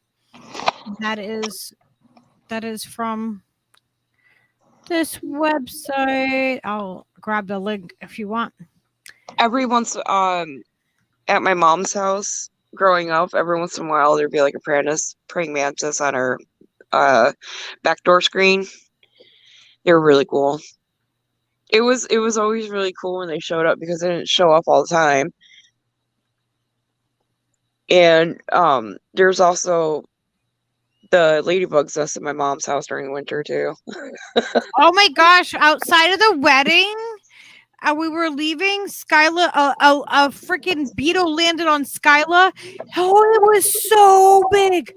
It was so big. I know that there's some Like, symbolism about beetles landing on you too, but I can't. big beetle.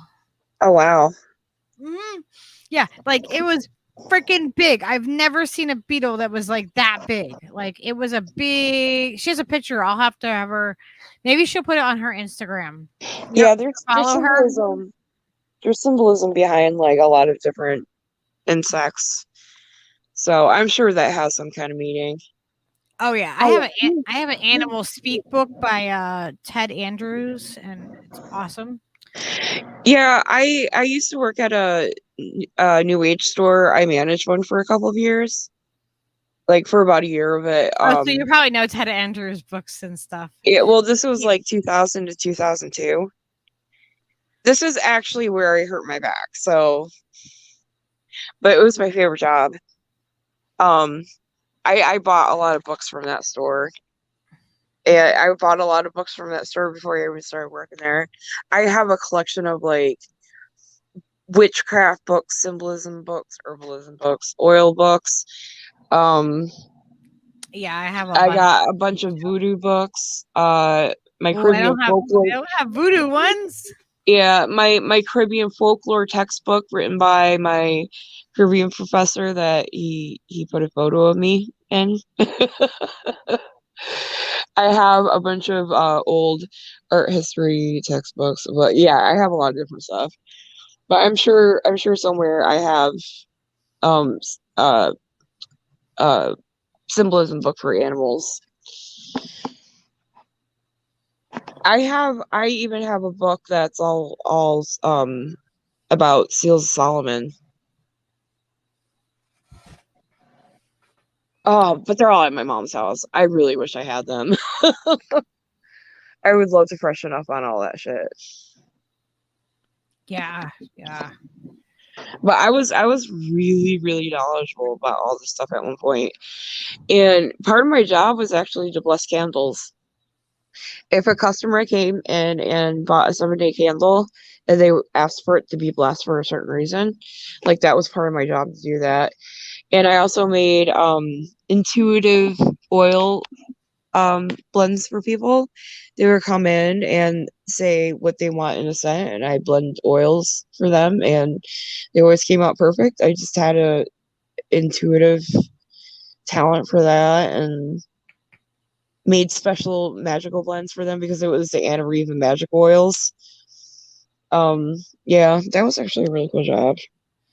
Yeah, one of my favorite oils that I wear a lot is it's a pheromone based oil, so it smells different on everybody. Like it starts out smelling one way, but it's based upon my pheromones is what it will smell. Come up with smell. I had a Chanel perfume years ago. It was Chanel Cristal, and it smelled one way when you sprayed it out in the air, but on me it smelled like like citrus scent and a combination of citrus and like theater butter popcorn. It was weird, but it smelled like florally and a little citrusy on my sister. So I'm wondering if that has pheromones in it or had pheromones, because that's not Oh cheap yeah, for probably. that's not cheap perfume, and they use the real shit for those. Yeah, that you can get. It's like you can get the oils where it's just like it's just, it'll say like instinct or pheromone attractant, like or whatever. They're usually, I mean, it's not crazy expensive when you think about like how much oil you use. You'll use a couple of drops, you know. Yeah. Chanel, I could get a small bottle of Chanel and have it last for like 5-6 years, because because they use the real oils, real extracts in it. Mm-hmm. So yeah, I don't use perfume. I only use like or cologne or whatever. I only use oils. yeah, I will use oils these days too. But back when I wore perfume, that's what I wore. Like I can't stand the smell of cheap perfume. It doesn't smell right on me.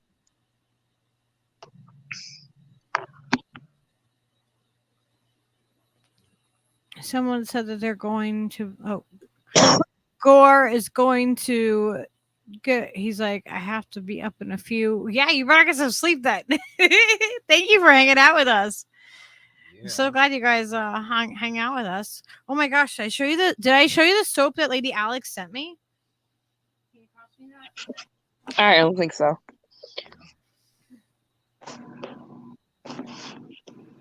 Yeah. Oh, cool. What kind of soap is that? It's got camel milk. Camel milk? Yeah, it's camel milk, sandalwood, and saffron soap. I have to use it. I didn't bring it. I forgot to bring it upstairs. It smells so good. It smells so good. Oh no. It's okay. There you are. So yeah, it's camel milk. It's triple milled face and body bar, and it's sandalwood and saffron. Smells so good. It smells like what you would think a Indian temple would smell like. You know. Yeah, it sounds like something I would like. Yes. Yeah, like I haven't brought it upstairs yet to the bathroom. I'm gonna use it. It smells so good. I'm gonna smell like I stepped out of a temple. All right. I think we're gonna wrap up the show for the night though, because we've been going for like 4.5 hours. Quite a long stream. Yeah, I know. It's been almost 5 hours. Holy shit. Yeah. But we talked about like everything. Yeah, I know. Literally. Like around the whole spectrum of everything. It can and you know connect everything together. It's crazy. Well, hopefully I have a better luck with the tech next time. Huh? Hopefully I have better luck with the tech next time I'm on. Yeah. Oh. It wasn't too bad. That's just weird that I'm having problems on both devices. It could just be the internet, you know. It could just be the weather coming in. It could be a lot of things. Yeah. But all right. Well, people can find you on the Twitters, right? Yep. At Poison Alice. Awesome. You can find me on deviantart.com. The same name for my photos and stuff. Awesome. Yeah, you'll have to send it over and we can have Steve put it in the description for you. What, Steve? Oh, he thinks it might be in there. So just look around and like you know, click the links in the description and look around and you know, do that thing. You should do a LINKTREE, Shelly. Hi. You should do a LINKTREE. Oh yeah. I did a LINKTREE thing. I have a LINKTREE. Yeah, I've never really had too much of a reason to do it, but I guess I do now. Kind of fell into that one. Don't know how it happened. No, he is just sleepy in general. I don't want to say his name. The white loud feathered dude that The shrieker. yeah, the shrieker. He's being quiet, and I'm taking it like. Yes, they call him the streak. But yeah, please like the stream wherever you're watching. If you're watching it live right now or the replay later on, please think about possibly following us on Odyssey and on Rumble and on YouTube, whatever. And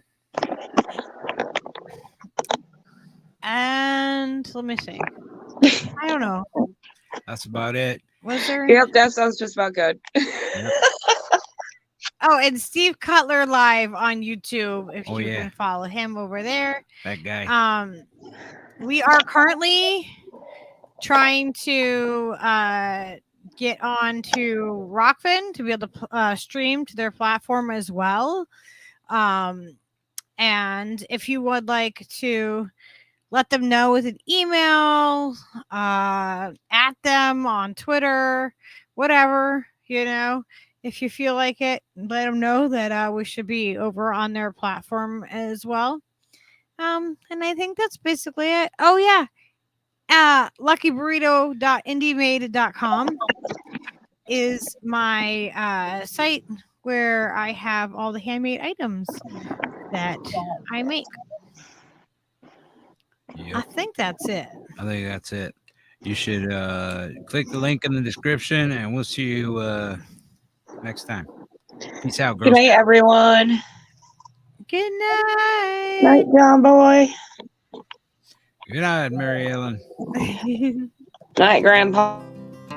Hydrofield cuts through my neighborhood. Somehow that always just made me feel good.